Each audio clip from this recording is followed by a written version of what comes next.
Welcome to Fiction Audiobooks. If you enjoy the content, like and subscribing would be greatly appreciated. If you have any recommendations for novels, comment below. Chapter 201, Chapter 145.2, End of Battle. In this current state, every passing moment placed a tremendous strain on his eyes. With multiple forces acting on him simultaneously, Sherui had almost reached the final stage of his Susanoo. But the pressure and burden of this final stage were now weighing heavily on him. According to its classification, this form could only be maintained by the eternal Mangekyo Sharingan, which possesses infinite visual power. However, Sherui, relying on the power of the Hogyoku, forcibly induced a similar form, bearing an even greater burden in the process. Although Sherui's Susanoo still appeared to be slightly shorter than the massive Buddha statue, it now seemed to barely qualify as an evenly matched opponent. Yasaka Magatama. Sherui swung his arm, and three massive Magatama-shaped projectiles, resembling Sharingan in design and glowing emerald green, formed a circle in the air. Rotating rapidly, they sliced through the air before crashing into the enormous Buddha statue, colliding with its countless swinging arms. Boom! A massive shockwave rippled outward in a circular wave, spreading to the surroundings. The Magatama smashed through hundreds of colossal wooden arms along their path, finally exploding magnificently in front of the giant Buddha statue.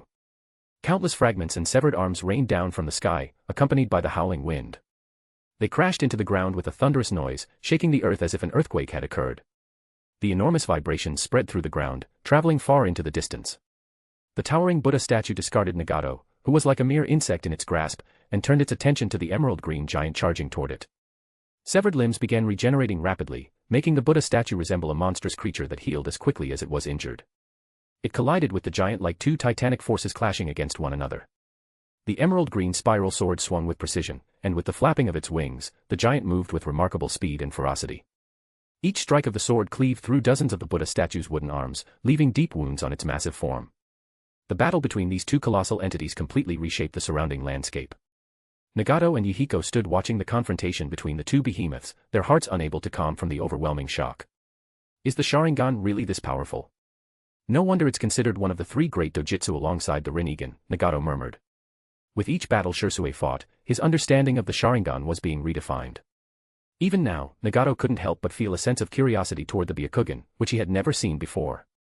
He wondered if the Byakugan could unleash such devastating power, like an earthquake shattering the land.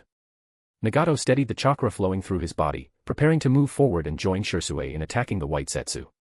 He realized that only by eliminating White Zetsu could they stop the giant Buddha statue. At the moment, Sherui was holding off the Buddha statue, which gave Nagato the opportunity to deal with the White Zetsu. Sherui reminded me not to interfere in his battle. He seems to have a trump card that spares no one, friend or foe, Yhiko said. He did not stop Nagato but followed him as they ran toward the battlefield. At the same time, he didn't forget to warn Nagato. After all, Yhiko couldn't just stand by while Sherui fought at the front, with them being of no help in the rear. This was especially true because they had accepted the mission from Kagetsu. Yhiko had never forgotten the debt of saving his life. In his heart, no matter what, Sherui must not be harmed. Of course, he had already sent back battlefield information using the small snakes Kagetsu had provided them. Outside the battlefield. Sensing the two massive auras tens of kilometers away, each no less powerful than a tailed beast, Black Zetsu couldn't help but mutter to himself. Is that nearly a third-stage Susanoo? That Sherui, his ocular power has already reached this level. An unexpected twist. The plan is completely messed up. It doesn't matter. Toby is special. With the added strength of a wood-style user, his combat power far surpasses the 5 Kage. Sherui's Mangekyo Sharingan, after all, isn't an eternal Mangekyo. His ocular power isn't limitless. Even with his extraordinary talent, his previous battle against Hanzo already cost him a significant amount of his ocular power. Now, with his Susanoo pushed to this level, his ocular power will eventually run dry. A pair of Mangekyo Sharingan. And it's illusion-based. If we could obtain it, it would greatly aid Lord Madara's plan. Are we really going to let it go blind like this? There's no other way. Once he's exhausted and captured, we'll leave him to Madara to handle. What about Orochimaru and Nara Kagetsu? I have a feeling they're trouble. The words of White Zetsu silenced Black Zetsu. Let's observe a little longer, with Madara's will as the priority. After Black Zetsu spoke, he sensed the fading presence of the giant, believing that the battle was nearing its end. His body slowly sank into the ground, heading toward the battlefield. That's terrifying. But the outcome is decided. The voice of the enormous Buddha statue boomed like thunder, countless arms now grasping the emerald giant's body, devouring its chakra in large amounts. Yes, the outcome is decided. Are you satisfied with my power? Blood streaked from the corners of Shersui's eyes, and as he stood on the giant's forehead, his vision blurred. He forced a grim smile. What? Seeing Shersui's response, Toby froze for a moment, sensing something was wrong. Then, he watched as Shersui quickly formed seals, and Susanoo followed his hand movements to do the same. Toby had no time to stop him. Before he could react, Shersui had completed the hand seals, and with his palm extended forward, Susanoo, now swordless, slammed its hand heavily onto the Buddha statue. Reverse summoning technique. Boom. Boom. Boom. Two massive plumes of white smoke spread out. Shersui, Susanoo and Toby's giant Buddha statue both vanished from the spot at the same time. Along with them, Nagato disappeared as well. The battlefield, now in complete disarray, was left with only Yhiko. Toby, traveling along the ground, suddenly emerged halfway from the earth. His eyes looked uncertain as he stared at the direction of the battlefield. They've disappeared. The presences of both Toby and Shersui are gone. What happened over there? Nagato's presence is also gone. The chakra signatures are all messed up. My senses are being affected. Stop complaining. Hurry up and get over there. We at least need to know what happened. Can you contact Toby? I can't. My connection with him is gone. It's like he's already left this world of ninjas. Did they die together? If Nagato also ran into trouble, that would be a big problem. The Rinnegan cannot be allowed to be destroyed. It seems like Uchiha Shersui is hiding something. Toby's plan failed. It's such a shame. I actually like Toby, even though he talked too much. Should we go recover the Rinnegan? Wait, there's still one more presence. It's that little guy named Yhiko next to Nagato. Chapter 202, Chapter 146.1, Hueco Mundo. Darkness. Profound. Cold. The surroundings were shrouded in a deathly silence. There was no light anywhere, and the roll of sight here was diminished to the extreme. Boom. The sound of a giant creature collapsing broke the stillness of the space. Nagato was still on high alert due to the sudden spatial shift when he sensed someone approaching. Just as his vigilance rose, he relaxed again, letting the person grab his wrist and drag him toward a certain direction in a frantic sprint. Run. Don't look back. Shersui's lowered voice rang in Nagato's ear. It was faint and weak, sounding like he was either utterly exhausted or fearful of disturbing some dangerous entity lurking in the darkness. Boom. A strong wind howled past them as another giant creature rampaged nearby, swinging its massive fists in their direction. Where are we? Nagato felt a familiar presence behind him, a presence as dazzling as the sun in his sensory perception. He was confused. He keenly noticed that Shersui's caution didn't seem to stem from White Zetsu, who had also arrived in this space with them. And what about Yhiko? I don't sense his presence. This place is similar to the Pure Land. It's a realm of rebirth. Or you could think of it as being inside a massive, hollow-like creature. Yhiko doesn't have a key, so he was excluded from being locked into this space. Shersui's speed was so fast that his voice came through to Nagato intermittently, but it was enough for him to piece together some of the situation. Then what about White Zetsu and me? How do we have keys? Nagato tried his best to keep up with Shersui, not wanting to become a burden. Although he couldn't understand why Shersui was running like his life depended on it without looking back, Nagato trusted him. He could feel the determination in Shersui's heart. He absorbed my power, so he carries the aura of a key. As for you. Shersui paused for a moment, as if hesitating. But it was only for a brief instant before he continued. It's because of your Rinnegan. Rinnegan. Nagato was surprised to hear such an answer from Shersui. Kagetsu studied your Rinnegan and made some slight modifications to it. Of course, it's just a shallow level of influence. The Rinnegan can be modified. Nagato blurted out instinctively. He found some of Kagetsu's techniques astonishingly unbelievable. It said that the Rinnegan can control life and death, and connect to the Pure Land. Kagetsu used the Rinnegan to pinpoint the general location of the Pure Land. Where we are now is the outskirts of the Pure Land, like the connection between the shinobi world and the moon. The Pure Land really exists. Of course. Shersui answered firmly. Additionally, because of Kagetsu's modifications, your Rinnegan now has a certain level of authority over this space. If we encounter danger, it increases our chances of survival. Danger. Hearing Shersui's warning, Nagato also scanned the surroundings. Aside from the White Zetsu gradually approaching them, the area around them was an empty void. There was no trace of life and no apparent danger within his perception. Nagato couldn't even figure out where the danger might come from. This place is called Hueco Mundo by Kagetsu. You could also call it Hell, a realm where souls are active. We are currently in a passageway that connects the Pure Land, Hueco Mundo, and the shinobi world. It's like the scene between life and death. Any soul or living being with chakra that enters this place will attract immense danger. If possible, avoid fighting. If a battle becomes unavoidable, it's best to rely on taijutsu. Once a fight begins, it must end quickly. The longer the fight drags on, the greater the danger becomes. Finally, I hope Kagetsu can locate us soon and get us out of here. This is not a place where the living can stay for long. If we're assimilated, it would be the same as dying in the outside world. Sherui wrapped himself and Nagato in the power of his Hogyoku, concealing their presence while moving toward a specific location he had sensed. That location was a temporary shelter Kagetsu had used here. It had certain protective properties, allowing them to stay safe for a while. Something's coming, Nagato suddenly warned. From the depths of the darkness behind them, he sensed a massive entity charging toward them at an alarming speed. It's the cleaner, or you could call it the devourer. It's a monster modified by Kagetsu and placed here. It feeds on chakra, Sherui explained while using Shuinpa to quicken his pace even more. Clearly, White Zetsu must have alerted it. And, of course, we're also within its hunting range. What exactly is Kagetsu trying to achieve by creating such a creature? What else has he modified? For the first time, Nagato felt that Kagetsu might not be as reliable as he'd hoped. Especially with these bizarre experiments, he was beginning to feel completely bewildered. Was this research already delving into the realm of life and death? In Kagetsu's words, the cleaner is designed to compete with the Pure Land for souls.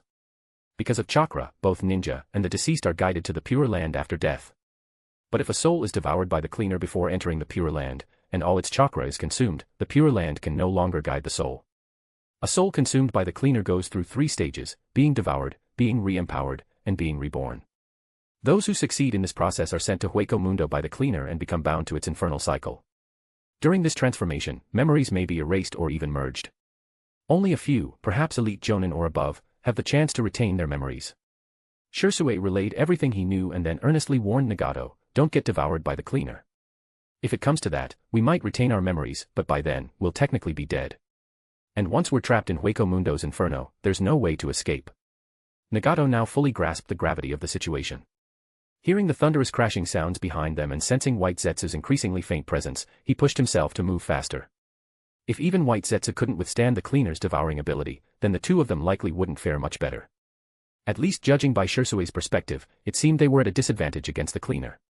Of course, there was also the possibility that Sherui was concerned about them accidentally destroying the cleaner and ruining one of Kagetsu's experiments. However, between the two scenarios, Nagato was inclined to believe the first was more plausible. Nagato did notice something unusual: his Rinnegan seemed much more active in this place. His ocular powers were stronger, his chakra more abundant, and the strain on his body significantly reduced. Chapter 203, Chapter 146.2, Jiraiya and Yhiko. The Shinobi World. Black Zetsu arrived at a battlefield in ruins. The sea of trees remained, unaffected by the disappearance of White Zetsu. It looked just like real trees, rooted firmly in the clearing. However, without the chakra sustaining it, the trees would gradually return to normal. Their hardness and other properties would weaken quickly, becoming as fragile as ordinary trees, if not more so. At the center of the battlefield lay the broken remnants of a massive Buddha statue. Its shattered arms and limbs were scattered in all directions. The cratered ground and debris painted a vivid picture of how fierce and devastating the battle had been between two colossal forces. The air still carried traces of two overwhelming chakra signatures. Anyone approaching the battlefield could feel the oppressive pressure in the air, pressing heavily on their spirits. There's no sign of Tobi's body, nor Uchiha Shersui's or Nagato's. That means they might not be dead. Could it be that Yhiko took their bodies away? Use your brain. Yhiko's chakra is still within our sensory range. Then find him. Maybe we can learn what really happened here. It's a shame the battle was so intense. The scale of the destruction is too large, and your clones can't even get close to the battlefield. How is that my fault? Only Tobi was special enough to handle this. Wait, we found Yhiko. There's another ninja presence nearby. Is it Konoha's scouting team? With a battle of the scale happening during wartime, there's no way it would go unnoticed. What should we do? Should we stop them? The one leading the team is Jiraiya. Whoosh, whoosh, whoosh. Several figures swiftly descended to the ground. Sensing the astonishing chakra fluctuations from afar, Jiraiya personally led the team and rushed over at the first opportunity. This was, without a doubt, a battle at the level of the Kage. Sending a typical squad here would only result in unnecessary casualties. However, even with prior mental preparation, assuming that the Mizukage or Tsuchikage had infiltrated the Land of Fire, Jiraiya was still taken aback when he reached the battlefield's edge. The lush sea of trees and the ominous remnants of chakra lingering in the air both indicated that the intensity of this unknown battle far exceeded everyone's expectations. This was originally a plain. A ninja behind Jiraiya, his eyes still wide with shock, realized that the coordinates of this place no longer matched his memories. Is this? Would release. Another jonin in the team, staring at the forest ahead, felt an overwhelming sense of heaviness. Would release. This was the signature ninjutsu of the first Hokage, the strongest Kekkei revered by all Konoha shinobi. Observing the scale of this forest, it was unimaginable what kind of person could alter the terrain to such an extent. Perhaps only the revival of the first Hokage himself could explain this phenomenon.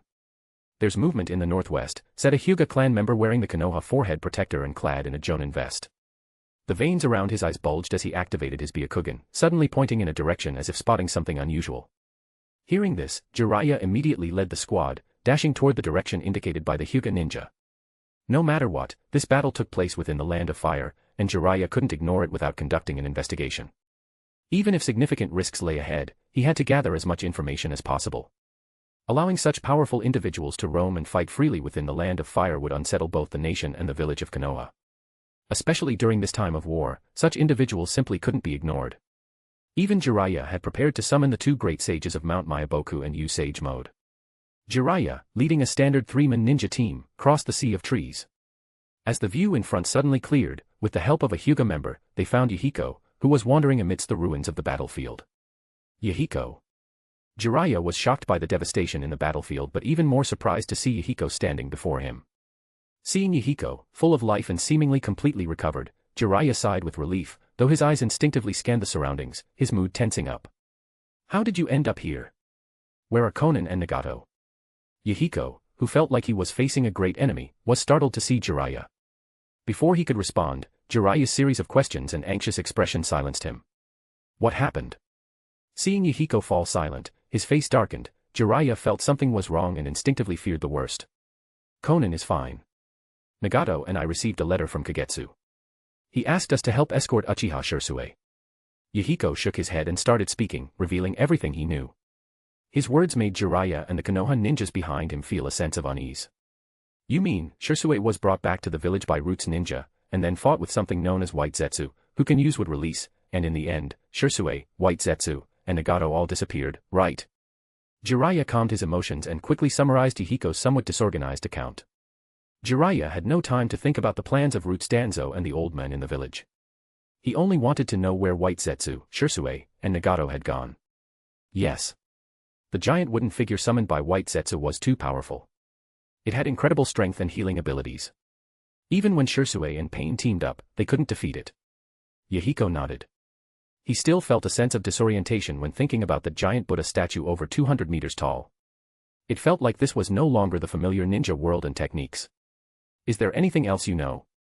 Jiraiya asked, while sending the ninjas behind him to scout the surroundings and check the battlefield.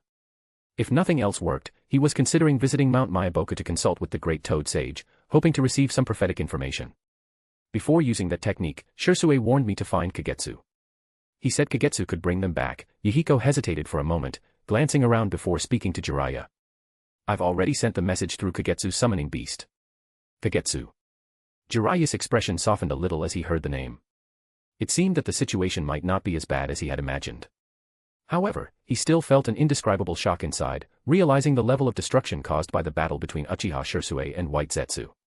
Chapter 204, Chapter 147.1, Rescue. Shall we visit Konoha? After the subordinates finished scouting the area and gathered all the remaining intelligence, Jiraiya asked Yhiko. Even as he extended the invitation, Jiraiya felt conflicted.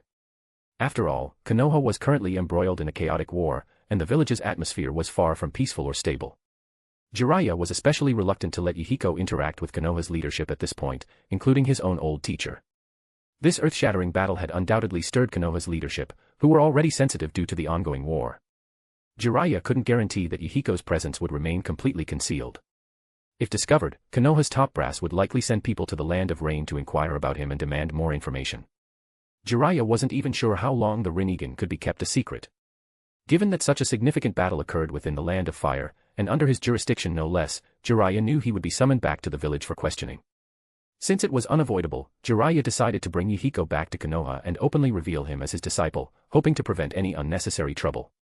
Of course, Jiraiya had a plan, but he still wanted to respect Yhiko's decision. If Yhiko was willing to come to Konoha and meet the third Hokage, Jiraiya would wholeheartedly support him. On the other hand, if Yhiko refused, Jiraiya wouldn't be upset. Aside from a few rare exceptions, Jiraiya was a tolerant person who wouldn't pressure anyone into making difficult choices. Maybe in the future. I need to confirm Nagato and Shersui's safety first, Yhiko replied after thinking it over. Although he was tempted to visit Konoha, the thought of Nagato made him shake his head. In Yhiko's mind, Konoha held an idealized image.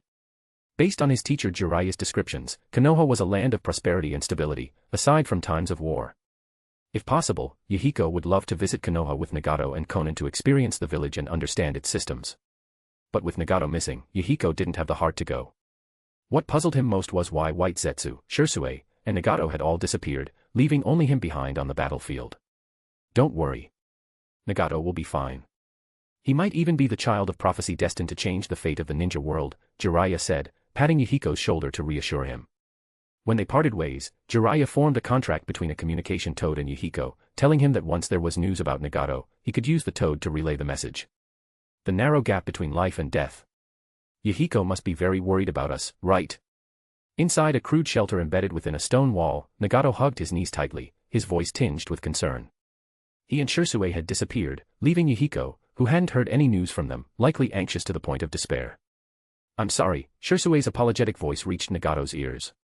If it weren't for me, you all would have safely returned to the land of rain by now. Don't say that. Whether it's Yhiko, Konan, or me, we would all come to help you in Kagetsu if you needed it. We're friends, aren't we? Besides, Kagetsu saved us before. If it weren't for her, not just Yhiko, but even Konan and I would have had a hard time surviving in the land of rain. And more importantly, we're not at the point of despair yet, right? Nagato raised his head, meeting Shersui's apologetic gaze as he spoke firmly. To be honest, I'm not sure if Kagetsu can find us in time. The flow of time here is chaotic compared to the shinobi world. Time here is unpredictable. What feels like a long time here might only be the span of a cup of tea in the shinobi world. Sherui admitted honestly. This shelter offered some concealment, giving them a bit more time to survive, but without any surprises, that extra time wouldn't change the ultimate outcome they'd face here. And that outcome was confronting the cleaners. Then being devoured, purified, and branded before being sent to the depths of Hueco Mundo's hell. Sherui had never been to Hueco Mundo, but according to Kagetsu, it was the domain of the dead. Unlike the peaceful Pure Land, the souls there were restless. While most had lost their memories, they still pursued some desire from deep within. So, this is the worst-case scenario, isn't it? Though Nagato seemed a bit naive, he wasn't dull. Shersui's words left little room for misunderstanding, and Nagato immediately grasped the unspoken implications. The flow of time here differed from the outside, sometimes speeding up, sometimes slowing down. They had been here for a long time. Although there was no rising and setting of the sun and moon to mark the passage of time, which could cause some confusion about the concept of time, Nagato had calculated in his mind. They should have been here for at least 3 days. If time flowed faster here compared to the ninja world, then, barring any unexpected events, Yhiko should have already found Kagetsu by now, and Kagetsu should have come to search for them. However, based on their current situation, it seemed more likely that time here flowed more slowly. Without a frame of reference, Nagato and Sherui had no way of determining how much time had passed in the outside world. If the time disparity was too great, by the time Kagetsu received the intelligence and came to find them, they might already be dead here and sent to the realm of the dead, the Hueco Mundo or hell. Both of them were in bad condition. After the exhaustion from their earlier battle, Nagato was faring slightly better due to his chakra reserves, which were comparable to a tailed beast. But Sherui, having used both his Mangekyo Sharingan and the Hogyoku mode consecutively, was utterly drained. After entering this sanctuary, his body felt completely empty. If they stayed here any longer without food, Nagato might end up watching Sherui starve to death in front of him. This strange space, filled with a mix of hope and despair, was the most agonizing and frustrating part of their ordeal. Amid this torturous waiting, a faint disturbance suddenly came from the pitch-black surroundings outside. Sherui, whose consciousness was already hazy, didn't notice it, but Nagato, who was still somewhat alert, sharply sensed it. Although he couldn't see in the darkness, Nagato's perception automatically sketched out an image of what the sound represented in his mind. A light-bodied beast. Were there beasts here? Could it be some wandering spirit that had just entered and hadn't yet been devoured by the cleaners, lingering here? Support me on my Ko-Fi account and read up to 15 early chapters. Chapter 205, Chapter 147.2, Return to Ninja World. Meow. Puffed.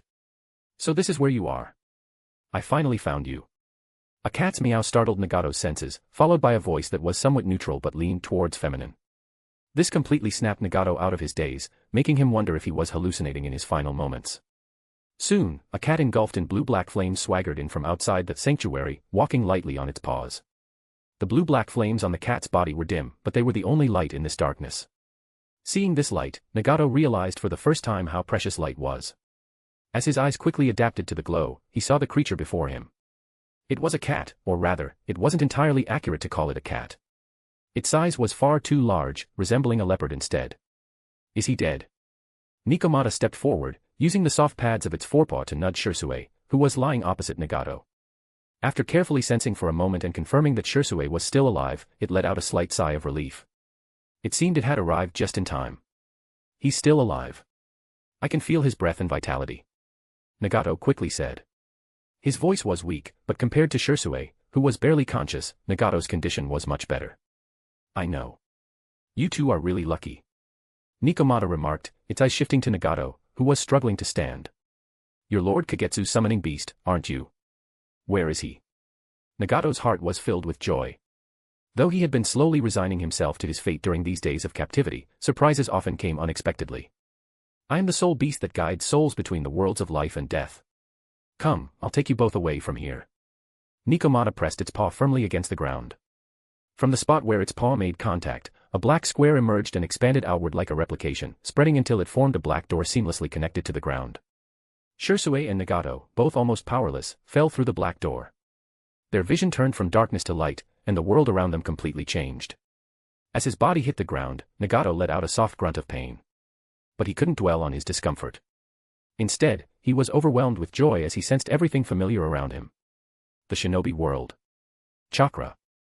And Lord Kagetsu and Anko. My task is complete. Do you have any other orders for me? Nikomata suddenly appeared from midair, using Nagato's body as a cushion for its landing. With a graceful leap, it landed beside Kagetsu, stretched out its forepaws, arched its back, and gave a big yawn. It then retracted its blue-black flames and licked its paw while looking at Kagetsu. Thank you for your hard work, Kagetsu said, waving at Nikomata. These are two high-quality, powerful souls. I can't help but feel that their presence in Hueco Mundo will further enhance my power. Nikomata cast a regretful glance at Nagato, who was clutching his stomach in pain, and Sherui, who was barely alive. After grumbling softly, it jumped and disappeared into the still-open Garganta, black cavity, in the sky. Nikomata's aura has grown even stronger. Anko remarked enviously, looking at the spot where Nikomata vanished. This fragment of Matatabi's being had undergone a remarkable transformation. Its power had evolved far beyond its origins, and its connection to Matatabi had shifted from that of a mere extension to a relationship akin to separate beings sharing a bloodline. In the past, Matatabi might have been able to reclaim this severed chakra, but now. Nikomata's power had changed so drastically that it was no longer feasible. Unless, of course, Matatabi was reforged into the Ten Tails, returning to its primordial state. Although she didn't dislike snakes, if there was a cat that was both powerful and beautiful as a summoning beast, Anko wouldn't mind signing an additional summoning contract. As for summoning beasts fighting, Anko couldn't guarantee the sage's strength in the Ryuchi cave, but at least Nikomata had a strong suppressive power over snakes. How's Sherui? Seeing Kagetsu crouch beside Sherui, placing his hand on his body, glowing with a vibrant green light full of life, Nagato, with Anko's help, half sat up to support himself and quietly asked. He's very weak, but there's no danger to his life, Kagetsu replied after checking, using medical ninjutsu to maintain and adjust Shersui's condition. Is that so? Nagato's face relaxed at the news. Even though they knew that Kagetsu's appearance meant their lives were no longer in danger, hearing the confirmation from Kagetsu himself made them feel more at ease. His physical condition will recover without issue. The real problem is his eyes. His Mangekyo Sharingan is close to running out of power. What do you mean?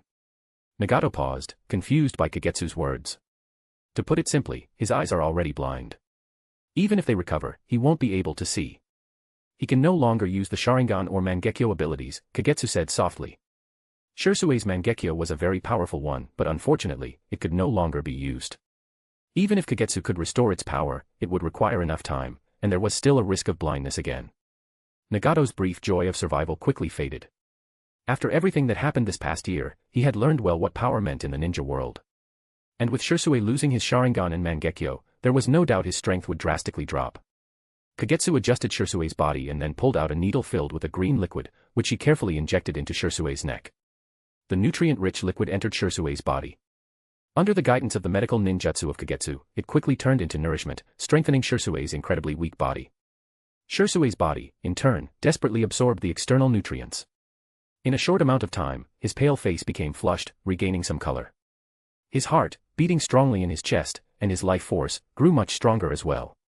In Nagato's perception, Shersui's life force was no longer like a flickering candle in the wind, barely hanging on.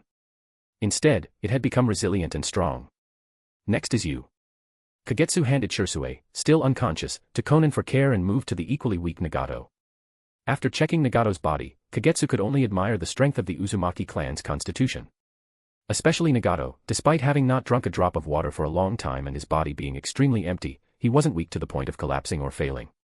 Even without Kagetsu's help, Nagato could use his remaining strength to search for food.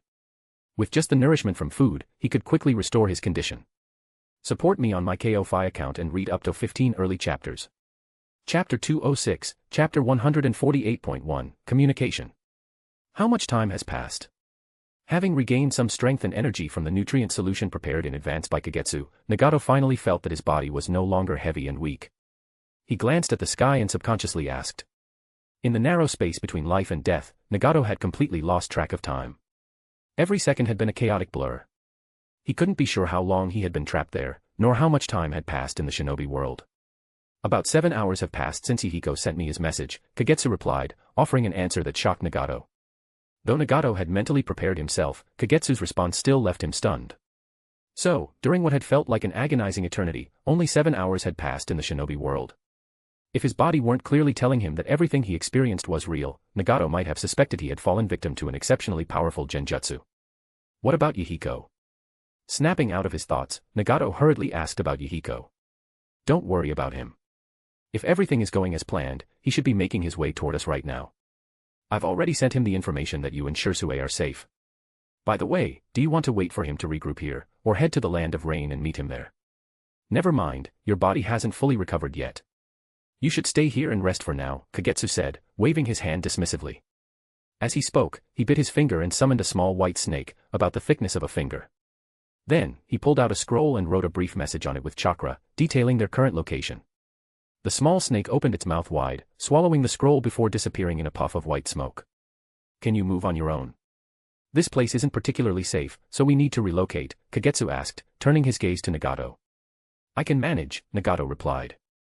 After checking his condition, Nagato moved his limbs under Kagetsu's watchful eyes, signaling that he didn't need assistance or support. Alright, let's go, Kagetsu said, taking the lead. Meanwhile, Anko slung Shersui over her shoulder and followed close behind. With Anko's current physical strength and stamina, Shersui's weight didn't hinder her movements at all. If needed, she could even carry one person in each hand, Shersui in her left hand and Nagato in her right. Even within the borders of a major nation like the Land of Fire, war can still break out. On their way, Nagato noticed the ruins and destruction caused by large-scale jutsu and ninja battles. It was clear that intense and frequent ninja combat had recently taken place in this area. Thinking about Kagetsu's earlier actions, it was obvious that he had been tied down on this battlefield for quite some time. Otherwise, he wouldn't have needed to send a message asking them to come and assist Shersui. The Land of Fire's geographical location and abundant resources make it an inevitable center of conflict. Every ninja village harbors ambitions of conquering Konoha, replacing it, and achieving the same level of dominance as Konoha. During periods of heated wars between the 5 great nations, the smaller nations in the ninja world can't even serve as buffer zones. Kagetsu arrived at a previously designated resting point. After carefully checking the traps and barriers he had set earlier and confirming they hadn't been triggered, he finally relaxed a bit. At least this meant the hideout hadn't been discovered or exposed yet. This allowed their small team to rest for a while. Shersui, he. Seeing Anko carefully place Uchiha Shersui down against a large tree, Nagato's face showed a hint of worry. He and Shersui had just gone through a life-and-death ordeal together. Thinking about how Shersui might lose his vision and no longer be able to fight on the battlefield as a ninja, Nagato couldn't help but feel a tinge of sorrow. Especially since the excessive use of Shersui's visual prowess in coming to their aid against Hanzo of the Salamander from Omegakure was the root cause of his condition. Don't worry. If it's just blindness, that's not too hard to fix. Medical Nin can transplant a pair of suitable eyes for him. Even if Shersui needs a new pair of Sharingan, the Uchiha clan can provide them. The real issue is Shersui's own Mangekyo Sharingan. Kagetsu let out a sigh, feeling at a loss for words. Tell me, what kind of enemy did you encounter that could force you, Yhiko, and Sherui into such a desperate situation? Yhiko only mentioned in his report that you faced a dangerous, powerful enemy who could use would release. Yhiko didn't tell you that the one we fought was White Zetsu. Nagato sat down beside Kagetsu and asked in surprise. White Zetsu. Kagetsu blinked. Yhiko hadn't included those details in his report. When Kagetsu first saw Yhiko's report, he assumed they had encountered Uchiha Madara, who had come out to stretch his legs like an old man doing rehabilitation exercises. That must have forced Sherui to use reverse summoning, a ninja technique version of the black cavity, to enter the thin veil between life and death. But on second thought, that seemed unlikely. If it were Uchiha Madara, Yhiko would have at least mentioned it in the report. He trusted that if it were really Uchiha Madara, Sherui would have sensed the opponent's overwhelming ocular power and warned both Nagato and Yhiko. Yes, but he was different from the White Zetsu you've encountered. His face was covered by a swirling mask, Nagato replied seriously as he glanced at the unconscious Sherui lying across from him, while recalling the battle scenes from before. Under Jiraiya's guidance, Nagato had come to understand what his eyes truly meant. However, his small sense of pride and confidence had been utterly shattered by consecutive blows. Whether it was Hanzo, an unknown enemy from the ninja world, or even Sherui with his Mangekyo Sharingan, or Kagetsu, they all left Nagato feeling deeply inadequate. Especially Hanzo. If it hadn't been for Kagetsu's intervention, he, Yhiko, and Konan, the three companions who had relied on each other since childhood, might have already died in the land of rain. The ocular powers granted by the Rinnegan, like a Kekki-Igenkai, were abilities he could instinctively use without formal training. But because the Rinnegan's abilities were of such a high level, Nagato always felt an overwhelming sense of danger whenever he tried to use or train with those powers. He couldn't use the Rinnegan's abilities freely. Before meeting Kagetsu, he could only unleash them during moments of extreme emotional outbursts, when he ignored the sense of danger and forced himself to activate the Rinnegan's incredibly destructive abilities. Most of the time, though, the Rinnegan's powers were unreliable for him.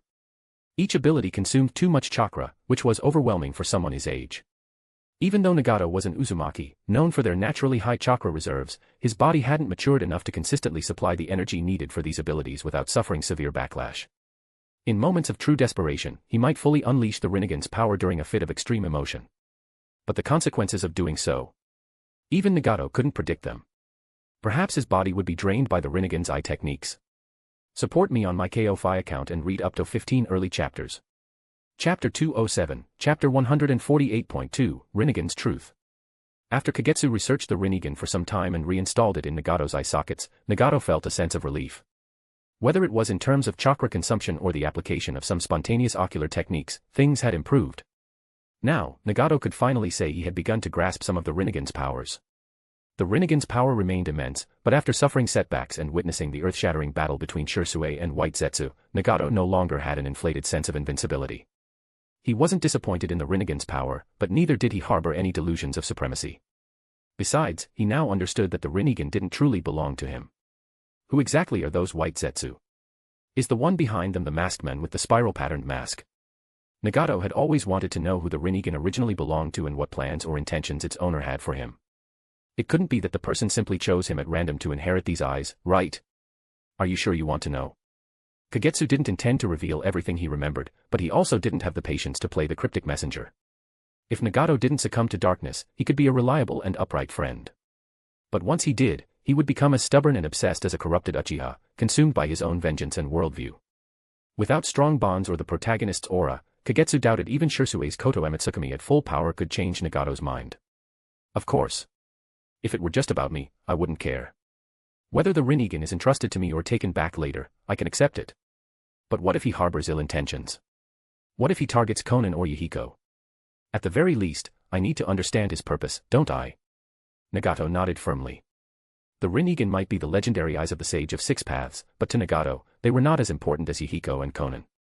He had already demonstrated this when he allowed Kagetsu to study the Rinnegan as a bargaining chip to save Yhiko, proving that the Rinnegan wasn't an absolute priority for him. You've heard of the Pure Land, right? Kagetsu asked softly. The resting place of all souls in the shinobi world, Nagato replied, unsure why Kagetsu was bringing it up. Not anymore. Souls now have a different destination. Hueco Mundo or Hell. I've heard Sherui mention them before. I remember he said their emergence was related to you. It's also related to you. Me. Nagato was momentarily taken aback by Kagetsu's sudden words. He sifted through his memories but could not recall ever being to Hueco Mundo, let alone doing anything connected to it. The Rinnegan. Kagetsu extended a hand and touched Nagato's eye socket, spreading 2 fingers to point at the Rinnegan within. Its power is unique. It helped me locate the Pure Land and granted me a certain level of access, or rather, these eyes are the ultimate authority over all chakra. Ultimate authority. This was the first time Nagato had heard such an explanation. Given Kagetsu's history and actions, Nagato found his words credible and trusted them deeply until proven otherwise. Especially regarding the Rinnegan. Even though the Rinnegan resided within him, Nagato wasn't certain he could match Kagetsu in terms of understanding and knowledge about its abilities. Or, to put it another way, it's a qualitative difference in chakra.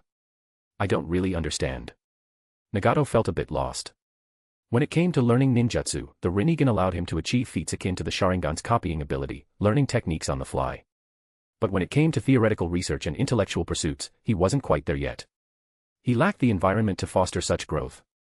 At the very least, he hadn't yet accumulated the breadth of ninjutsu knowledge stored within a Megakure. Chakra with elemental properties can produce corresponding elemental ninjutsu. The fusion of 2 different chakra natures creates Keki-Igenkai, which possesses greater power and unique characteristics compared to regular ninjutsu. Beyond Keki-Igenkai, there is Keki-I-Tota, formed by the fusion of 3 chakra natures. What does this have to do with the Rinnegan and what I want to know? Nagato glanced weakly at Kagetsu, his voice soft. What I want to tell you is that the Rinnegan surpasses even Keki-I-Tota, which involves 3 chakra nature fusions. These eyes are a rarity born of chance, and one of their functions is the ability to connect with the Pure Land. They hold a portion of the Pure Land's authority. Perhaps this explains the Rinnegan's uniqueness. Haven't you ever sensed the connection to the Pure Land through the Rinnegan's ocular powers? Kagetsu spoke calmly. Feel the Pure Land. Nagato thought about what he had in his mind, like a skill that naturally unlocked as his body grew. The Rinnegan gradually revealed itself, then was explored and understood, and he realized it indeed involved the human soul. King of Hell. Nagato subconsciously spoke out loud. This eye technique had only recently appeared in his mind. From what he could sense, this technique had the ability to pull a person's soul out from their body. In a soul state, as the one who summons the King of Hell, Nagato could ask the pulled-out soul any question and would not be refused an answer. This technique could be used for interrogation. Of course, in Nagato's understanding, the so-called King of Hell was a series of eye techniques with many branches and abilities. But he felt that he still couldn't fully control this technique. Using it might cause irreversible damage to those around him. In the legends, it has incredible power. It can even bring the dead back to life. And from my research, it does have this power. Kagetsu openly stated the answer. Bring the dead back to life. Does it really have that power? Nagato fell silent for a moment. The second Hokage once invented a jutsu to temporarily bring the dead back to the world of the living. Kagetsu gave an example. Support me on my Ko-Fi account and read up to 15 early chapters. Chapter 208, Chapter 149.1, Edo Tensei. Edo Tensei. It is recorded in the Konoha Scroll of Seals. The purpose of this technique is to use a life as a sacrifice to summon a soul from the Pure Land. Kagetsu didn't go into further detail to explain this forbidden technique to Nagato, but instead used it as an example to prove that souls from the Pure Land could indeed return to the ninja world in a different form, once again interacting with this world. Of course, the summoned beings would still be controlled by the user under the limitations of the jutsu. But as a forbidden technique, it naturally carries risks.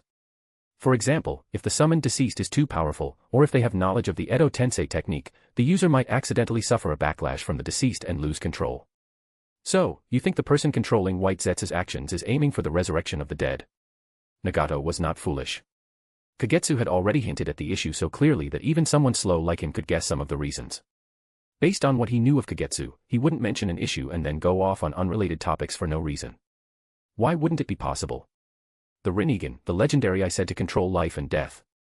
But the Pure Land has its own rules. Edo Tensei allows the dead to briefly return to the ninja world, but it requires the sacrifice of a life. So what about the Rinnegan?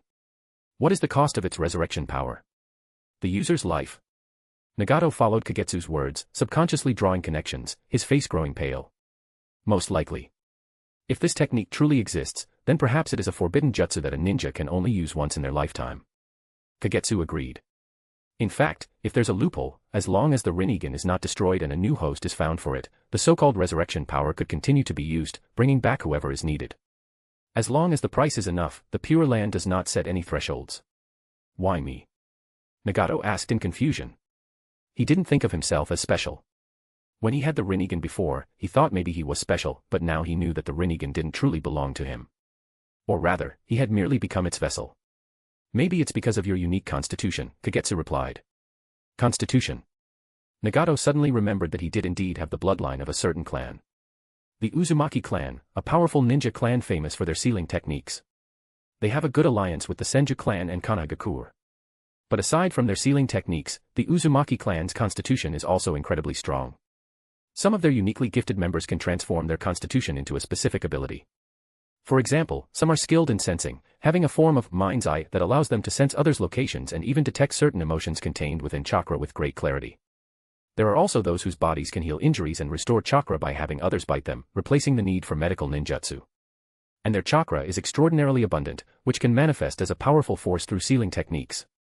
Even the ordinary Uzumaki members possess physical abilities far superior to those of other ninjas, with exceptional recovery and chakra levels. Some of the Uzumaki clan's physically powerful members even have bodies that rival those of the sage body. Kagetsu said, glancing at Nagato before continuing, just the Sharingan, a Kekki-Igenkai, when transplanted to another ninja, becomes such a heavy burden that even some jonin would not wish to bear it. And the Rinnegan, with its power far surpassing the Sharingan, places even greater demands on the body. Perhaps only a sage's body could perfectly bear this power. So, because of my powerful constitution, I became the vessel for the Rinnegan. Nagato clenched his fist. Your constitution is indeed powerful, Kagetsu said without hesitation. I've examined your body, and in my opinion, your physical data far exceeds that of some members of the Uzumaki clan. While the Uzumaki clan's abundant yang chakra grants them strong physical bodies, it also makes their lives incredibly resilient. At least with strong vitality, the price to pay is greater, and it can reduce unexpected incidents when performing the technique. Then, if Konan and Yhiko stay by my side, will they be burdened by me? Nagato stared blankly at the land beneath his feet, his mind recalling the dangers and hardships he and Yhiko had experienced together since childhood, involuntarily thinking of some issues he hadn't considered before. He wasn't as strong as he had imagined, so when facing danger, he couldn't truly protect Yhiko and Konan.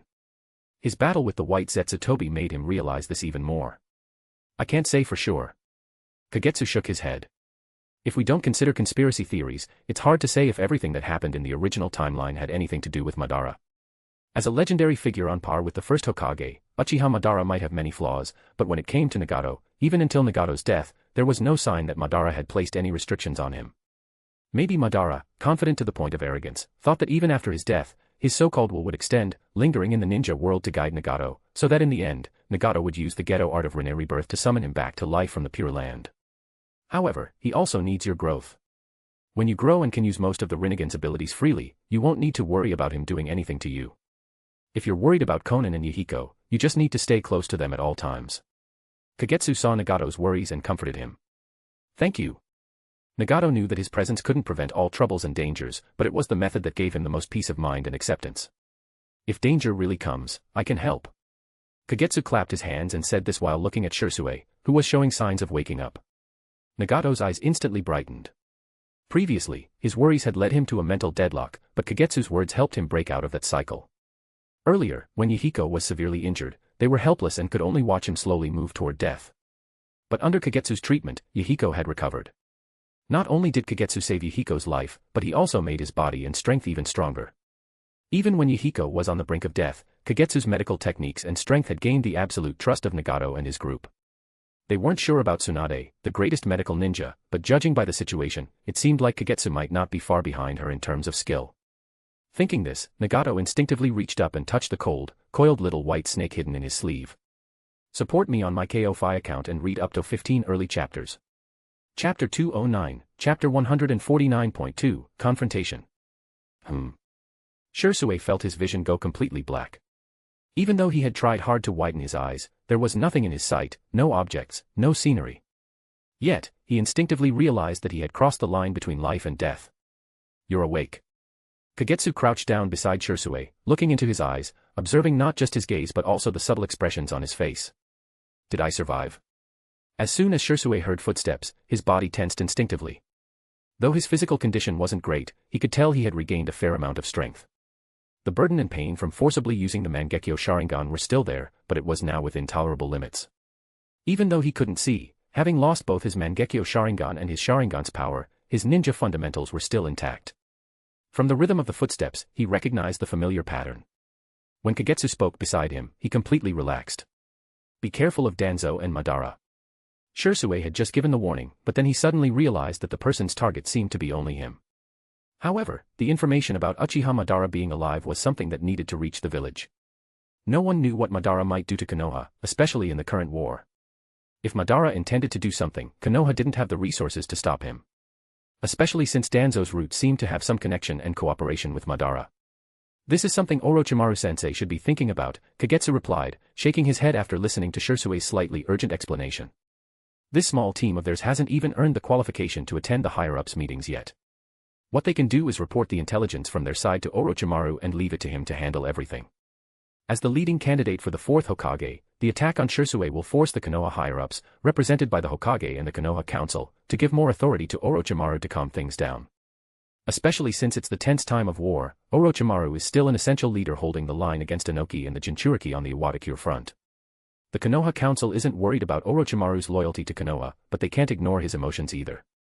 Orochimaru's recent thoughts are filled with research on the Hogyoku, showing a clear disinterest in the war achievements and even the Hokage position, which he no longer mentions at all. However, Kagetsu believes Orochimaru won't let this opportunity slip by. He might even allocate some funds to the Technology Development Department. Research always requires money. Orochimaru has now turned his attention to the war funds. Is Toby dead? In the dim underground space, Madara's body was connected to tubes that hung from a massive being, with life energy flowing through them, keeping his aging body alive and preventing his life from extinguishing. It's uncertain, Lord Madara. Uchiha Sherui used summoning jutsu to summon Toby along with the wooden golem technique. I waited there for a day, but I didn't see Toby reappear. I also can't sense him. He must have been summoned to a space outside of the ninja world.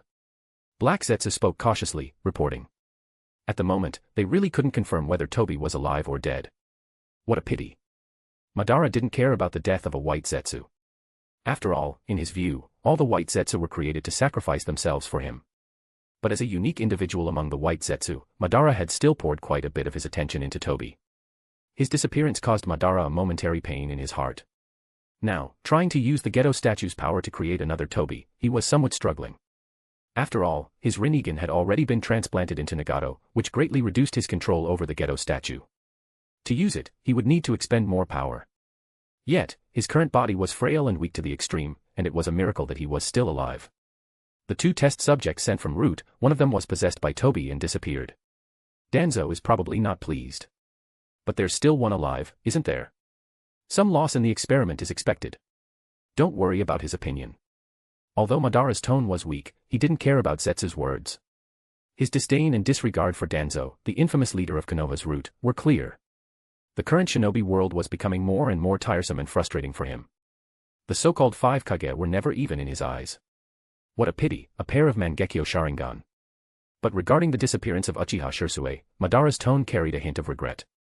At least this Uchiha, who had awakened the Mangekyo Sharingan, was someone he could still give a high regard to. Especially under Zetsu's portrayal, Sherui had no eternal Mangekyo, yet he was already able to activate Susanoo to its final stage. This talent was enough, even during the Warring States period when he and Hashirama were active, to qualify for a battle against them. However, since it wasn't an eternal Mangekyo Sharingan, and he had already pushed Susanoo to its final stage, combined with his previous battle with Hanzo, the loss and consumption of his ocular power had doomed Sherui to lose his sight, even if he survived. It was just like what happened to Madara himself. Unless he received another Mangekyo Sharingan, one with a similar bloodline to his own, and awakened the eternal Mangekyo, his strength would be sealed along with his blindness. Danzo. Jiraiya. You've had enough. Sarutobi Hiruzen slammed the smoking pipe on the desk, loudly scolding the two people arguing in his office. My love and contribution to Konoha are not something you can question. The one who should reflect is you. Jiraiya. Danzo slammed his cane heavily on the ground, his face dark and terrifying. You should be on the battlefield. Not running back here because of an Uchiha to file complaints.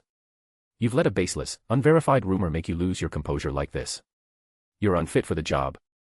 Yhiko wouldn't lie to me. Jiraiya glared at Danzo. A mere brat from the land of rain. He doesn't even dare to come back to Konoha to be questioned. Danzo coldly snorted. Inside, he was extremely angry.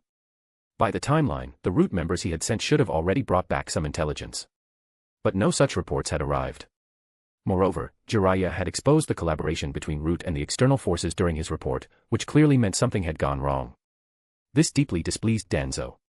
Uchiha Madara? Humph. If it weren't for wood release. Support me on my KO-Fi account and read up to 15 early chapters. Chapter 210, Chapter 150.1, Conflict. Hiruzen, Jiraiya is acting too impulsively. Watching Jiraiya storm out and slam the door behind him, Danzo snorted.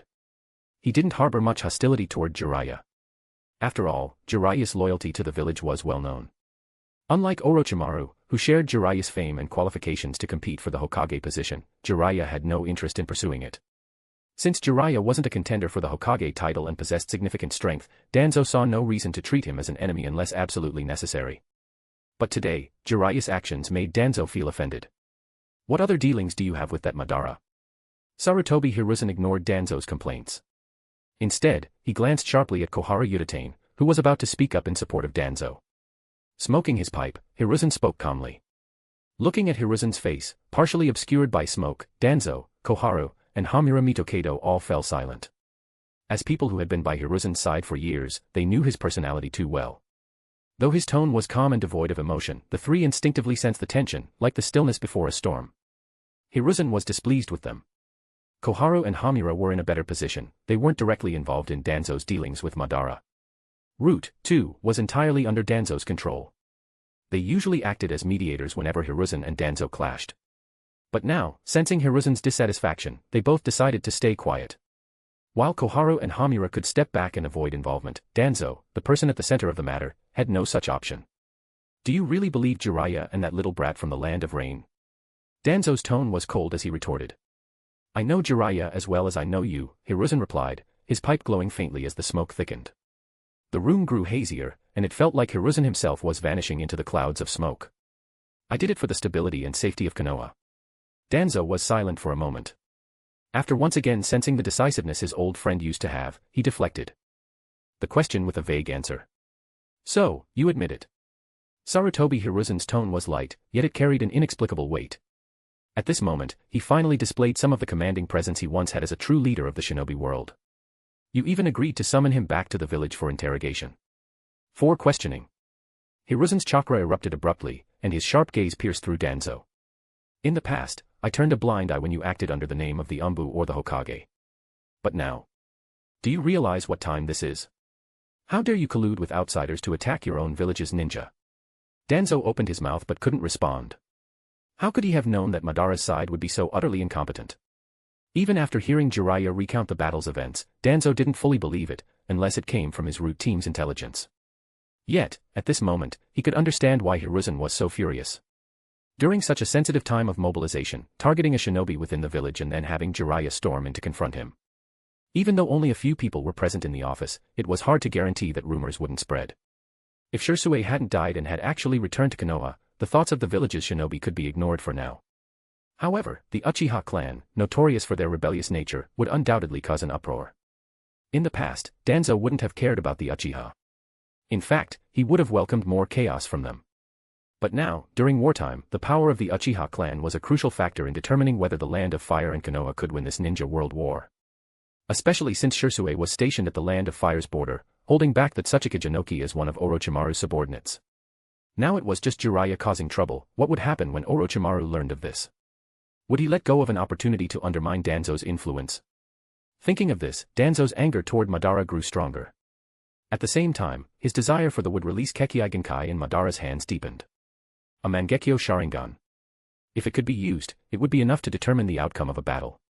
And because of your selfishness, that incredible power has been wasted. What Danzo could think of, Sarutobi Hiruzen could certainly think of as well. As the Hokage, he had far more to consider than Danzo ever would. Right now, Konoha was like a bowstring pulled to its limit, no one knew when it might snap.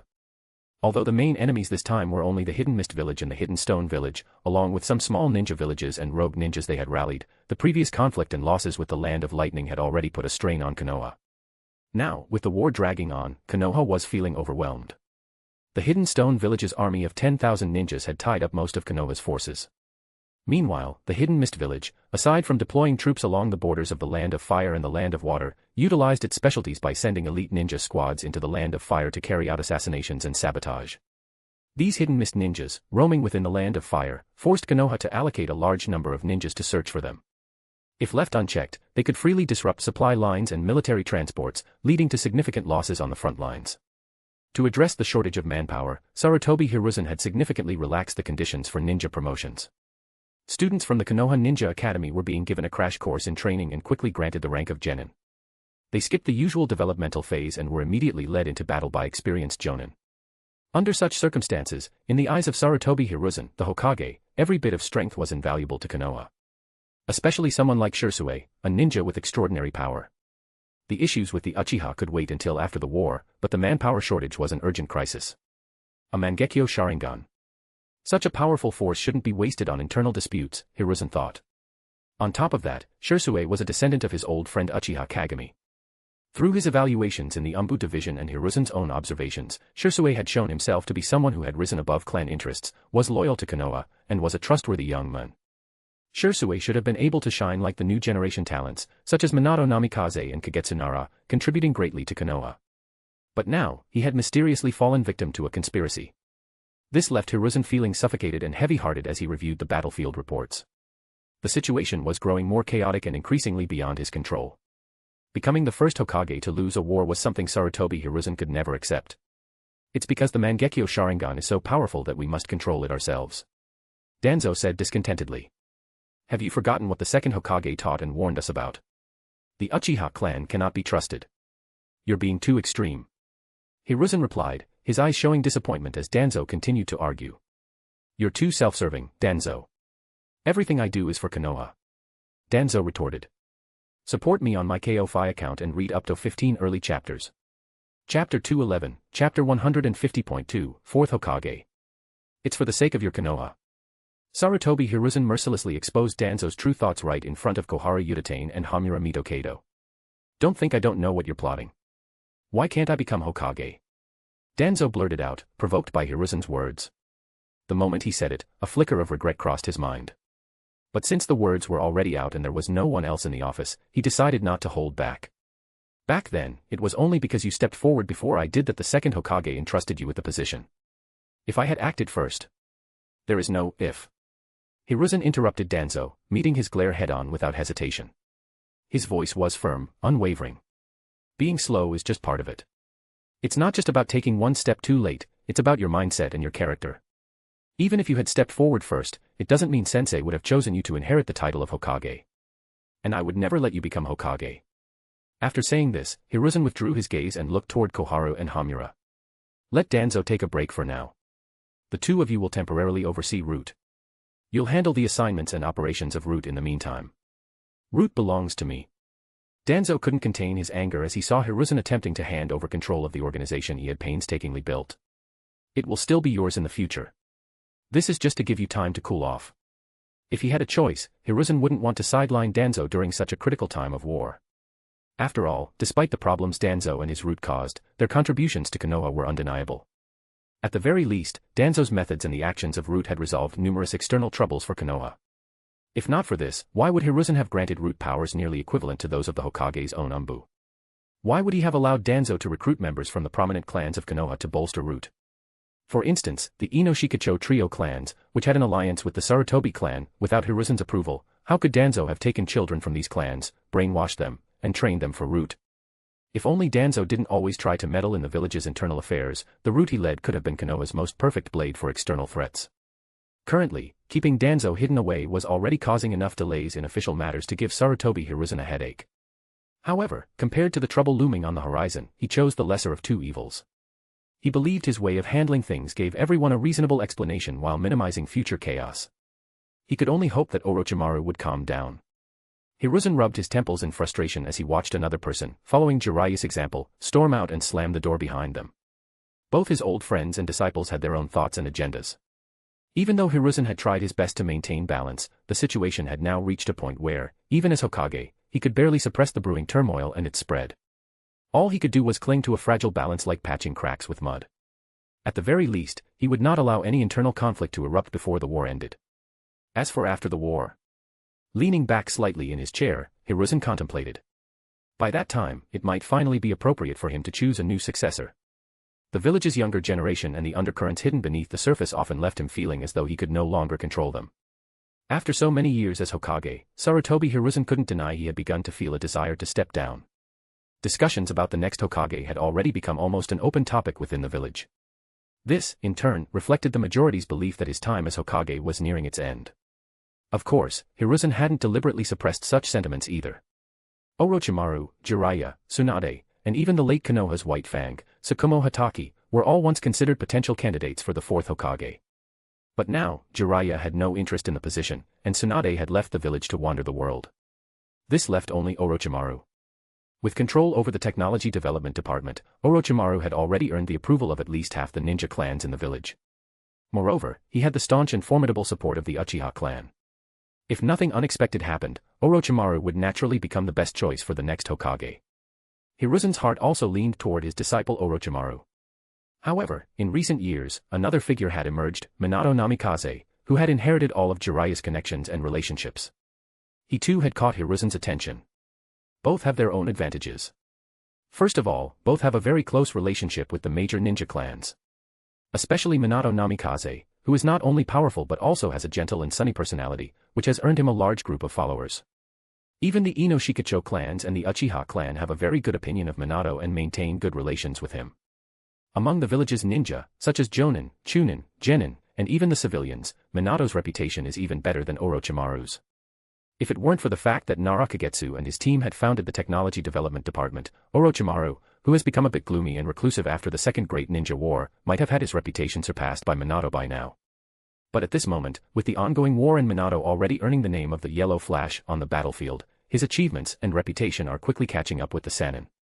Seeing the Yellow Flash get to abandon a mission without punishment is something only the former Konoha White Fang had done before. Adding to that, the fact that the Ninetales Jinchuriki is Minato's lover, Minato's personality and character clearly make him the perfect candidate for Hokage. It's just a pity that there is Orochimaru. Sarutobi Hiruzen, who is struggling to make a decision, sighed internally.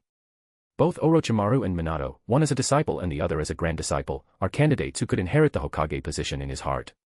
What bothers him the most is that choosing one could cause harm or trouble for the other. But for now, he needs to focus on dealing with the mess left by Danzo. If he can't solve it, his best outcome would be to follow in the footsteps of previous Kage and head to the battlefield, ultimately dying there. Support me on my KO-Fi account and read up to 15 early chapters. Chapter 212, Chapter 151.1, Yhiko returns. Nagato. A swiftly moving figure leapt more than 10 meters in one motion, quickly approaching Nagato and Kagetsu. Yhiko stopped in front of Nagato, his tense heart finally calming completely the moment he saw him. Although Kagetsu had informed him beforehand, Yhiko couldn't shake off a sense of unease until he saw Nagato with his own eyes. Shersui's eyes. After briefly interacting with Nagato and suppressing his anxious and excited emotions, Yhiko's gaze shifted to the three people behind Nagato.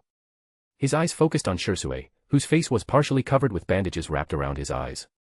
A certain guess formed in his mind, and instinctively, he looked at Kagetsu, wanting confirmation from him. Don't worry about me. Even without my Sharingan, I can still be a ninja. It was Uchiha Sherui who answered Yhiko's unspoken question. His tone and expression showed no signs of the expected gloom or grief, instead, they carried an air of acceptance. For other members of the Uchiha clan, losing the Sharingan was akin to losing everything. The Sharingan was not only a symbol of identity and power for the Uchiha but also the source of their pride. Just as the Hyuga clan deeply valued their Byakugan, the Uchiha regarded the Sharingan with utmost importance. However, as an exception within the Uchiha clan, Sherui, while proud of the Sharingan's power, didn't view it as an unparalleled, sacred power that solely represented the Uchiha. Even without the influence of Orochimaru and Kagetsu, the Sharingan, in Shersui's heart, was merely a Kekkei ability. Although his Mangekyo Sharingan was now blind, he could still use the Hogyoku mode. In this state, his sensory perception replaced his eyes, allowing him to detect enemies' chakra, determine their location, and identify their jutsu's nature through chakra. His ears could discern the direction of incoming attacks based on sound. Sherui had sparred with Anko before. Although his strength had declined significantly due to the loss of his ocular powers, in Hogyoku mode, he was still far superior to most ordinary ninjas. Yhiko's emotions were complicated. He felt like he hadn't helped Sherui and Kagetsu much. However, after experiencing so many major events recently, he had truly grown and matured quickly. Yhiko soon regained control of his fluctuating emotions and said to Kagetsu, I met Jiraiya-sensei. He went with Konoha's ninja to investigate the battlefield where Sherui and that white Zetsu fought. I told him everything I knew. By the way, what happened to that white Zetsu? I don't know. Maybe, it's dead. Hearing Yhiko's question, Nagato glanced at Sherui with some hesitation. In fact, if Yhiko hadn't brought it up, Nagato himself wouldn't have even questioned White Zetsu's fate. That place. Nagato didn't believe anyone could survive there. But was that really true? How should one define the boundary between life and death? Nagato couldn't come to a conclusion in his heart. Perhaps in the shinobi world, that White Zetsu was truly dead. But in another place, its consciousness and soul might still be alive. Jiraiya-san, huh? I see, Kagetsu nodded, showing no surprise that Konoha's ninja went to investigate the battlefield. During wartime, with Kirigakure's ninja and a few Iwagakure ninja active within the territory, Konoha would naturally remain vigilant and hypersensitive. From Nagato and Shersui's detailed accounts earlier, it was clear how intense their battle was. There was no way Konoha's ninja wouldn't notice it. Most likely, Jiraiya had now returned to the village to report on the findings from the investigation, as well as the information he got from Yhiko. Don't worry about Sherui. I'll make sure he recovers fully, Kagetsu added. In truth, he had already found a few ordinary ninja eyes that were barely compatible with Sherui. After all, in the chaos of the battlefield, people were dying every moment, and the corpses of Kirigakure and Iwagakure ninjas were only valued for their brains and bodies. Unfortunately, the transplant process was more complicated than Kagetsu had anticipated. Simply replacing Shersui's eyes didn't restore his vision, even with the temporary use of medicine and medical ninjutsu to suppress rejection. Shersui's eyes seemed as if they were sealed, locking away his sight. Merely switching to a new pair of eyes wasn't enough to solve the problem. Although no detailed examinations have been conducted with instruments yet, medical ninjutsu can handle part of the inspection process, allowing Kagetsu to make a rough assessment based on the findings. From the results of the examination, Kagetsu speculated that the replaced eyes had been devoured by the blind Mangekyo Sharingan. Shersui's eye sockets were now like black holes that consumed visual power. No matter how many ordinary ninja eyes were used, it was impossible to restore his vision. Even if it were Sharingan eyes from another Uchiha, even those with 3 tomo, the result would be the same. Aside from wasting the visual power of a pair of 3 tomo Sharingan, it would serve no purpose. Only by merging with eyes of equal quality to the consumed ones could the blind Mangekyo Sharingan regain its light. In other words, at the very least, it would require another pair of Mangekyo Sharingan with enough visual power to fuse with Shersui's Mangekyo for him to recover his sight. Furthermore, the closer the bloodline and the more similar the visual power, the better the chances of success. But if 2 pairs of Mangekyo Sharingan were available, considering how much the Uchiha valued their eyes and the power they represented, who would willingly risk blindness and losing their strength by transplanting their own eyes to someone else? Perhaps only someone with an extremely close blood bond and a deep emotional connection, and even then, only under the most desperate circumstances, would make such a sacrifice. Did Sherui have such a relative? From Kagetsu's perspective, it didn't seem like it. Due to his unique personality and family circumstances, Sherui, despite his exceptional talent, was not highly regarded within the Uchiha clan. His philosophy, mirroring that of Uchiha Kagami, was something most Uchiha found hard to accept. For most Uchiha, clan and honor were always the top priorities. Activating the Mangekyo Sharingan was seen as attaining power akin to Uchiha Madara. Among the current Uchiha, who would willingly give up such power? Moreover, whether transplants could only work between close relatives, like father and son or brothers, remained an unanswered question. As for the concepts of straight patterns and curve patterns in the Mangekyo Sharingan, due to a lack of samples or data, they were not part of Kagetsu's considerations.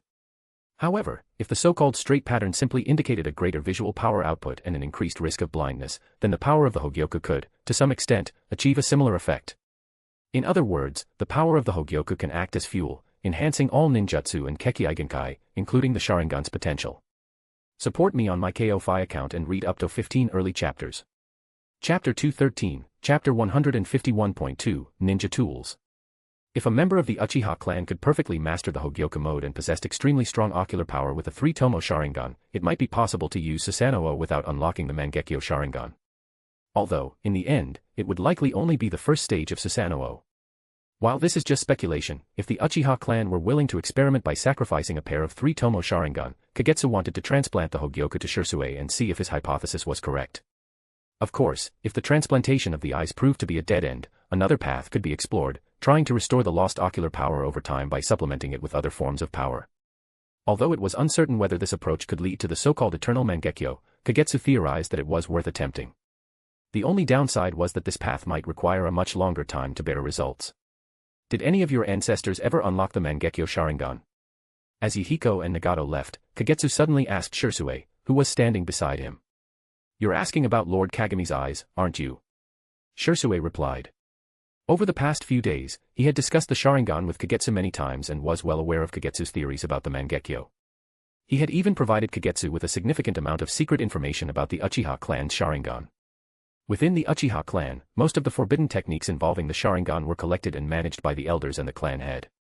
However, except for a few techniques like Izanagi and Izanami, these forbidden techniques could be requested for study as long as a clan member had made significant contributions or reached a certain level of strength. As a subordinate of Orochimaru, Shersui's status within the Uchiha clan had risen alongside the deepening alliance between the Uchiha and Orochimaru. This rise in status didn't mean Sherui could rival the elders or some elite jonin within the clan. Instead, it was more of an honorary recognition. Many members of the Uchiha clan hoped that Sherui could act as a bridge, helping to establish stronger ties with Orochimaru and Kagetsu. For example, Fugaku's son, Uchiha Itachi, was eagerly awaiting the day when Kagetsu would be promoted to jonin and begin leading his own team. This was something both sides had already agreed on tacitly. While Orochimaru did not openly express approval, his silence was essentially consent. No one doubted that Kagetsu would achieve the rank of jonin, especially during wartime. In every war, while many ninja were lost, new jonin and chunin would quickly rise to fill the gaps. During wartime, the process of ninja promotion was much faster than during peacetime. With a shortage of manpower, the village could afford to support those promoted during wartime. I've heard of Uchiha Kagami. He served under the second Hokage, alongside the third Hokage, the advisors, the Hokage's assistant, and Elder Torafu of the Akimichi clan. He was part of the Hokage guard platoon. Torafu spoke highly of his strength, saying he mastered the Sharingan to an extraordinary level. Did he ever awaken the Mangekyo Sharingan? Kagetsu asked this question directly. He wasn't sure if Uchiha Kagami had ever unlocked the Mangekyo Sharingan, so he decided to ask Sherui, Kagami's direct descendant. If Kagami had awakened it, then where was the Mangekyo Sharingan now? I don't know, Sherui replied, shaking his head, giving Kagetsu an unexpected answer. You don't know either. Kagetsu sighed inwardly. He never showed me the power of Mangekyo. Although he liked teaching me in his free time, he was always very busy, Sherui said softly. Then how did he die, and what about his body and eyes? Kagetsu asked curiously. It seemed like a secret that hadn't been mentioned before. At the Uchiha cemetery, Sherui answered openly. In the cemetery near the village's memorial stone, there are also some of his clothes and belongings. As for the eyes, typically when a clan member dies, an elder is responsible for handling them. After a pause, Sherui looked toward Kagetsu with his bandaged eye and explained, normally, regular Sharingan eyes are recovered and destroyed, but Sharingan with powerful abilities are preserved through special medical methods. As far as I know, the clan has a secret room used to store the Sharingan of our ancestors. How many pairs of Sharingan are kept there, I'm not sure. An elder specifically responsible for the eyes probably exists in the Hyuga clan too. Though the branch family of the Hyuga might damage the Byakugan and seal its abilities, when a member of the main family dies, the fate of the Byakugan is a secret.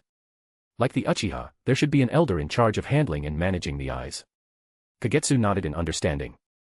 He didn't ask further questions. In fact, he knew that Sherui had already revealed quite a few secrets about the clan. If he pressed on, Sherui might not hide anything from him, but he knew that digging deeper into the clan's more profound secrets would be pointless. Now, what if we take your Mangekyo Sharingan and use it as material to create a set of ninja tools? Would you accept that? Kagetsu suddenly asked, his idea coming to mind. Using the Mangekyo as material to make ninja tools. Sherui struggled to follow Kagetsu's sudden leap in thought. Weren't they just discussing how to restore his vision? Why did they suddenly move to using his eyes to create ninja tools? Simply put, using your eyes as material to create a set of ninja tools with Mangekyo abilities. Kagetsu explained the idea forming in his mind. Is that even possible? Sherui asked, incredulously. To create ninja tools with the abilities of the Mangekyo Sharingan. Did that mean with this set of tools, one could activate Susanoo and use the Mangekyo techniques? How could that be possible? However, as Sherui thought about Kagetsu's past research achievements, his determination wavered for a moment, and he felt somewhat lost. It seemed that Kagetsu's inventions and research always turned the impossible into the possible. Especially when it came to the Kekkai Genkais of ninjas, Kagetsu had already successfully created ways to artificially produce them in his lab. The Blaze release in Anko was one such example. Also, since even something as unbelievable as the Hogyoku had been created, it didn't seem entirely impossible to turn the Kekkai Genkais into a set of ninja tools. Why is it impossible? Kagetsu said, his eyes shining. The difficulty isn't great. It just requires some preparation and materials. We also need to find a test subject to see if the ocular power can be restored. If this plan works, your Mangekyo Sharingan might become a different form of the eternal Mangekyo Sharingan. Support me on my Ko-Fi account and read up to 15 early chapters. Chapter 214, Chapter 152.1, Unfortunate Uchiha. Turning a blind Mangekyo into a ninja tool. That's quite an unexpected idea. In the underground laboratory, after hearing Kagetsu's idea, Orochimaru showed a hint of interest on his face. For him, the pursuit of immortality had already become clear, and he even had multiple options. As a result, his obsession with it had inevitably lessened. Right now, all his interest was focused on research. Especially in organizing and digging into Kagetsu's past studies. From the research materials he sorted out, Orochimaru found many things that intrigued him. Unfortunately, Kagetsu had only scratched the surface of most of them without delving deeper. Or rather, he had temporarily set them aside to start the next project. This research style gave Orochimaru a sense of familiarity, as if he was facing the second Hokage. As a fellow researcher, Senju Tobirama had an astonishing talent for developing ninjutsu. At least half of the forbidden techniques recorded in Konoha's Scroll of Seals were connected to Senju Tobirama. However, even after developing them, he rarely refined them further. Among the forbidden techniques Orochimaru had mastered, aside from those he created himself, nearly all came from the second Hokage. Many of Tobirama's forbidden techniques had distinct personal characteristics, designed to suit his own combat style. To learn his techniques, the best approach was to build upon their foundation and incorporate one's own modifications. After all, no one could match Tobirama's mastery of ninjutsu, and the difficulty of learning his forbidden techniques was extremely high. For example, the Flying Thunder God technique, developed by Tobirama, was only successfully learned by Namikaze Minato, who had the talent to master it and further improved it by integrating sealing techniques. As Orochimaru and Kagetsu knew, Namikaze Minato had always wanted to lower the difficulty of training in the Flying Thunder God technique. He had even asked them for advice on it. As Minato's fame in the ninja world grew, his version of the Flying Thunder God still shared the same core as Tobirama's. However, in terms of style, it had already begun to show subtle differences. For example, the impure world reincarnation, which Orochimaru had yet to fully master. Senju Tobirama developed this technique not just for interrogation and other purposes but to complement another large-scale destructive summoning jutsu, the mutually multiplying explosive tags. The immortality of the impure world reincarnation, combined with the continuous explosions of the mutually multiplying explosive tags, could be devastating in war. When used effectively, it could inflict massive damage and deplete enemy forces. However, this approach did not suit Orochimaru. In Orochimaru's mind, the way to use impure world reincarnation should be refined.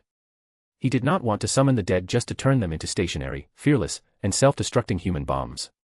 What Orochimaru desired were fighters at the level of the 5 Kage. As long as he could reincarnate ninja with the strength of the 5 Kage, their immortal bodies would ensure victory in this great ninja war. Unfortunately, the living would never accept this idea.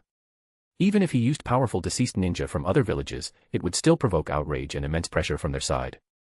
Moreover, the strength of the reincarnated ninja depended on the quality of the sacrifice.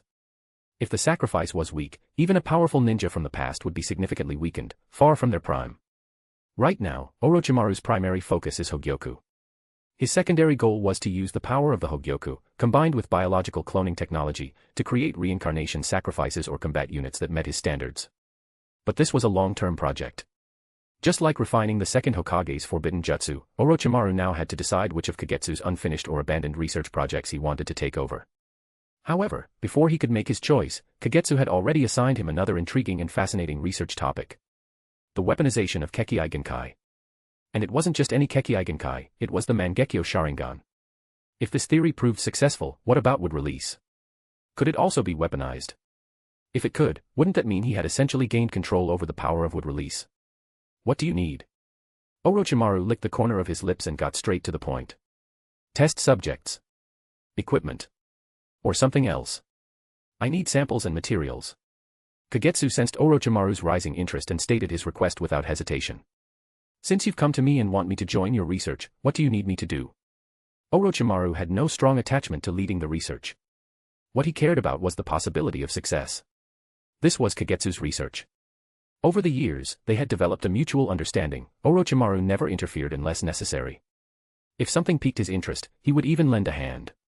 However, there were few occasions where something interested him enough to make him set aside his own work and get involved. One such case was the Hogyoku. Kagetsu had come to him for assistance, and after understanding his concept and reviewing the research data, Orochimaru had decided to participate.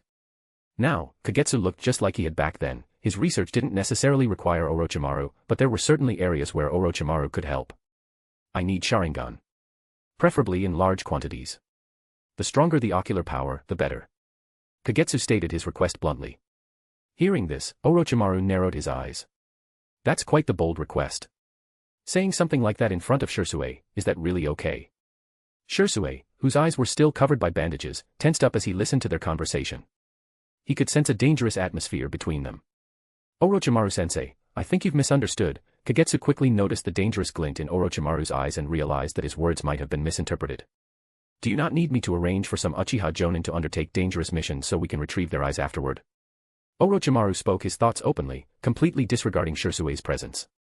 Although it's a bit unfortunate for the Uchiha, they probably wouldn't mind making such a sacrifice if it means restoring Shersui's Mangekyo Sharingan, would they? Support me on my KO-Fi account and read up to 15 early chapters. Chapter 215, Chapter 152.2, Meeting Fugaku. Orochimaru-sama. Sherui hurriedly tried to speak. He could hear the killing intent in Orochimaru's tone. No need to go that far. Kagetsu shook his head. Sherui told me before that the Uchiha clan already has a practice of collecting the Sharingan from their deceased members. There might be some 3 Tomo Sharingan stored within the clan. I see, so you want me to ask the Uchiha clan for those Sharingan. Orochimaru suddenly understood. His previous assumption had been incorrect due to a lack of information. But now that Kagetsu had shared his intel, Orochimaru immediately grasped one of the reasons why Kagetsu had sought him out. Everyone knew that the Uchiha clan and Orochimaru were already closely tied together, similar to the bond between the Inoshikacho clans and the Sarutobi clan. They were only one step away from forming an official alliance. If it were anyone else trying to negotiate with the Uchiha clan about using the Sharingan for experiments, the clan's radicals would likely erupt in fury. However, if it was Orochimaru, given their close relationship, as long as he was willing to offer something in return or make certain promises, even the proud Uchiha would suppress their anger and consider the possibility of cooperation. Kagetsu could do this as well, but to the Uchiha, his influence over the future was not as significant as Orochimaru, who was currently at the peak of his power. Orochimaru's promises carried more weight. Yes, Sherui mentioned that the number of stored Sharingan isn't large. Only those with strong ocular power were preserved instead of being destroyed. But the Uchiha have no real intention of using those eyes. They are simply following tradition. If there's a reasonable justification, acquiring them wouldn't be an absolute taboo. Kagetsu laid out everything he had discussed with Sherui, carefully explaining it to Orochimaru along with his own thoughts. You should know what the Uchiha want most, right, Kagetsu? Orochimaru didn't directly respond after hearing him out. Instead, he looked at Kagetsu and gave a subtle reminder. The position of Hokage. Kagetsu was straightforward. Konoha village was created by the 2 strongest ninja clans, the Senju and the Uchiha. However, the Senju clan has already had 2 Hokages, and the 3rd Hokage is closely related to the Senju clan. If Tsunade and Jiraiya hadn't been unwilling to take the Hokage position, and if Orochimaru's first disciple, Senju Nawaki, hadn't died so early, it's possible that someone from the Senju clan would have inherited the Hokage position again. On the other hand, the Uchiha, the other major clan that founded the village, has been pushed further and further away from the power center after Madara's failed attempt to take the Hokage position. Not only has their position in the village diminished, but it has fallen far from what it was when the village was first established. This was a great torment for the prideful Uchiha clan. If the village had completely abandoned them, many Uchiha might have given up. But with Orochimaru and Kagetsu still around, the Uchiha's longing for the Hokage position was reignited, burning stronger than ever before. And this time, the fire burned even more fiercely than before. Since you have no objections, let's consider it the final card, Orochimaru said, admiring Kagetsu's decisiveness. As per their mutual understanding, once Kagetsu became a Jonin, he would choose a child from the Uchiha clan to serve as a squad leader.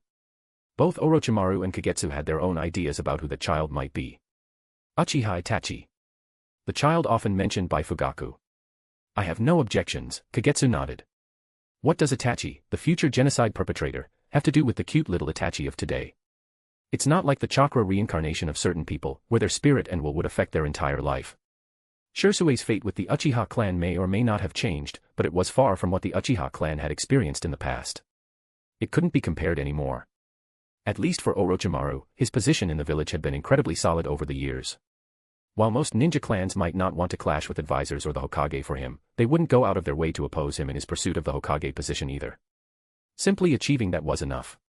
At least from the current perspective, although Minato Namikaze had risen quickly and gained great fame in the village, and with Jiraiya's support, he had the qualifications to compete for the Hokage position, Orochimaru's chances of inheriting the position were still much higher. It was naturally accepted by many villagers and ninjas over the years that Orochimaru would inherit the position of the 4th Hokage. Then let's have Fugaku come here. Orochimaru nodded decisively. Although immortality seemed within reach, Orochimaru didn't intend to hold the Hokage position for long.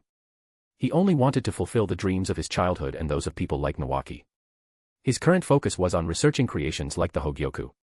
Once he grew tired of it, he planned to hand the position over to Kagetsu. As for who Kagetsu would pass it on to, Orochimaru didn't care. You should be able to do this without alerting the village, right? Orochimaru gave Kagetsu a meaningful look. According to the information I received, the Uchiha clan is currently being monitored by both the Umbu and Root. No problem. Kagetsu had no doubts about Orochimaru's information. Just as Shimura Danzo had his own private armed forces and intelligence system, which allowed him to access numerous Umbu reports, Orochimaru now had enough power in the village to do the same. Who is it?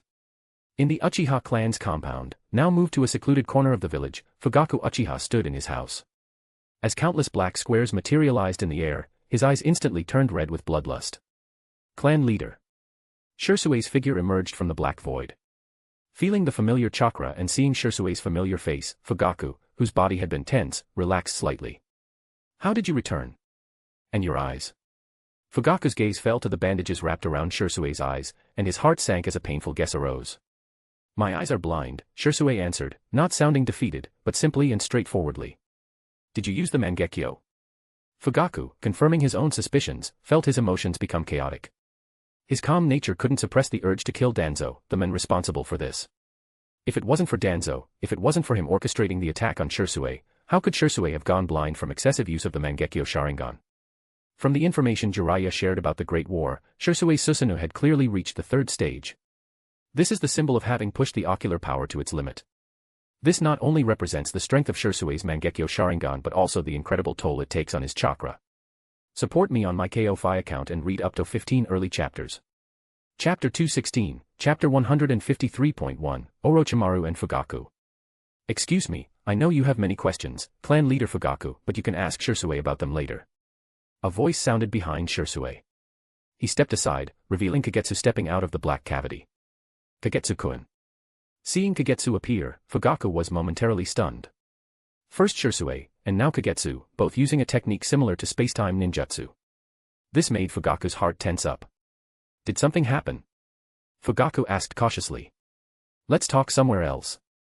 Orochimaru-sensei and I want to discuss a cooperation with the Uchiha clan. Kagetsu gestured to Fugaku. There are too many eyes outside. This is not a good place for conversation. Without hesitation, Fugaku followed. But before stepping into the black cavity, he paused briefly, formed a seal, and left behind a shadow clone. Only then did he proceed. As long as there was no battle, the shadow clone could at least handle any unexpected incidents. They passed through a cold and dark corridor. At the end, where the light grew brighter, an irregular door opened before them. Orochimaru-sama. Seeing Orochimaru waiting outside the black cavity, Fugaku stepped forward and greeted him. At the same time, he instinctively began to speculate about what new research Orochimaru and his student wanted the Uchiha clan to cooperate on. As the earliest sponsor and collaborator of the Technology Development Department, Fugaku was not privy to the details of their experiments. However, he could sense some changes in Anko and Shersuie. Especially the Uchiha clan and many other Kekkei Genkai and secret technique clans in Konoha, one could say they were all beneficiaries of the Technology Development Department. Do you want Shersuie's eyes to see the light again? Even though he had mentally prepared himself, Orochimaru's words still made Fugaku widen his eyes in shock. Is that possible? Fugaku, deeply shaken, subconsciously asked the same question as Shersuie. Can a blind Mangekyo Sharingan regain its sight? Before Madara, there was no record of such a thing. After Madara, however, there was a definite answer. That answer was, replacing it with another pair of Mangekyo. This secret was considered a forbidden truth within the Uchiha clan. Only the clan head, like Fugaku, and a few elders who had lived long enough knew about it. But aside from close blood relatives, who would willingly give up their own Mangekyo Sharingan? Not to mention, having even one pair of Mangekyo in a single generation was already something that brought the Uchiha clan great joy. Didn't Uchiha Madara lose his sight back then? Orochimaru's response sent ripples through Fugaku's heart. There's no need to speculate blindly. The second Hokage conducted extensive research on the Uchiha, especially the Sharingan. Many of the forbidden techniques he created were sealed away in the Scroll of Seals, accessible only to the Hokage. However, much of his research material was preserved by the Senju clan. Tsunade, who inherited those records, never restricted my access to them. In fact, Many of my research inspirations came from the completed and incomplete studies of the second Hokage. Among them were some records about Uchiha Madara and Uchiha Izuna. I see. Fugaku nodded in understanding. If anyone in the ninja world knew the Uchiha clan best, besides the Uchiha themselves, it was their longtime rivals, the Senju. And among the Senju, the most unique one was Tobirama Senju. He might have understood the Uchiha even better than they understood themselves. As Izuna's opponent back then, it was entirely possible he left behind records on the Madara-Izuna brothers. Now that he confirmed the secret of the Mangekyo hadn't been leaked by a traitor within the clan, Fugaku felt relieved. Even though the Uchiha and Orochimaru were now seen as allies by the world, this kind of matter still made Fugaku uneasy. That's right. Madara did go blind from overusing his Mangekyo. Rumors outside say he forcibly took his younger brother Izuna's Mangekyo to regain his sight. But according to the clan's records, Izuna willingly gave his eyes to Madara. This is indeed a way for a blind Mangekyo Sharingan to regain sight, but right now, there isn't another pair in the clan that matches Shersui's. Fugaku answered softly. Even if there were another Mangekyo Sharingan, unless someone volunteered, no one could be forced to give up their own eyes. He didn't say the unspoken possibility, but everyone present, including Sherui, understood it. Another method. Orochimaru didn't question the truth of Fugaku's words. As long as his request was met, he wasn't the type to pursue every detail or insist on controlling everything completely. After listening carefully to the plan that Orochimaru and Kagetsu had discussed, Fugaku was left speechless. His first instinct was rejection. Although he was more patient and steady compared to other radical Uchiha, his reverence for Uchiha's honor and the Sharingan was deeply ingrained in his very being. Turning Uchiha's Kekkei Genkai into tools for use. Wasn't that a desecration of their heritage? His first instinct was to refuse, but when he glanced at Sherui, whose eyes were still wrapped in bandages, and considered the significance of Orochimaru and Kagetsu's plan for the future of the Uchiha, he let out a silent sigh. In this regard, Orochimaru truly lived up to his reputation as the most perceptive of the Sannin.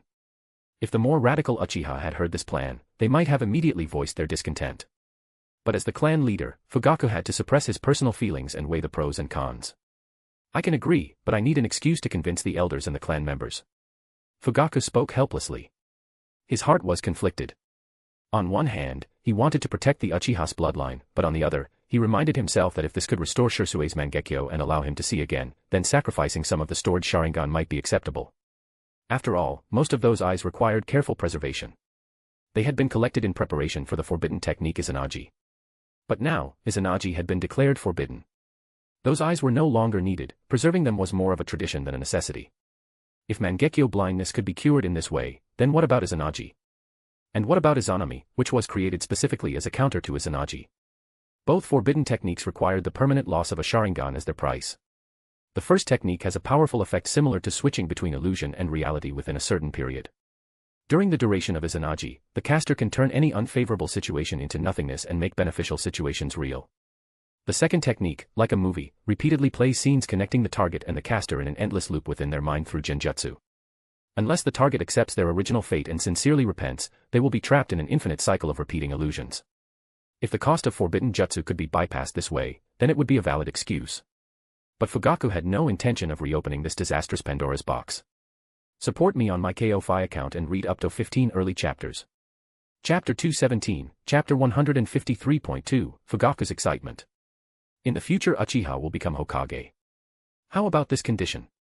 In such a short time, this was already the countless times Fugaku felt shocked and shaken. Even though he tried his best to suppress his emotions, Orochimaru's words still made his heart pound violently, and he couldn't hide the ecstatic expression on his face. That mix of ecstasy and restraint twisted Fugaku's expression for a moment. Is it true? Fugaku's voice trembled slightly.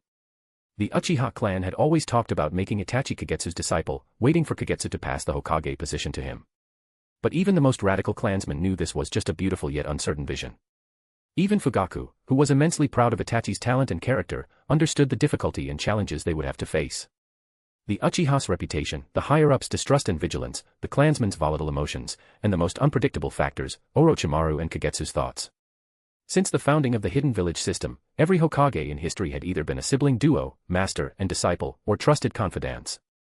From Konoha's perspective, the first two Hokages of the Senju clan, with the third Hokage stepping up in a time of crisis as a disciple. In fact, if it weren't for the fame and great achievements of the legendary Sannins, and if there was no one else in the Sarutobi clan to rival them, some might darkly speculate that the third Hokage would have preferred to pass the title of Hokage to the Sarutobi clan. Orochimaru, who was alone without a clan or heirs, if he had become the fourth Hokage, his disciple, Kagetsu, would likely have become the fifth. What about the sixth Hokage? Would it be chosen from among the disciples, or from the Nara clan? Or perhaps from the Yamanaka or Akimichi clans, who shared strong bonds with the Hokage? No one could be sure. Orochimaru's current words were nothing less than a promise to the Uchiha clan. Fugaku, still in disbelief, questioned while his Sharingan flickered, scanning the faces of Orochimaru and his disciple, Kagetsu. When Fugaku saw that Kagetsu did not object, and even gave a nod of acknowledgement, Fugaku could no longer contain his emotions. If he wasn't worried about losing his composure in front of them, he would have almost performed the Uchiha clan's signature wild laughing face right then and there.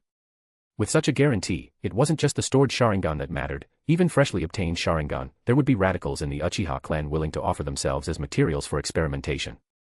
Even if the experiments failed, if necessary, and if Orochimaru unlocked the Mangekyo Sharingan, there were those who wondered if they should extract it and forcibly implant it into Shersui's eyes, hoping to restore his sight.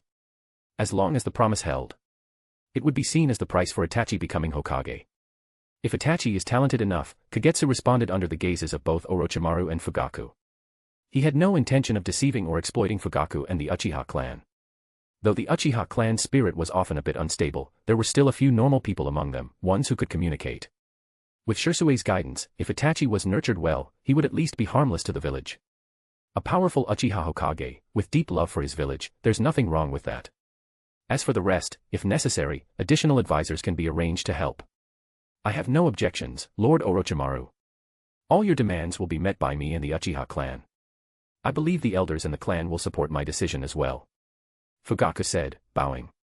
It seems we've reached an agreement, Orochimaru said softly. Over the years, Orochimaru had gone through the second Hokage's research records, as well as the studies done by Kagetsu on the Sharingan. This had sparked a great interest in him regarding the Sharingan. Especially after the appearance of Shersui's Mangekyo Sharingan, the power it displayed made Orochimaru feel an unexpected excitement. As his research deepened, revealing the unique powers of wood release and Sharingan, which were closer to the essence of chakra, Orochimaru became even more fascinated by the Uchiha clan, who had inherited it for millennia. He had even developed an archaeological hobby. He was no longer content with studying and collecting ordinary Kekkai Genkais, now, his focus was on those with a legacy. Senju, Uchiha, Hyuga, Kagaya. And some of the secret clans that had disappeared from the history of the ninja world. The mysteries behind them made Orochimaru feel that his long life would never be boring. He even thought about whether he should visit the Ryuchi cave to meet the White Snake Sage, a representative of the past. As a living fossil of the ninja world, the sage probably knew much about its history. Would the sage know what the world was like before ninjas appeared? Orochimaru, having expanded his vision, wanted to learn more and was eager to collect more information from the past. Aside from the Hyuga clan's closure and Kagaya temporarily being unable to intervene, the Uchiha and Senju clans were two Kekkai Genkai clans in his mind that were worth studying and exploring in depth. After sending the eager Fugaku away through Black Cavity, Orochimaru immediately grabbed Kagetsu when he returned, and the two began discussing the direction of their research. What form do you plan to present it in? Orochimaru asked, wanting to confirm Kagetsu's thoughts. Do you need to use the power of the Hogyoku? Kagetsu shook her head. It's just a preliminary idea. I want to forge it as a spiritual weapon. Spiritual weapon. Orochimaru raised an eyebrow, then fell into a thoughtful silence. As someone passionate about collecting ninja tools, especially various types of kusanagi swords, Orochimaru had certainly heard of spiritual weapons. In fact, he had even searched for the legendary Tatsuka blade, which was the most unique among the kusanagi sword series and only existed in myths. A spiritual weapon is indeed a good idea. After a moment, Orochimaru nodded in approval. As a non-physical weapon that could be contained within the spirit or soul, a spiritual weapon was certainly better than a physical ninja tool. Support me on my Ko-Fi account and read up to 15 early chapters. Chapter 218, Chapter 154.1, Ryuchi Cave. A spiritual weapon, huh? Maybe it's time for you to visit Ryuchi Cave. Orochimaru looked at Kagetsu and said softly. Such things, existing only in legends, had always been elusive. Perhaps only Ryuchi Cave, which recorded the history of the ninja world, might possess information about spiritual weapons and the techniques to forge them. Besides that, only clans with nearly 1,000 years of heritage, like the Hyuga, Senju, and Uchiha, might have some scattered information. Ryuchi Cave. Kagetsu nodded in thought. He believed that the method of forging spiritual weapons wouldn't be an obstacle for him, but if he could obtain some information about them in the ninja world, it would still be worthwhile. It seems you've made your decision. So, if you want to go, I can take you with me. It's been a long time since I last saw the white snake sage. Orochimaru licked the corner of his lips. The last time he met the white snake sage, he had only felt overwhelming pressure and deep envy. That power, the accumulation of knowledge and lifespan over 1,000 years, these were things he longed for. Or rather, it was because of the white snake sage that Orochimaru, who had come to understand the fragility of life, found a reference point. Turning his soul into that of a snake, was that really so difficult? If not for Kagetsu's appearance, he would have inevitably continued his pursuit of sagehood, eventually transforming himself, body and soul, toward the form of the white snake sage. The pursuit of power. The pursuit of immense strength alongside immortality. This was the transformation of Orochimaru's mindset from childhood to adulthood. In the past, he would never have considered meeting the white snake sage again, as training in senjutsu had once cost him dearly. Then let's go. Kagetsu nodded again. Neither of them was one to hesitate. After leaving a few words of advice for Sherui, they both bit their fingers, formed hand seals, and used reverse summoning to transport themselves to Ryuchi Cave. This kind of subspace, existing outside the ninja world, could only be entered in 3 ways: by being summoned by a powerful being inside, by sheer luck, or through a contract, using one's summoned beast as a spatial coordinate to transport oneself there. Poof. Poof. 2 clouds of smoke erupted as 2 figures suddenly appeared in a misty location. Orochimaru. Before Orochimaru and Kagetsu could even steady themselves and take in their surroundings, a voice filled with shock rang out behind them like a thunderclap. They turned toward the source of the voice and saw a massive serpent coiled around a lush tree. The snake was entirely purple, covered in black markings, and had a distinct V-shaped horn on its head. At that moment, the enormous snake extended its head from within the branches, its golden, ferocious eyes locking onto Orochimaru and Kagetsu below. So you were nearby all along, Manda. Seeing the massive purple serpent coiled around the tree and stretching far into the misty depths, Orochimaru raised a hand in greeting. What nonsense are you spouting? This is my territory. Manda roared in displeasure. Suddenly, its forked tongue flicked out, tasting the air. When its gaze returned to Orochimaru and Kagetsu, there was a strange, unreadable expression in its eyes. It seems like you're thinking of something sinister. That overwhelming malice. It's far beyond what I've felt from you before, Manda. Orochimaru met Manda's gaze with clear dissatisfaction. The scent. It's irresistible. Manda drooled greedily. What did you do to yourself? And that brat beside you? The 2 of you have an incredible, mouth-watering power radiating from you. If I devour you both, I might be able to evolve once more. So, you're planning to turn on your own master? Orochimaru stepped forward, motioning for Kagetsu to stand aside as he confronted Manda's undisguised hostility. Don't make me laugh. Don't forget the terms of our contract. You needed my power. And I only agreed to obey the contract because you could provide me with sacrifices and fresh blood. Don't start thinking I'm your servant, you bastard. Manda let out an angry roar and opened its mouth, spraying a rain of venom toward Orochimaru. Orochimaru's figure vanished instantly from where he stood. Manda's pupils instinctively looked upward, only to see Orochimaru above its head, holding a kusanagi sword that had appeared from who knows where, stabbing straight down at it. With its tough scales, Manda wasn't afraid of ninja weapons like kunai and shuriken. However, after fighting side by side in dozens, even hundreds of battles, just as Orochimaru understood it, it also understood Orochimaru. The only weapon Orochimaru wielded that Manda absolutely didn't want to take head-on was the kusanagi sword. Even without any chakra enhancement or nature transformation, the sword's sharpness alone was enough to wound it. Among the different types of kusanagi swords, some could extend their blade and increase their durability when infused with chakra. During large-scale battles, Orochimaru particularly liked using this kind of kusanagi sword while fighting alongside Manda. Manda's neck suddenly shrank back, and its massive body moved with unexpected agility and speed, forming a crescent-shaped arc in midair. As expected, the moment Manda dodged, Orochimaru's kusanagi sword abruptly extended, grazing Manda's lower jaw and almost slicing its belly open. At the same time, Manda's head lunged forward, its mouth opening wide to avoid the kusanagi sword before viciously biting toward the airborne Orochimaru. Boom. A substitution log exploded in Manda's jaws, shattering into splinters that it angrily spat out. Bang. Manda suddenly swung its tail and slammed it heavily onto a section of the dense forest. Orochimaru's figure quickly darted out from the impact zone. Wind release, infinite wind blade breakthrough. Orochimaru's hands rapidly formed seals in midair. The moment he completed them, his chest expanded, and he exhaled a powerful blast of wind toward Manda. Tiny wind blades were mixed within the raging storm, spreading out in all directions with Orochimaru at the center. Manda, with its massive body, was the first to bear the brunt. The violent wind struck head-on, and the chakra-infused wind blades instantly cut into its scales, leaving deep, bloody gashes all over its body. Support me on my Ko-Fi account and read up to 15 early chapters. Chapter 219, Chapter 154.2, Sage Princesses. Orochimaru. Manda roared in fury. Its massive 50-meter-long body became a terrifying weapon of destruction.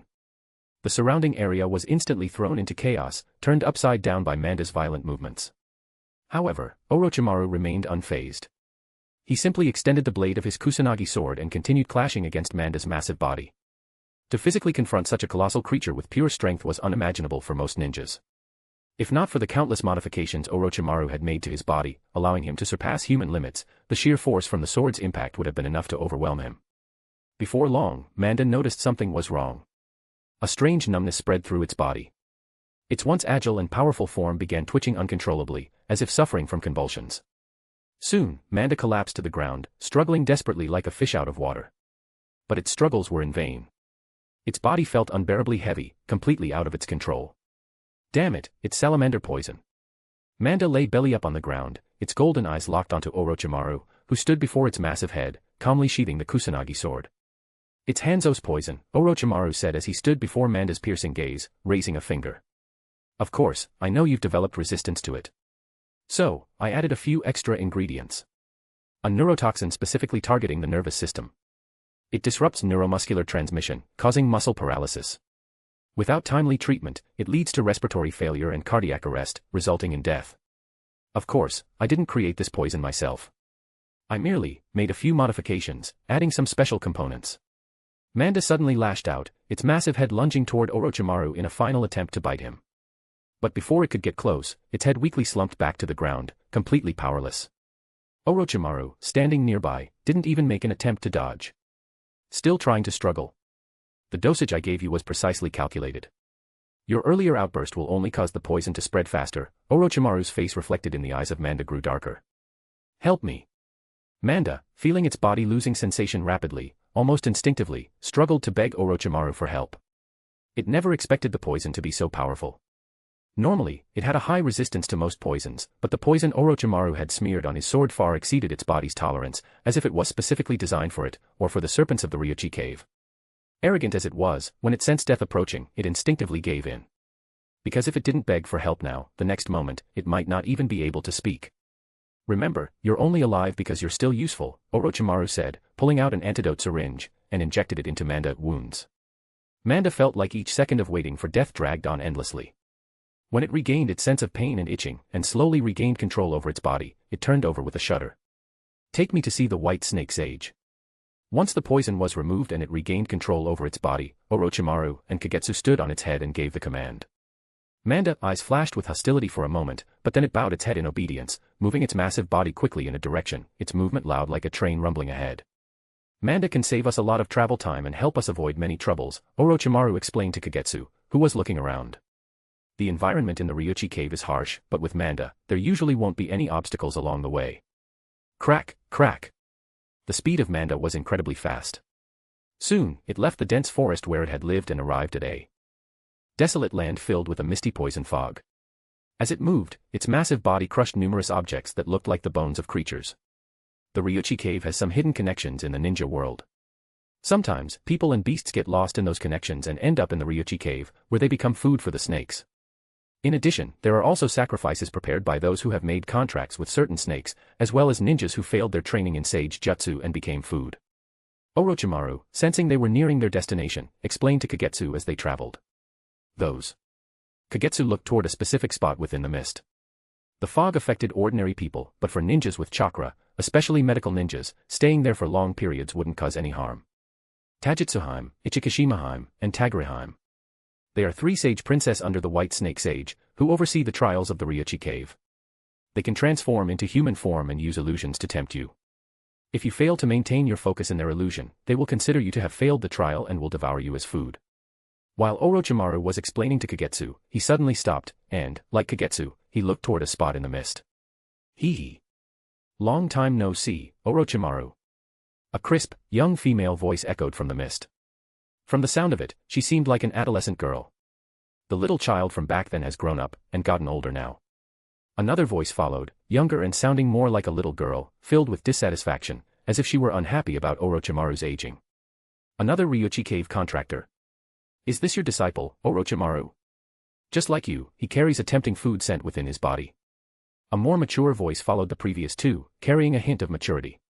At that moment, Manda stopped too and watched as three figures slowly emerged from the mist, floating in midair.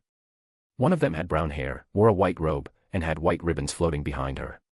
The second one was slightly shorter, with her hair tied in a bun, and a crown resting on her deep purple hair.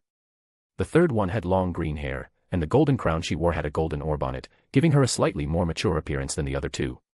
These three, who appeared to have human-like features, were the three snake princess of the Ryuchi cave that Orochimaru had just mentioned, Tajutsuheim, Ichikishimaheim, and Tagreheim. You're too close, Ichikishimaheim. Orochimaru said to the lowly girl Ichikishimaheim, who suddenly appeared in front of him. Her nostrils flared slightly as she looked at him with a somewhat greedy gaze. What's the big deal? Have you finally figured it out, and are you planning to continue the sage trial that you interrupted before? Or perhaps, Ichikishimaheim said as she turned her gaze toward them and standing next to Orochimaru, her finger almost itching with excitement at the sight of him, are you here to arrange for him to undergo the sage trial instead? Support me on my Ko-Fi account and read up to 15 early chapters. Chapter 220, Chapter 155.1, Dealing with Snake Princesses. No, I'm here to see the White Snake Sage, Orochimaru corrected Ichikishimaheim. No way. You have to pass the trial first before you can meet the White Snake Sage. That's the rule of Ryuchi Cave. Ichikishimaheim shook her head. Don't say that. I can sense your malice from a distance. I have something important to discuss with the White Snake Sage. Orochimaru's tone was cold. He had no interest in talking to the three sages of Ryuchi Cave. He knew very well that these three were mischievous and cruel. If they decided to mess with him, it would be troublesome. As for the trials, who knew what kind of torment they would come up with? Something important. What could be so important? The affairs of the ninja world have nothing to do with Ryuchi Cave. We're not like those old toads of Mount Myaboku, always meddling in the outside world.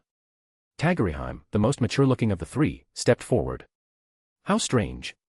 Manda, haven't you always looked down on everyone? Why are you acting so obedient today? Suddenly, Tajutsuheim shifted her gaze to Manda, who had been unnaturally quiet. Floating in the air, she moved closer and stomped on him a few times. I'll eat you.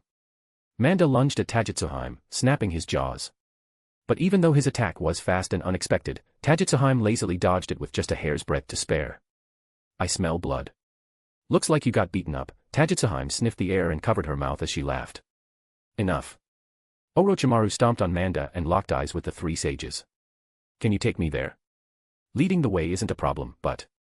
Tagreheim suddenly pointed at the figure behind Orochimaru. He has to take the trial. That's the rule. Looks like negotiations failed. As the three snake princesses spoke in unison, Orochimaru, who understood their intentions, lost his patience. His face was suddenly covered in markings resembling oil paint.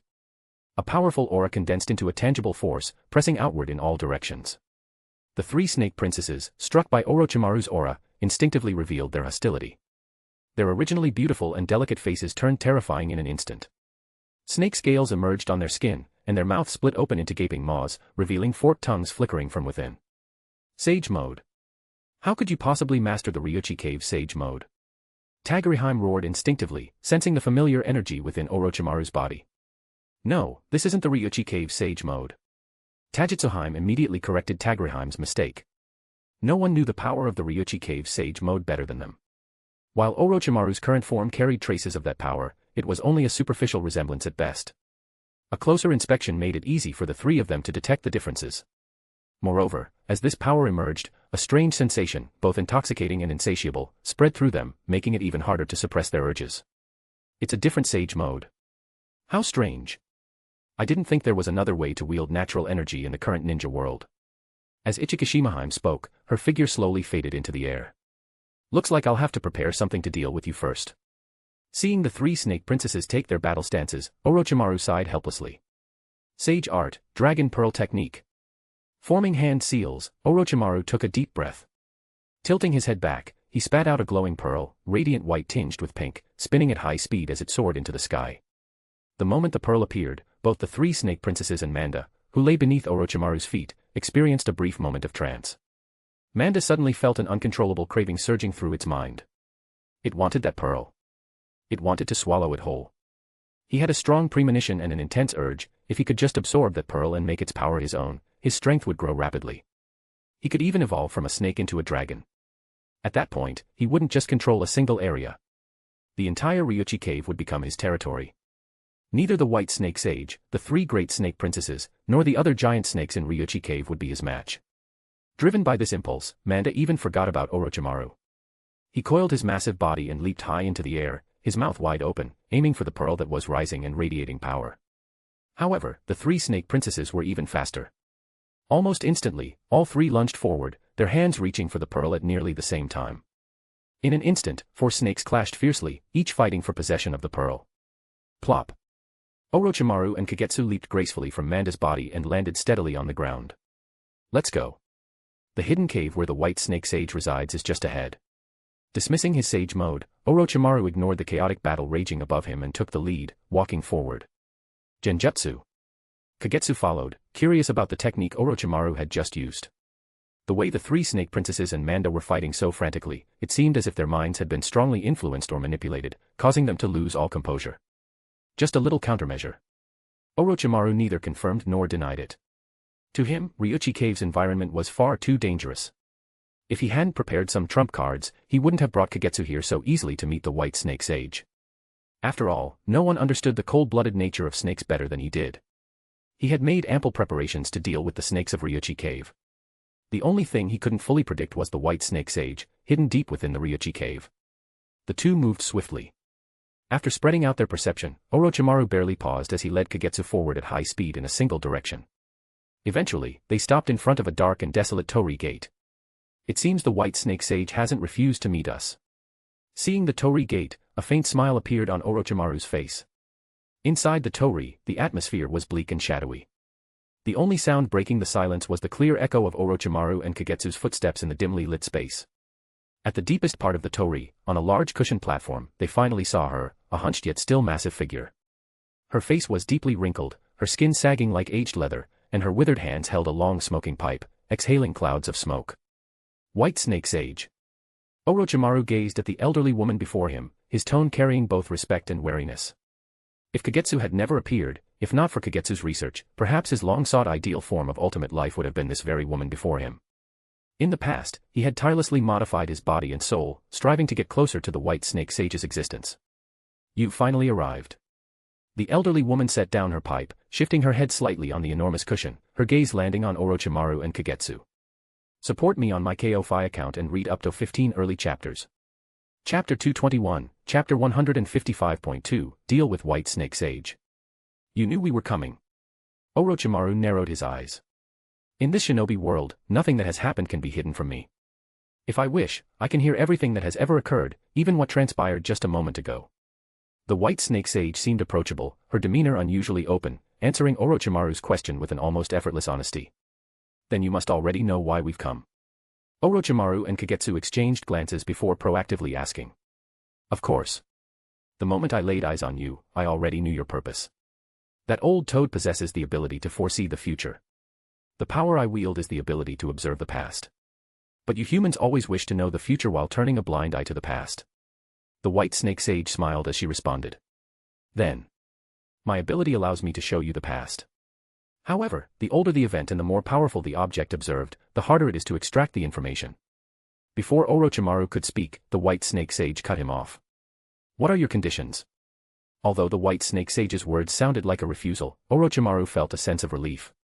If she was stating conditions, it meant she was willing to negotiate rather than outright rejecting them.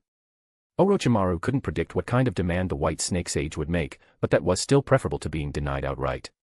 If the White Snake Sage refused to help, neither he nor Kagetsu had the strength to do anything about it. Especially Orochimaru, having admired the White Snake Sage and even modified his own body in pursuit of its power, he understood just how immense its life force and energy truly were. Despite the sage's aged and frail appearance, in a real battle, even the Ninetales would be overwhelmed purely by the difference in energy levels. Hogyoku. The White Snake Sage's words left Orochimaru and Kagetsu exchanging glances. You need the Hogyoku. Although Orochimaru's expression remained calm, his tone instantly turned cold. To him, the Hogyoku was not just a precious artifact, it was essential to his research, nearly as important as his own life. Until he fully unlocked its power, the only person he was willing to share it with was Kagetsu, who had also contributed to its creation. Not even the White Snake Sage was an exception. If the Hogyoku fell into the sage's hands, wouldn't that mean surrendering control over it? This shinobi world is vast, and its history extends far beyond the mere 1,000 years of the ninja, the white snake sage said leisurely, as if unfazed by Orochimaru's displeased tone. Beyond Mount Myaboku and the Shikatsu forest, only in Ryuchi cave can you uncover certain secrets buried by time. And if you wish to unearth these secrets of the past, only I possess the ability to help you. Rest assured, I do not seek to wrest the Hogyoku from you. I have merely seen a glimpse of hope from its existence. You've accepted a good disciple, Orochimaru. Do you want to use the Hogyoku for evolution? Orochimaru, knowing that the white snake sage wasn't contesting him for the ownership of the Hogyoku, let out a sigh of relief. He didn't mind giving up the right to use it. After all, the experiment on ninjas with the Hogyoku could simply be changed to focus on the snakes of Ryuchi cave, and the process could begin anew. You'll know when the time comes, said the white snake sage, turning their gaze toward the quiet and silent Kagetsu, standing next to Orochimaru. They asked, the Hogyoku, it's probably an unfinished product, right? It can indeed only be considered a semi-finished product right now, Kagetsu answered honestly. I look forward to the day it evolves into perfection. When that time comes, I'll need to borrow its power, and you must provide me with all the help I need. The white snake sage made her request, but also offered something in return. In exchange, during this process, if you need anything, Ryuchi cave will assist you. Even I will offer you 3 questions to ask me. 3 questions. Kagetsu glanced at Orochimaru. Seeing him nod, Kagetsu nodded as well but added, however, I hope that after those 3 questions, if we still need to know more secrets, we can come to an agreement. Then you'll need to show me hope. The white snake sage said bluntly. Now, do you want to know the location of the sacred artifacts? The white snake sage asked. Yes. Both Orochimaru and Kagetsu nodded in unison. The white snake sage took a deep puff from their pipe and exhaled a large cloud of smoke. The smoke spread out across the empty space of the torii gate, gradually taking on the appearance of a canvas being painted with colors. Like an illusion, an image appeared before Kagetsu and Orochimaru. A wine gourd and a round shield flashed briefly across the image. Then, a panoramic view appeared. Afterward, the scene disappeared into nothingness. The Totsuka blade and the Yata mirror are there. Due to the influence of the sacred artifacts, my ability can only show you these few images, the white snake sage said, coughing twice before speaking softly. This place seems a bit. Orochimaru strained to remember which place in the ninja world could match the scene in front of him. Generally speaking, it's hard to pinpoint a location based on just one scene. But having a clue is better than having none. It's just a matter of investigating and searching, which will take time. Orochimaru softly reassured himself in his mind. All right, if you have no other business, then leave. The white snake sage gave the dismissal order. After saying that, the white snake sage seemed to remember something and spoke to Orochimaru, adding, by the way, let's return things to normal for Tajutsuheim and the others. Don't tease them with that fake orb anymore. Of course. Orochimaru nodded in response. But that jutsu doesn't last long. By now, it should have already been released, right? As Orochimaru finished speaking, 3 frantic figures rushed through the torii gate, appearing before Orochimaru and Kagetsu. Orochimaru. How dare you toy with us? The leader, Tajutsuheim, glared at Orochimaru with rage, looking as though she wanted to swallow him whole. Support me on my KO-Fi account and read up to 15 early chapters. Chapter 222, Chapter 156.1, Return. It seems that the power of Sage Jutsu I have mastered surpasses yours in terms of quality. Orochimaru paid no mind to the 3 enraged snake princesses. He knew that as long as their cooperation remained intact, and as long as no problems arose, the white snake sage would not allow them to act recklessly. Enough. Haven't you 3 embarrassed yourselves enough? As expected, in the next moment, the white snake sage's voice echoed. The 3 snake princesses, who had been furious and menacing just a second ago, suddenly froze, as if a bucket of cold water had been poured over them. You may leave now. Remember what I told you. Ignoring the suddenly subdued snake princesses, the white snake sage used its power to send Orochimaru and Kagetsu out of Ryuchi cave. Poof. Poof. 2 figures reappeared in Orochimaru's underground base. Watching over the area, Sherui heard the sound and immediately sensed the familiar chakra signatures.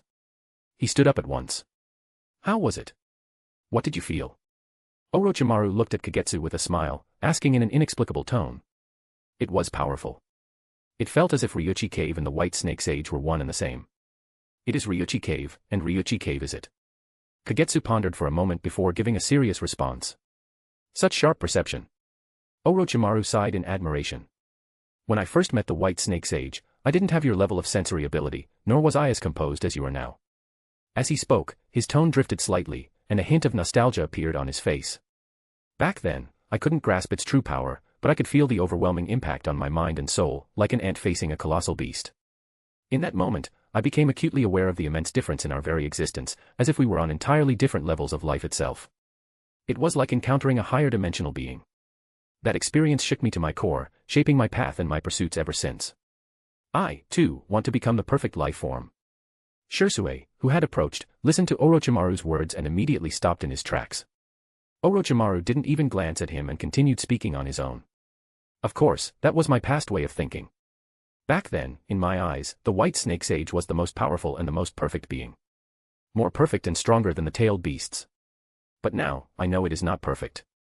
It has its flaws too. A person's thoughts always change with time and experiences. Just like my admiration for Hiruzen-sensei, and just like my obsession with the White Snake Sage. Kagetsu and Sherui remained silent, simply listening to Orochimaru, who seemed to be talking to himself. Alright, I was just unable to suppress some of my inner emotions. What I once pursued, looking at it now, doesn't seem so unattainable or mysterious anymore. Orochimaru composed himself, as if he had let go of some burden in his heart. His entire demeanor became much more relaxed, and he gave off a subtly different aura. I'll take care of the matter regarding the spiritual weapon. I'll find it. Orochimaru took the responsibility upon himself. I once pursued these artifacts and even gathered some information and records. It is said that these ninja tools possess incredible power. And they even have a degree of autonomy. To obtain them, one might need their approval.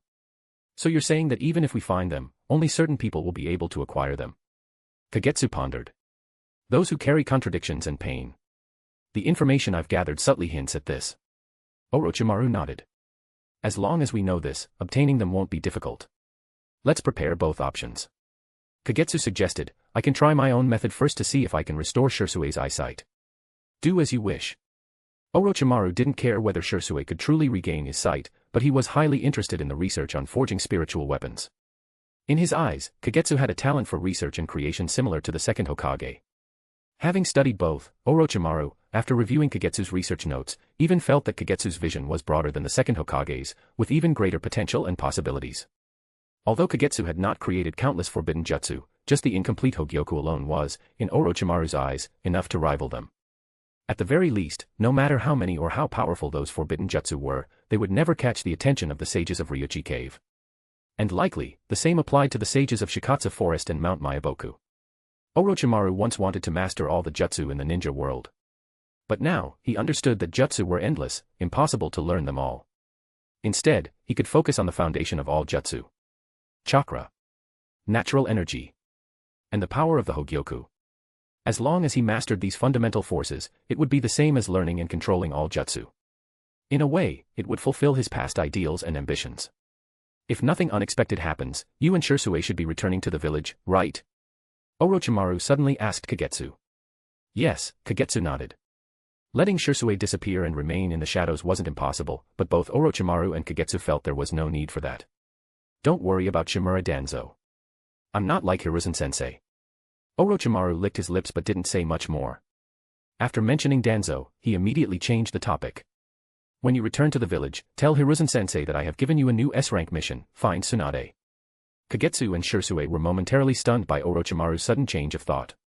Tell him that Konoha needs Tsunade's strength right now. Even if she still suffers from hemophobia, Hiruzen-sensei will agree. If possible, have Jiraiya help out. He's quite skilled at gathering intelligence and tracking down people. Of course, when it comes to actually convincing Tsunade, he shouldn't be present. His personality might cause some unexpected problems in the negotiation. Orochimaru casually roped Jiraiya into the plan as well. Tsunade-san won't be easy to persuade, Kagetsu sighed. He had an idea of what Orochimaru was planning, and he didn't mind, but thinking about Tsunade's despair and stubborn nature made him feel a headache coming on. He didn't have that kind of charisma or talk no jutsu. Tsunade wouldn't see her younger brother, Nawaki, in him either. Even though he had learned medical ninjutsu from her and could barely be considered a half-disciple, that alone wouldn't be enough to bring her back. My future research requires her. If she joins us, she could play a crucial role in our work. At the very least, she could help me complete my Hogyoku much faster. You can't deny that when it comes to medical ninjutsu and human body research, Tsunade's talent is not just equal to ours, it far surpasses us. Support me on my Ko-Fi account and read up to 15 early chapters. Chapter 223, Chapter 156.2, S-Rank Mission. Right now, Orochimaru was solely focused on perfecting the Hogyoku, incorporating his own modifications into it. He even wanted to use Kagetsu's research to create another Hogyoku for himself. For this, he needed an experienced assistant who could keep up with his pace and intellect. Right now, there was no other candidate except Tsunade. As long as Tsunade was willing to help, her expertise could even provide inspiration for Orochimaru through association. What kind of bargaining chip would it take to make Lady Tsunade overcome her psychological barriers and hemophobia to help us? Kagetsu didn't want to take the responsibility. I have preserved the cellular tissues of Nawaki and Dankato, Orochimaru said, unconcerned with Kagetsu's attempt to avoid responsibility. In many cases, especially in front of Kagetsu and Anko, he was actually quite reasonable. One could even say he was a rather responsible teacher. If she agrees, I can use their cellular tissues to clone their bodies and, with the Edo Tensei, summon their souls from the Pure Land. With the progress we've made in soul research, shouldn't we be able to intercept their souls and prevent them from returning to the Pure Land in the future? Orochimaru calmly laid out his plan. Using the future resurrection of those two as an exchange for Tsunade's help, do you think she would refuse this offer? It's hard to say. After hearing Orochimaru's plan, and realizing it was almost exactly what he had guessed, Kagetsu was still uncertain whether they could convince Tsunade. In fact, if it were just about resurrecting two people, Nagato's Rinnegan would be one way to do it. However, he had not yet fully mastered the power of the Rinnegan, let alone the ultimate dojutsu that could bring the dead back to life. Since Nagato couldn't control it, the idea of transplanting the Rinnegan to another Uzumaki clan member, or anyone else capable of withstanding its power, to use the Rinnegan and bring people back to life, could also be ruled out. We can give it a try. There are still so many secrets in the ninja world for us to explore. Tsunade shouldn't keep sinking like this. If I weren't tied up. Orochimaru wanted Jiraiya to take over his position, to deal with and hold off Inoki, and to command the battlefield. But he would never do that, and neither would the third Hokage and the council allow it. They were afraid that if Orochimaru freed up his hands, he might go back to the village and cause chaos with the Uchiha clan, making things difficult for them. One Uchiha was troublesome enough for them, but they could suppress and manage it, but adding Orochimaru into the mix would make things harder to control. No one wanted to face a group of red-eyed people led by a leader. Especially since, with the support of the Technology Development Department, many Uchiha clan members had successfully awakened their Sharingan, and the number of Uchiha with the 3-Tomo Sharingan was steadily increasing. This was despite Shimura Danzo's desperate suppression of them, with the approval of the third Hokage and the council. If necessary, I can go and talk to Tsunade. In the end, Orochimaru added a caveat. After all, Kagetsu had the black cavity, so if needed, he could be quickly transported to Tsunade. Konoha Village. Orochimaru's team, consisting of Kagetsu and 2 others, returned to the village, dusty and tired. They immediately headed for the Hokage Tower's office to hand over their mission, following the usual procedure. It had been months since the third Hokage was last seen. When he was seen again, the signs of aging were even more apparent. However, when he saw the 3 of them, his attention focused, and he gave them a warm smile. Lord Third. Kagetsu stepped forward, placing the mission scroll and the intelligence from the front lines on the third Hokage's desk. Kagetsu, was it you who brought Sherui back? The third Hokage said, his eyes naturally drifting to the bandaged Sherui behind Kagetsu. Can I see your eyes, Sherui? After receiving a confirming response from Kagetsu, the third Hokage stood up from his chair, walked around the desk, and stood in front of Sherui. Kagetsu and Anko stepped aside, watching as Sherui removed the bandages from his eyes, revealing his focusless eyes. There was a traitor within the village's Umbu who leaked your information. The village originally intended to summon you back to ask about your eyes to confirm the problem with Uchiha Madara. I didn't expect things would turn out like this, the third Hokage said softly, patting Shersui's shoulder with a tone filled with guilt. It's okay, Lord Hokage. Sherui quickly shook his head. He still held no ill feelings toward the third Hokage. The leader of the Root, Danzo Shimura, who caused all of this, has been imprisoned. Root is now under the management of the 2 advisors for cleanup and supervision. In any case, the village will give you and the Uchiha clan an explanation, the third Hokage added. The third Hokage could sense Shersui's sincerity, and as he sighed in relief, he knew this matter was far from over. At the very least, the Uchiha clan was still waiting for an answer. Even though Sherui had no objections, at this critical moment in the war, as Hokage, he knew he had to offer both Sherui and the Uchiha clan a compensation that would be recognized and accepted by all the ninja clans in the village. After all, it was a pair of Mangekyo Sharingan. A pair of eyes that could rival the first Hokage's with style. If these eyes were used on the battlefield, it would at least improve the dire and harsh situation the village was facing. After all, a powerful ninja can influence the outcome of a small-scale battle. Orochimaru should have communicated with you, right? Does he have any opinions? After calming Sherui, the third Hokage's gaze fell once again on Kagetsu. Although the village was tightly sealed, the third Hokage didn't believe that Orochimaru wasn't aware of the events happening inside. He was just testing Kagetsu. Orochimaru-sensei gave me a new mission. He wants me to bring back Tsunade-san. Kagetsu pulled out a new small scroll and handed it to the third Hokage with both hands. Orochimaru-sensei believes that Konoha needs Tsunade-san right now. It also gives her a chance to check Shersui's eyes and see if there's a possibility of restoring his sight. The third Hokage took the scroll from Kagetsu, opened it with a specific hand sign, and carefully read it. After finishing, he looked at Kagetsu with a complex expression. I approve this S-rank mission. If you can bring Tsunade back, your achievements will be enough to promote you to Jonin. Also, Jiraiya will go with you. I'll write you a letter, and you can speak with him directly. Saying this, the third Hokage immediately wrote a letter and handed it to Kagetsu. After everything was done, the third Hokage felt a sense of relief. He had initially expected Orochimaru to make some troublesome demands to calm the situation caused by the root, but it wasn't as difficult as he had imagined. In fact, the third Hokage couldn't help but feel a sense of inexplicable comfort, thinking that perhaps Orochimaru had finally started to see things from the Hokage's perspective. Support me on my Ko-Fi account and read up to 15 early chapters. Chapter 224, Chapter 157.1, Travel. Kagetsu. I didn't expect you to come looking for me.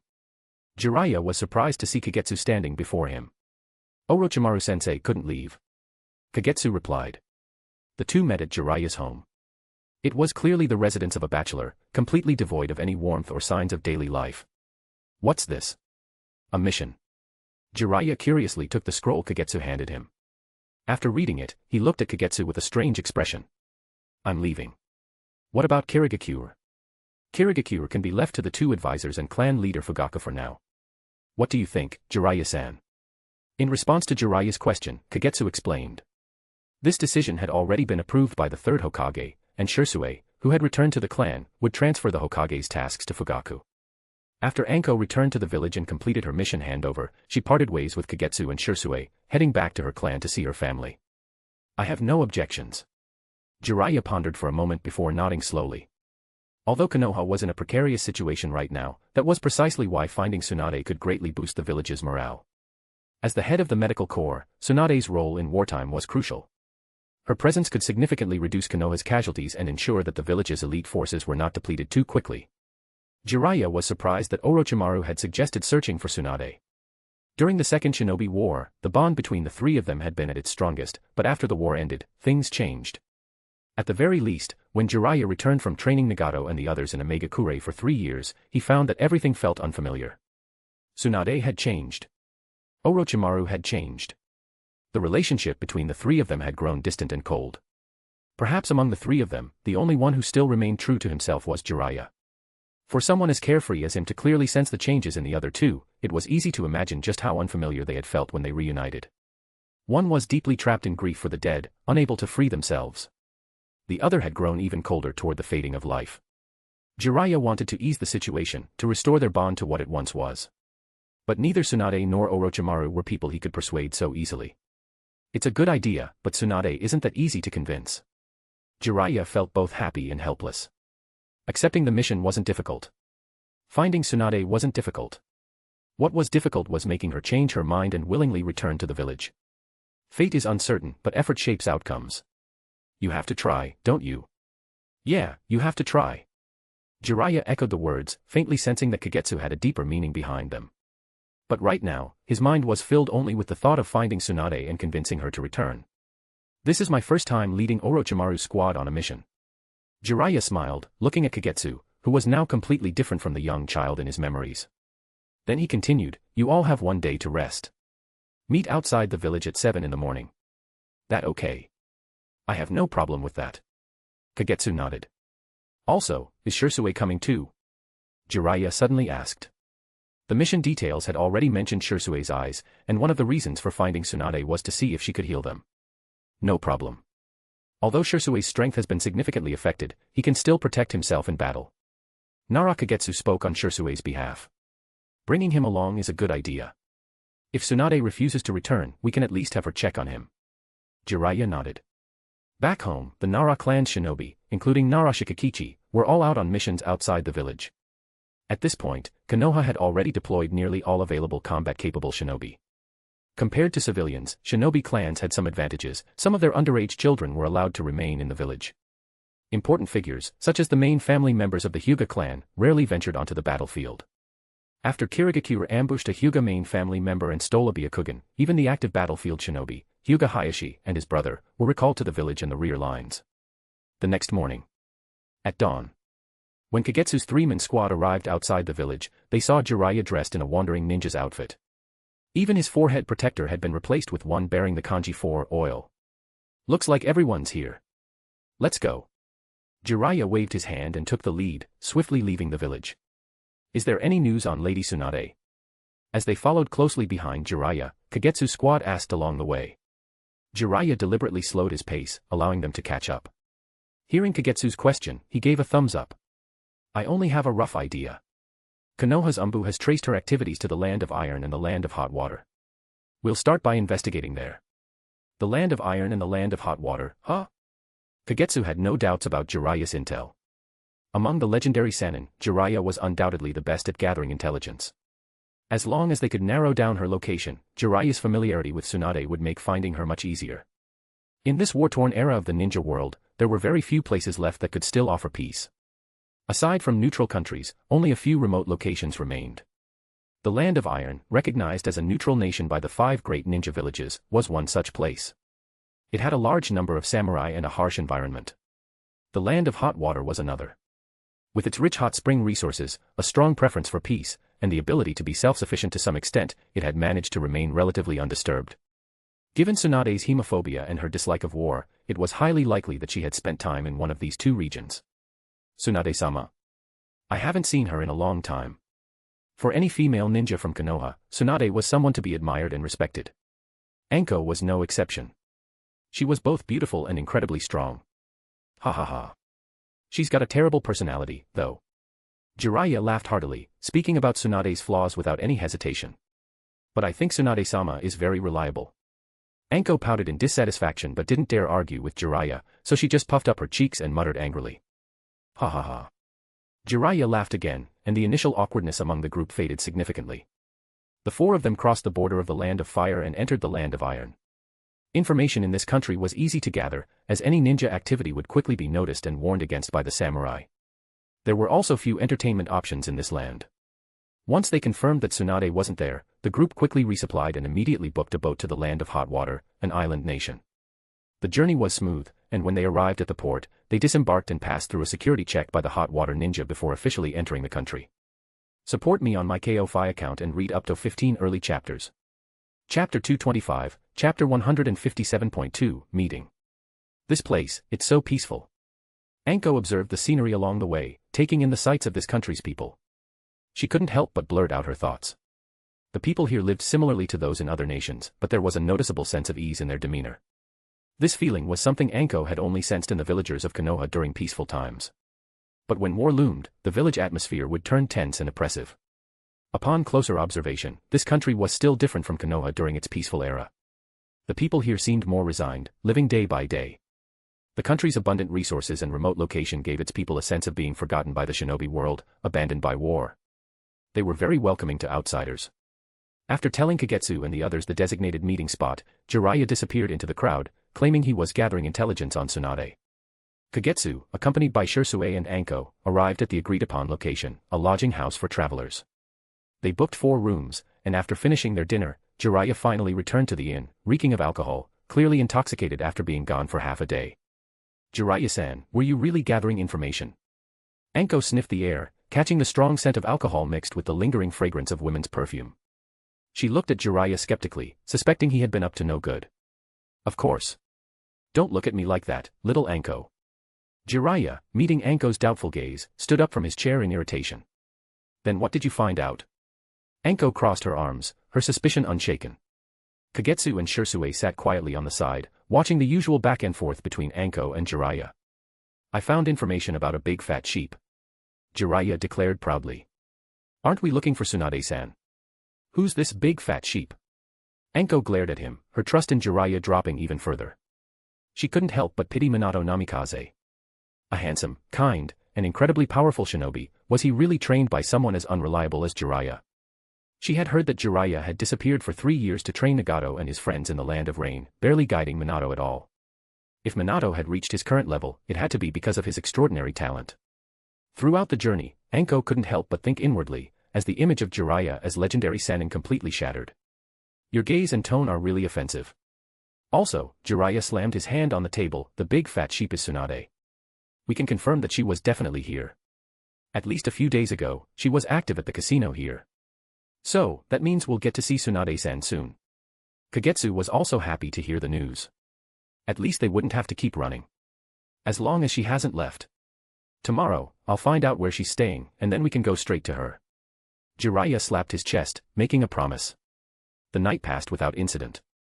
The next day, Jiraiya disappeared early in the morning and didn't return until evening. This time, he wasn't drunk, but the strong scent on him made Anko frown. Get ready, I'll take you to Tsunade right now. We need to be fast. If we're too slow, she might escape. Jiraiya urged Kagetsu and the others. The four of them turned left and right through the streets. Did Tsunade-san spot you? Why is she hiding from us? Anko, following Jiraiya through the streets and alleys, was somewhat confused. She's not hiding from us, she's just avoiding her creditors. Jiraiya spoke with a somewhat regretful tone. Creditors? Anko looked puzzled, clearly still seeing Tsunade through a perfect lens. Wait. The four arrived at a secluded alley, where they saw two shady female figures, one tall, one short, trying to jump over a wall to escape. Jiraiya's eyes lit up, and he immediately shouted.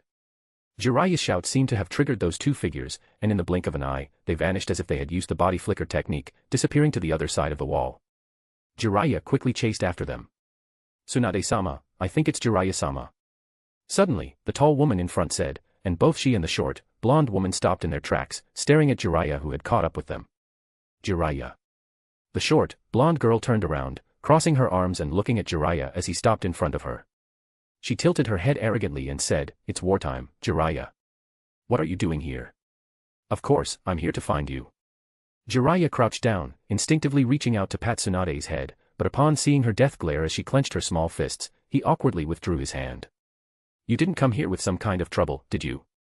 Tsunade thought for a moment, relieved that her luck was fine. Sensei wants you to return to the village. Impossible. Before Jiraiya could finish his sentence, Tsunade immediately refused. Give it up. I'm not going back to the village. Tsunade added. Is this Tsunade-sama? Anko looked at the short, blonde girl who didn't resemble the graceful Tsunade she remembered and was a bit surprised. Is this a transformation technique? Anko and Kagetsu. Tsunade's gaze shifted to the three of them, and after thinking for a moment, she asked cautiously. It really is Tsunade-sama. Anko said, stepping forward, her eyes sparkling. This isn't the place to talk. Let's find somewhere else to talk. Jiraiya glanced around and suggested. Neither Tsunade nor Shizen disagreed with his suggestion. The group then headed to the place where Jiraiya and the others were staying. In the room, after listening to Jiraiya's intentions, Tsunade silently approached and examined Shersui's eyes before shaking her head under everyone's watch. As for Shersui's eyes, I'm powerless. This is the backlash of the jutsu, not something that medical ninjutsu can easily solve. Then. I won't go back to the village with you. Tsunade shook her head, cutting off Jiraiya's words. In the silence that followed, Kagetsu stood up and said to Jiraiya, Orochimaru-sensei wanted me to convey a message to Tsunade-sama. Can I speak with her privately? Support me on my KO-Fi account and read up to 15 early chapters. Chapter 226, Chapter 158.1, Resurrection. Kid, I don't know what message Orochimaru asked you to bring, but no matter what you say, I won't go back to the village with you. Tsunade crossed her arms, her tone impatient as she watched Jiraiya leave the house with Anko, Shizen, and Shersuei. She felt no joy in this reunion, only memories she wanted to escape from. Jiraiya and the others had brought back things she didn't want to remember. Orochimaru-sensei said he has a way to bring Nawaki and Dan back to life. Looking at Tsunade's increasingly impatient expression, Kagetsu stated it directly. Tsunade's face froze. For a moment, she seemed completely immobilized, as if she had been bound by a sealing jutsu. Kid. Shaken by the news, Tsunade's aura surged. Her gaze toward Kagetsu turned dangerous. What's going on? Sensing Tsunade's sudden burst of chakra, the door was flung open. Jiraiya rushed in, his face filled with concern as he saw the tense atmosphere in the room. Get out. Tsunade roared, swinging her fist threateningly. Seeing her raised fist, Jiraiya instinctively shrank back and quickly dragged Shizen and the others out of the room, this time, much farther away. Edo Tensei. Tsunade's sharp gaze locked onto Kagetsu, as if ready to punch him if he gave the wrong answer. Though she rarely involved herself in the affairs of the Senju clan or her granduncle's various experiments, she had come across Edo Tensei before. Before leaving the village, she had skimmed over the technique's details while sorting through Tobarama's notes and passing them on to Kagetsu and Orochimaru. She knew that this technique was recorded in the Scroll of Seals. Of course not. Kagetsu quickly shook his head. Even though he could dodge if Tsunade threw a punch, who would willingly stand on a pile of rubble for no reason? You better not be. That kind of jutsu, which desecrates the dead by bringing them back, is something I will never allow. Tsunade replied firmly. If she had truly wanted to, she would have found a way to learn this forbidden jutsu back when she first learned of its existence. Even though mastering it might be extremely difficult. Kagetsu raised his hand slightly. Orochimaru-sensei also didn't think you would choose that kind of resurrection. So, would you like to hear about a true resurrection technique, one that brings the dead back from the Pure Land to the shinobi world? Hearing this, Tsunade didn't respond immediately. She hesitated, her expression struggling as if waging an internal battle. Kagetsu didn't press further.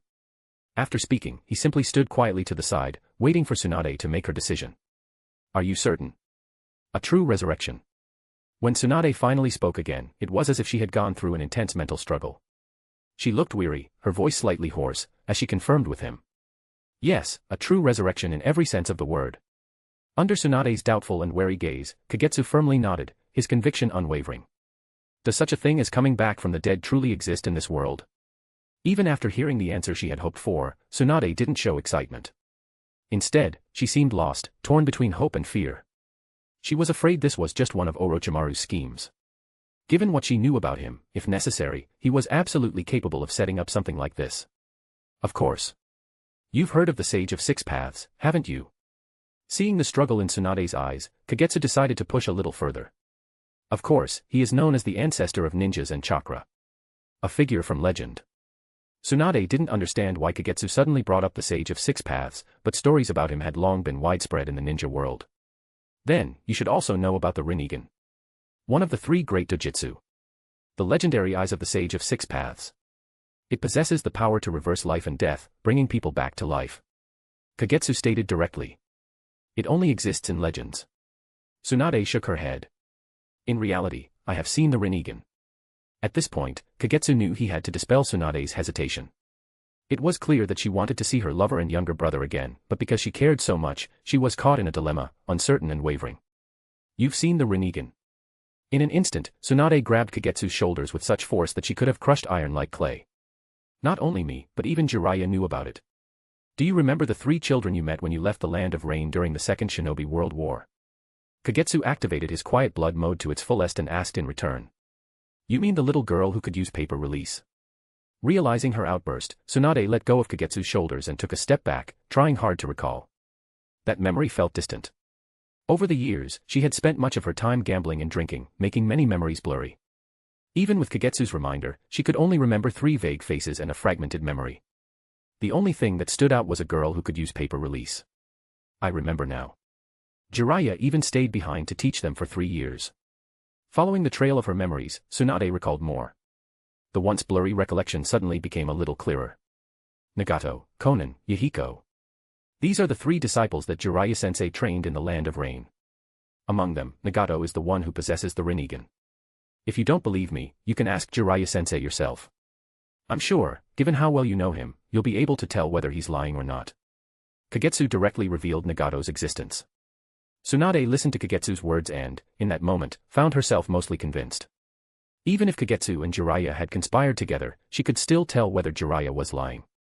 After all, they had fought side by side for years, and their understanding of each other's habits and thoughts was almost instinctual. You want Nagato to use the Rinnegan to revive Dan and Nawaki? Tsunade thought she had figured out Orochimaru's plan, but she frowned and asked, what's the price for such a jutsu? If there's no cost, wouldn't he be able to revive all the past generations of shinobi? The entire ninja world would be in chaos. This is a dojutsu that can only be used once in a lifetime, and the cost is the user's life. Kagetsu didn't bother explaining the connections between Nagato, the Uzumaki clan, and the Rinnegan. He simply answered her question truthfully. The light in Tsunade's eyes dimmed. Her expression showed struggle, but in the end, she shook her head. I have no connection to this Nagato, but with a price like that, Nawaki would definitely feel guilty. Support me on my Ko-Fi account and read up to 15 early chapters. Chapter 227, Chapter 158.2, Motivation. I brought up the Rinnegan just to let you know, Tsunade-sensei, that there is still hope for resurrection in the ninja world. Besides, if it meant sacrificing Nagato's life to bring back Dan and Nawaki, Jiraiya-sensei would be the first to refuse. He sees Nagato as a candidate for the child of prophecy, someone who can change the ninja world and bring peace. A meaningless sacrifice like this is something he could never accept. Kagetsu shook his head again. Enough with the wordplay. Just tell me Orochimaru's plan. Tsunade furrowed her brows and demanded firmly. Through their exchange, she had already made up her mind. If Orochimaru could present a plan convincing enough, no matter what he asked of her, she would agree to cooperate. And so, she once again showed her decisive nature. Using the cells of Nawaki and Dan Kato, we can clone 2 unconscious bodies through biotechnology. Then, by using Edo Tensei or other methods, we can guide their souls back from the Pure Land and fuse them with their clones. Kagetsu briefly explained Orochimaru's plan. It sounds tempting, but none of these steps are simple, right? Are you so sure that you can summon Dan and Nawaki's souls back to the shinobi world and successfully merge them with their clones? Tsunade, relying on her experience, immediately recognized the many obstacles they would face.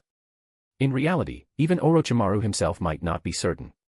If he had already mastered the correct methods and techniques, given his personality, he wouldn't just send Kagetsu and Jiraiya to negotiate. Nawaki or even Dan would already be standing before her.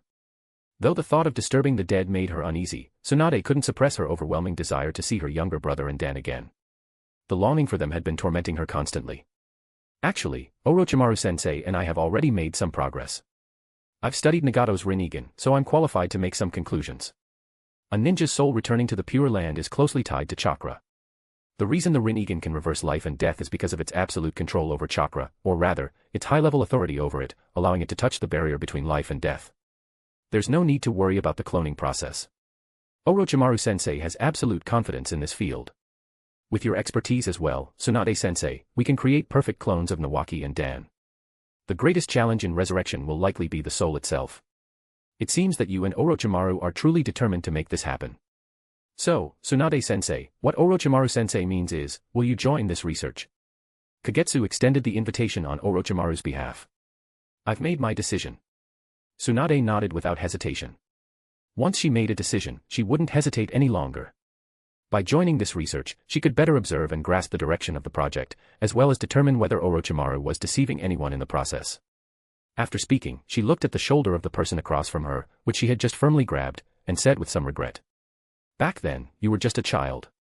I never expected you to have the strength to withstand my power now. Like Orochimaru-sensei, I still value my life, Kagetsu muttered. Seeing that the issue had been resolved and the atmosphere was now more relaxed and harmonious than before, Kagetsu softly added. Earlier, I thought Tsunade-sensei would have completely destroyed this room and the hotel if she had lost control. I didn't expect you to keep your emotions in check. Don't underestimate me. Tsunade awkwardly forced a smile. If Jiraiya hadn't rushed in with his concerns, causing her to focus her attention and anger on him, she might have already punched the ground and turned this hotel into ruins. Now that Kagetsu brought it up, she wasn't keen on admitting this and could only laugh it off and try to change the subject. I've made my decision. I'll go back to the village with Shizune. But where I want to go and what I want to do is none of the village's business. Tsunade loudly declared in front of Jiraiya and the others. Looking at Jiraiya, whose spirit had clearly changed, his gaze towards Kagetsu was filled with awe. He didn't know what exactly Kagetsu had said to Tsunade to cause such a drastic change in her, even agreeing to go back to the village. This made Jiraiya's curiosity itch. He wanted to know what they talked about but was wary of Tsunade being there. So, he kept trying to make eye contact with Kagetsu, hoping he would understand and give him an answer.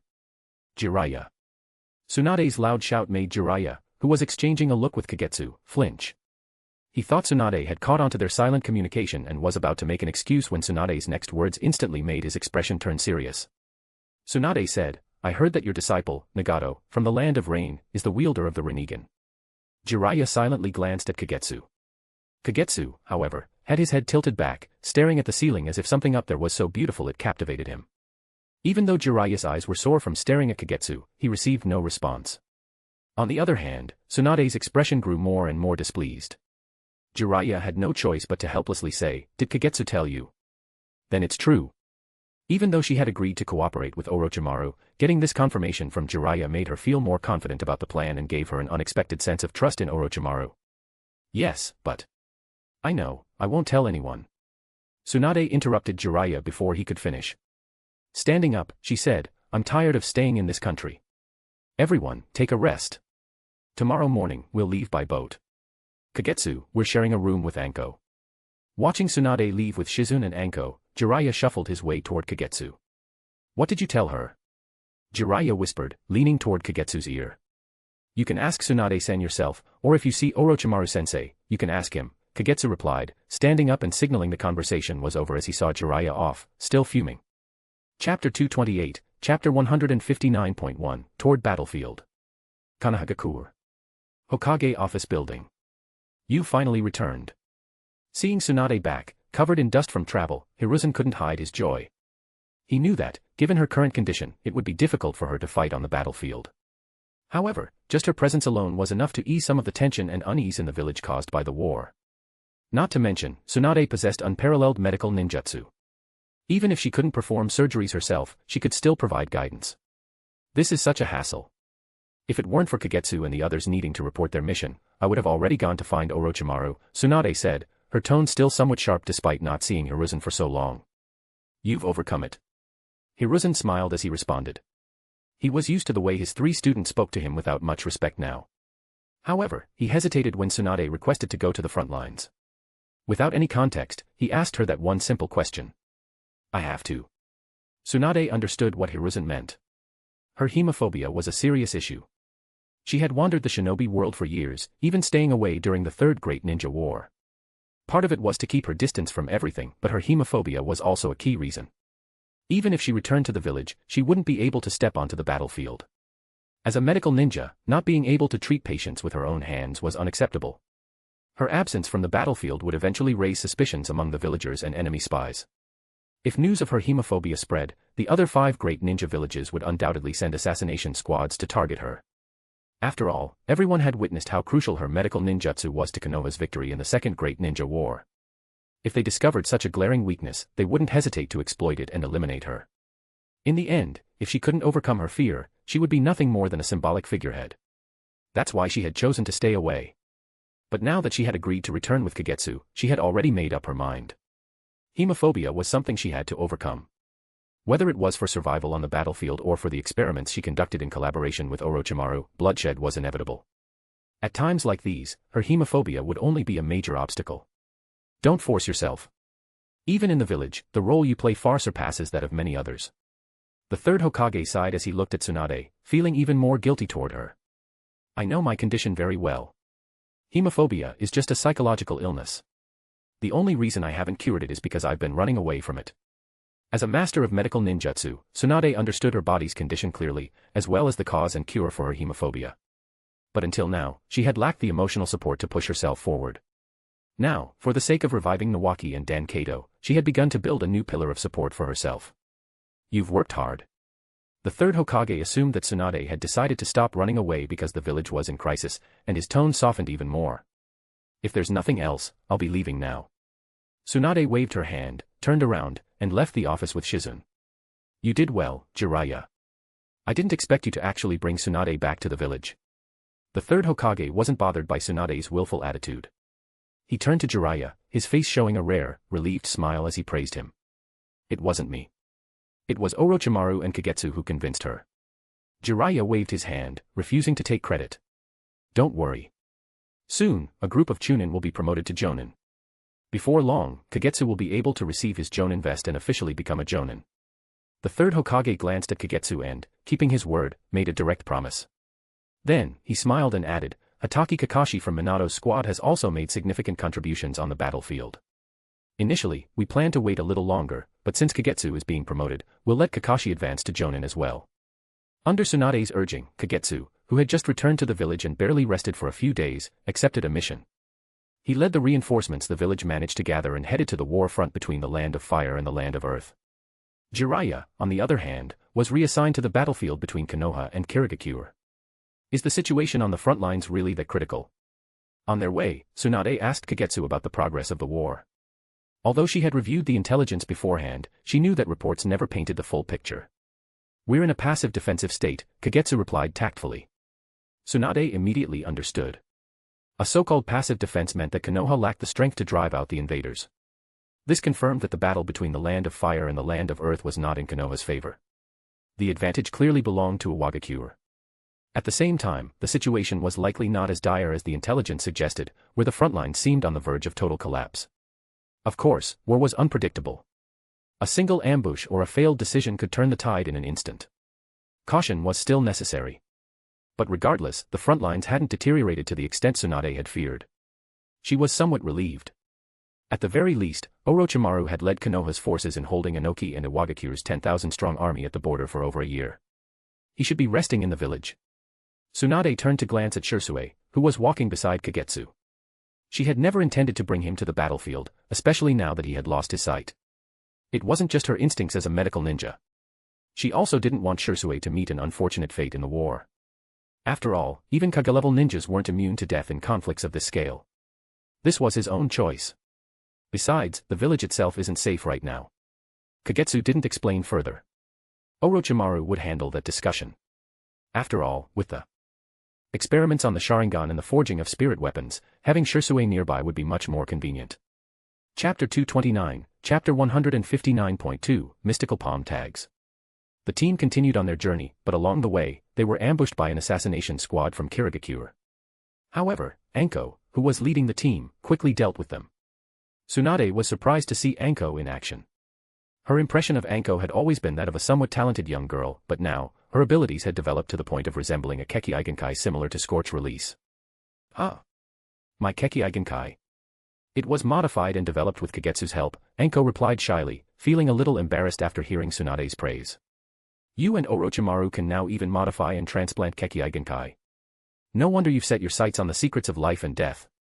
It seems that all these years, I'm the only one who has remained stagnant, Tsunade said, glancing at Kagetsu with a mix of understanding and regret. She realized that during her years of despair, she had missed out on many things and wasted a lot of time. The war at the front lines was raging, but within the Land of Fire, elite squads from Iwagakure and Kirigakure were also active. Although the two sides had their conflicts, they exercised restraint as long as Konoha had not completely fallen. Especially when their goals aligned or when they encountered Konoha's shinobi, they would often cooperate with an unspoken understanding. Because of this, Kagetsu and the others remained extremely vigilant throughout their journey. After many days, Tsunade and Kagetsu finally arrived at the front lines with reinforcements and supplies, where they met Orochimaru. Orochimaru had just returned from the battlefield, his body stained with fresh blood. The atmosphere in the camp was heavy and oppressive.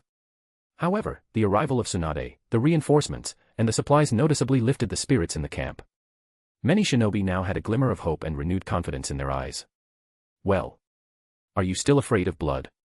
Inside the tent, Orochimaru, reeking of blood, deliberately stepped closer to Tsunade, watching as she tried to suppress her trembling and inner fear. You don't need to worry about me. As long as you fulfill your promise to me, I will overcome everything else. Tsunade instinctively took a step back, but after realizing it, she stepped forward again, summoning her willpower to fight against the fear that surged within her at the sight of blood. You'd better be. I have high expectations for you, Tsunade. Orochimaru didn't press further. Humph. Tsunade snorted coldly. Before long, she took over the frontline camp and the treatment of injured soldiers in the rear. To overcome her hemophobia, she even forced herself to heal some mildly wounded shinobi using medical ninjutsu. I didn't expect the technology development department to achieve this under your leadership.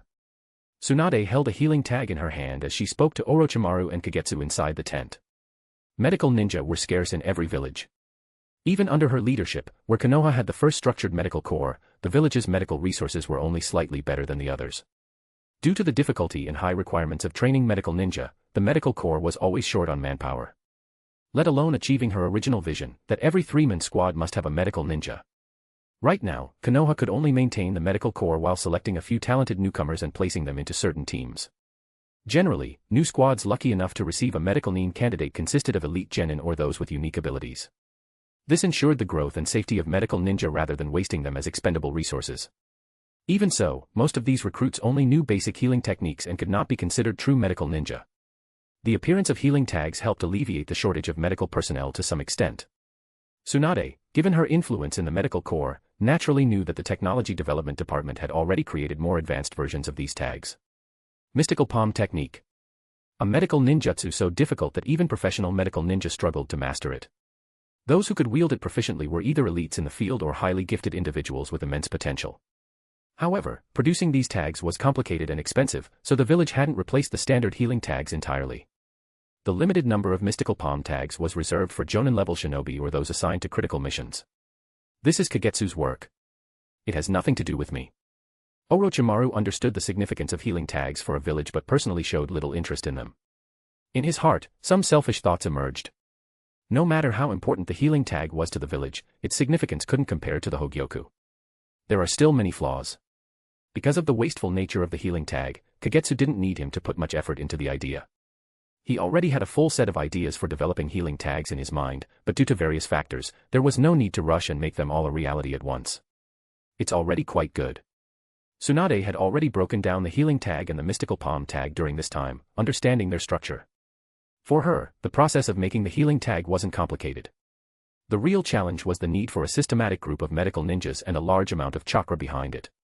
Other major ninja villages could easily break down and even make healing tags once they got their hands on them, as long as they had ninjas who knew sealing techniques and medical ninjutsu. However, due to cost limitations, unless they took another approach, they would never be able to compete with Konoha in terms of expenses. As for the mystical palm tag, the difficulty and cost of breaking it down were too high. Instead of going through all the trouble and spending huge amounts of resources to break down and create mystical palm tags, it would be better to invest in training a medical ninja to learn mystical palm. Tsunade took out the healing tag in front of Orochimaru and Kagetsu today because she wanted to make some improvements, practice her skills, and adjust her research. After hearing Tsunade's request, neither Orochimaru nor Kagetsu objected. Orochimaru didn't care, and Kagetsu thought that, regardless, the healing tag he had seen so far was already worth it. Maybe Tsunade's improvements would give him more ideas and lead to some breakthroughs in healing tags.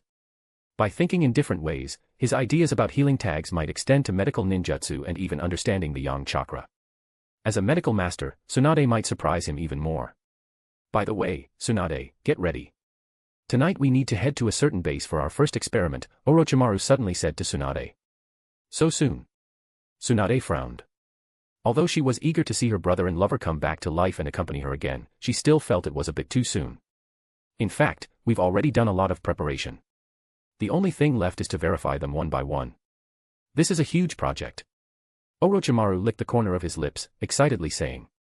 Chapter 230, Chapter 160.1, Sage Mode. Tsunade, you haven't mastered Sage Mode yet, have you? Inside the underground base, Orochimaru led the group in and asked her softly. However, Tsunade ignored him. Her eyes were fixed intently on Kagetsu and the black, hollow-like void behind him. This is a space-time technique. Second Grandpa's Flying Thunder God. It doesn't look like it. It has nothing to do with the Flying Thunder God. This is the black cavity developed by Kagetsu. If you're interested in the details, you can check the records later. Orochimaru spread his hands as he spoke. The black cavity was one of the few techniques that intrigued Orochimaru. Even though he had access to its training methods, he lacked the confidence to master it and eventually gave up. Spacetime ninjutsu already required an extremely high level of talent and compatibility.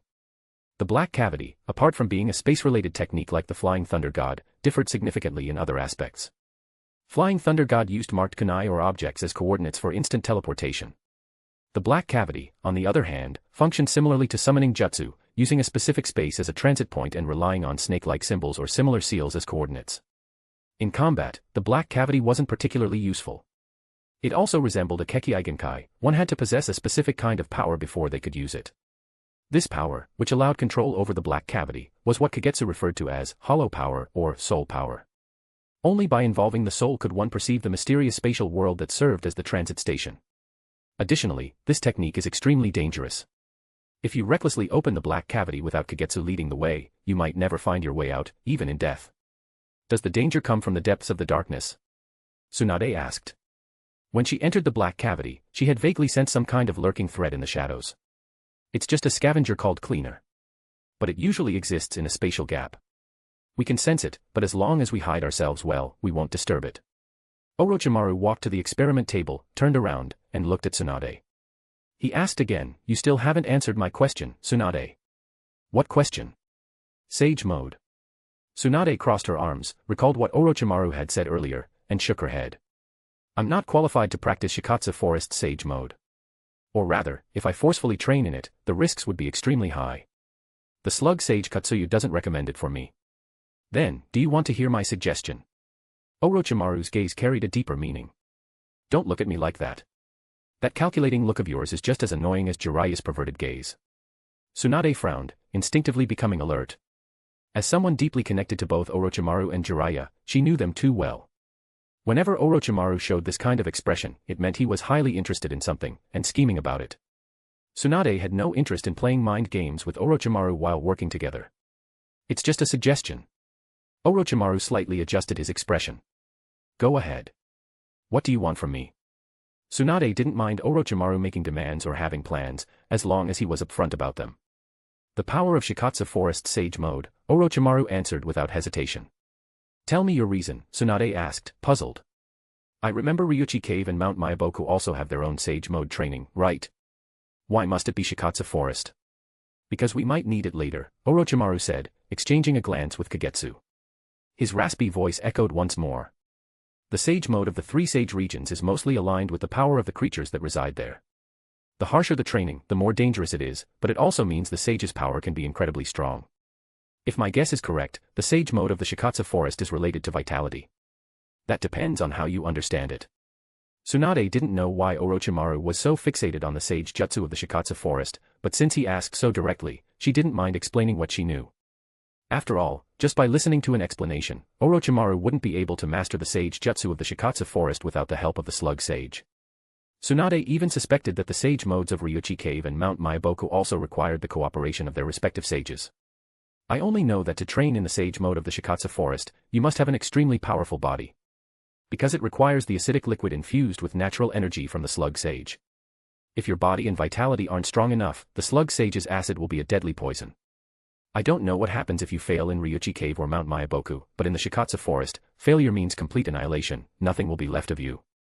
So unless you insist on it yourself, the only way to undergo Sage training there is by gaining the recognition of the Slug Sage. However, if you do succeed in mastering the Sage Mode of the Shikatsu Forest, according to the Slug Sage, you will gain near immortality, rapid healing, an immense chakra reserve, and enhanced resistance to many types of ninjutsu. According to my second grandfather's speculation, my first grandfather's would release might have been a mutation that occurred after training in the Sage Jutsu of the Shikatsu Forest. My guess was right. Orochimaru pondered for a moment.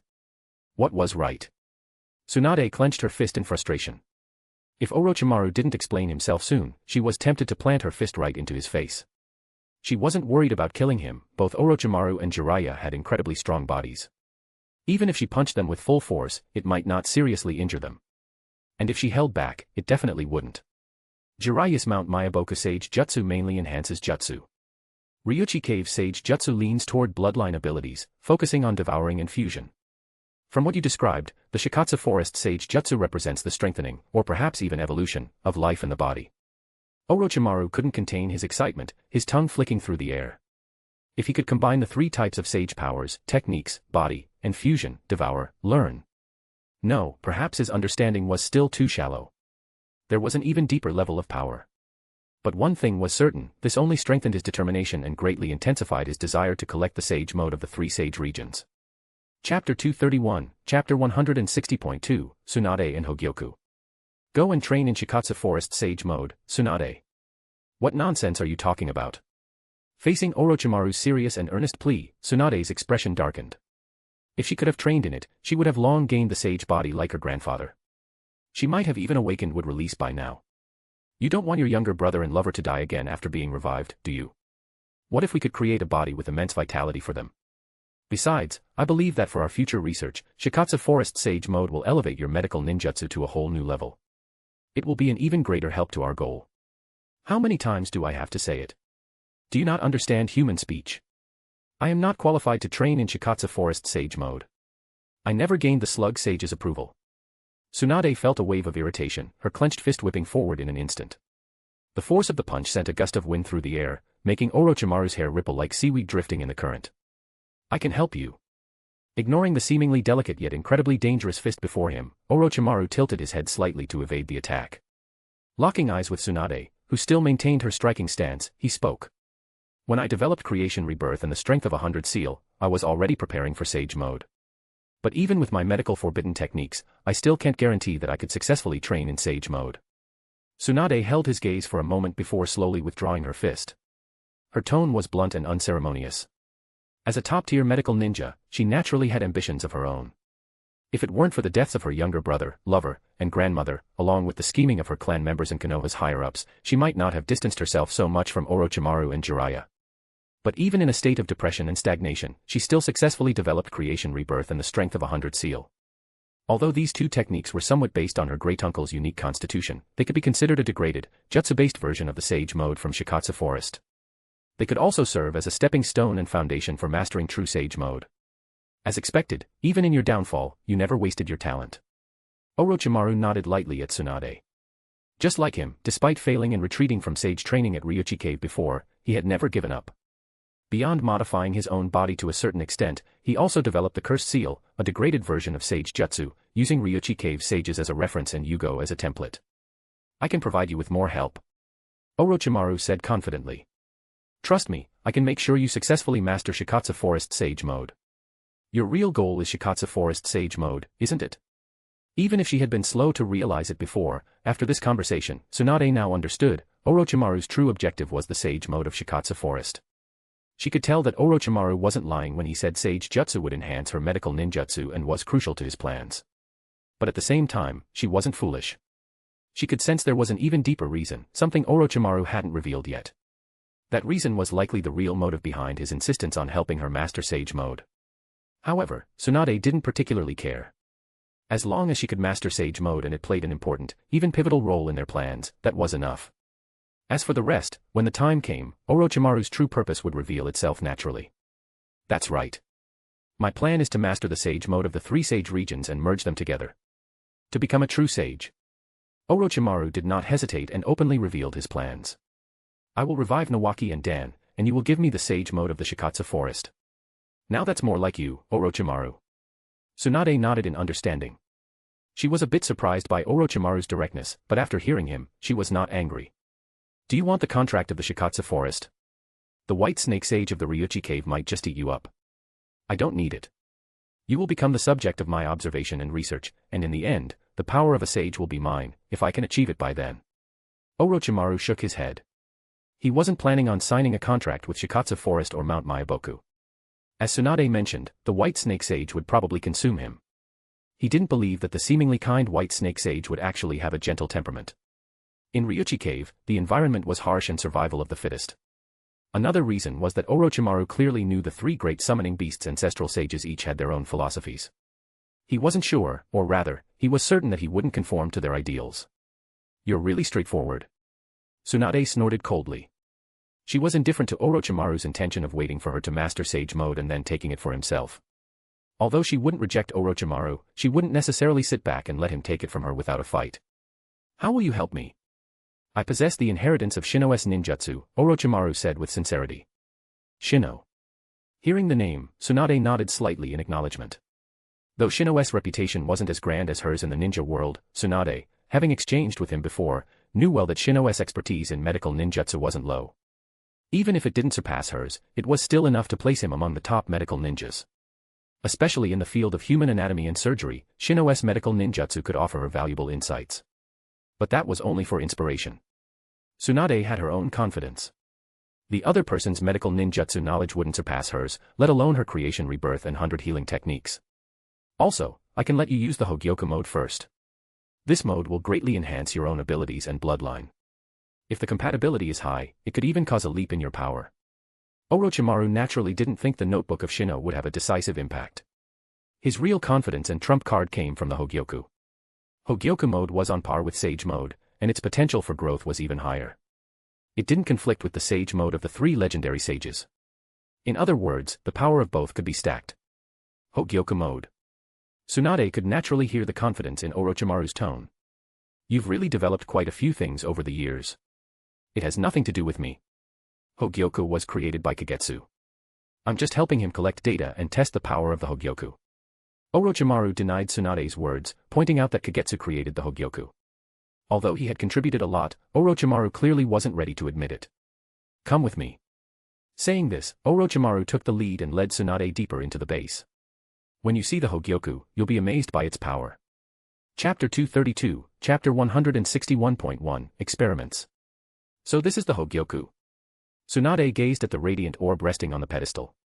It shimmered like glass under the sunlight, its color shifting with an almost mesmerizing brilliance. She had to admit, over the years, Orochimaru and his disciple had indeed created some remarkable things. And this orb, named the Hogyoku, was one of them. At first, it appeared unremarkable. But once its power was activated, the changes it brought were enough to captivate and astonish anyone. It was as if it could peer into a person's heart, exposing their emptiness, weaknesses, or desires. No matter what one's ideology was, it always seemed to align perfectly with their thoughts, making them believe in its power. Right now, Tsunade could feel an overwhelming force of yang chakra emanating from the orb. Or rather, it was a power similar to yang release and medical ninjutsu, a force imbued with healing properties. It felt as though if she could obtain this power, her medical ninjutsu would undergo a profound transformation. The sensation grew stronger, gradually taking root in her mind as time passed. This orb is dangerous. Forcing herself to break eye contact, Tsunade severed her connection to the Hogyoku's energy. She stepped back 2 paces, shut her eyes, and took deep, steadying breaths. Even then, she couldn't shake the lingering fear in her heart. She had nearly fallen into the illusion the Hogyoku was weaving for her. If it had managed to uncover the deepest weakness within her heart, she might have truly lost herself to it. You are the only person, aside from me and Kagetsu, to have truly experienced its power up close, Orochimaru said as he activated the seals on the pedestal, once again binding and suppressing the Hogyoku's energy into silence. I'm surprised, are you still fully conscious, Orochimaru? Tsunade's voice carried suspicion as she scrutinized him and his disciple. Given how long they had been exposed to the Hogyoku's presence, she found it hard to believe that neither of them had succumbed to its illusions. Especially Orochimaru, having known him since childhood, she couldn't believe he had any resistance to such a tempting power. You think the Hogyoku has brainwashed me? That I've become its puppet? Orochimaru immediately saw through her doubts. Tsunade said nothing. She simply stared at him. Don't worry, I've already cut away the narrow-minded part of myself and reached a higher level. Also, as one of its researchers, I understand the power of the Hogyoku better than you. It can see through a person's inner thoughts and use their own desires to tempt them. If you become obsessed with its temptations and endlessly use its power, you will eventually turn into a mindless monster, losing both reason and self-awareness. But if you can control your heart and not fall into its trap, you can receive its gifts while maintaining your own consciousness. This is the risk of training in the Hogyoku mode. Only by confronting your own heart, staying firm, and resisting all temptations can you truly master it. Orochimaru smiled and patiently explained to Tsunade. Are you sure I can do it? Tsunade asked after listening, a thoughtful expression appearing on her face. She understood Orochimaru's words, and because of that, she hesitated even more. But this time, her hesitation came from a lack of trust in herself. Facing the core power of the Hogyoku head-on will grant greater rewards and even more growth potential. However, if you don't trust yourself, I can use other methods to minimize the risks as much as possible and assist you in completing the training. Between these 2 methods, the final benefit may not be too different depending on the strength of one's obsession. Or, the difference could be vast. What will you choose? Orochimaru's proposed solution only fueled Tsunade's inner struggle. Did you ever face the power of the Hogyoku directly? Tsunade looked at Orochimaru. Of course. You backed down, didn't you? Not an unreasonable assumption. Because out of the 3 of us, you're the one who values your life the most, Orochimaru. You always make the most stable and ruthless decisions, ensuring the least amount of loss. You always assess the situation and never believe in miracles. Tsunade openly expressed her understanding of Orochimaru. Hearing this, Sherui, Anko, and Shizun instinctively took a few steps back, leaving only Kagetsu standing out because of their retreat. Your impression of me is still stuck in the past, Tsunade. Orochimaru narrowed his eyes. So, you've chosen to face the power of the Hogyoku head-on. Rather, I'm facing my own obsessions and desires, Orochimaru said softly. Did you know? The training with the Hogyoku has many similarities to the sage trials of Ryuchi Cave. Both require one to confront their deepest desires. But the Hogyoku's method is more precise and highly targeted. I already backed down once before. If I retreat again, I have a strong premonition that I may never achieve my ideals and ambitions. I will prepare as thoroughly and perfectly as possible, then face the most rigorous trial. Your change has given me a new understanding of you, Tsunade said after a brief moment of surprise, slowly nodding. No, you're not wrong. The reason I made this decision is because I have countermeasures in place in case of failure. I still cherish my life. Because only by staying alive and conscious can I continue my research and pursue my ideals.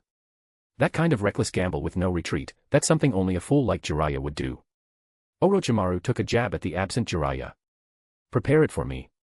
I really want to know what kind of power you value so much. As long as it helps the plan, I will do whatever it takes. Tsunade said through gritted teeth. Time passed second by second. Outside the laboratory, Shizen anxiously paced back and forth in front of the door, occasionally glancing at the lab's entrance and the light above it. Shizen, can you sit down? There's no need to worry about Lady Tsunade. She's one of the Sannin. Anko, feeling a bit irritated by Shizen's restless movements, waved her over, signaling her to sit beside her. Of course, I trust Lady Tsunade. But it's already been 10 hours. Shizen tried to suppress her frustration. She didn't dare to shout, so she walked closer and spoke to Anko, forcing herself to keep her emotions and voice in check. The Hogyoku trial is just like this. If it were the sage trial of Ryuchi Cave, the time needed would be measured in months or even years. Anko spread her hands as she replied. Have you undergone the Hogyoku trial, Anko? Shizen looked at her and asked. I haven't. Lord Orochimaru thinks I'm not ready to receive the power of the Hogyoku yet. But Sherui has activated the Hogyoku mode before. Anko shook her head and pointed in Shersui's direction. Among Orochimaru's squad, she was the only one who hadn't received the power of the Hogyoku, which frustrated her. However, as the easygoing member of the team, she instinctively pushed those feelings aside once the moment passed, choosing not to dwell on them and letting herself sink into a low mood. Chapter 233, Chapter 161, Testing Hogyoku Mode. You okay? Sensing Shizen's gaze and overhearing their conversation, Sherui turned his head and responded instinctively. Don't be greedy. Restrain your endless desires and guide them onto the right path. Sherui shared the core of his experience and trials. For him, it was relatively simple. He was never someone with great desires but rather a person with a strong sense of self-sacrifice. This allowed him to gain power smoothly during the Hogyoku's test. Shizen looked a bit lost. Shersui's response didn't completely ease her worries, but she understood that the risks were not entirely unavoidable. Another 10 hours passed. Just as Shizen was reaching her limit, the lights in the laboratory suddenly went out. Her heart skipped a beat, but the next moment, the door opened. Orochimaru, Kagetsu, and Tsunade stepped out one after another. Tsunade-sama. At the sight of Tsunade, Shizen rushed forward. A small pink pig followed closely behind, panting. How do you feel?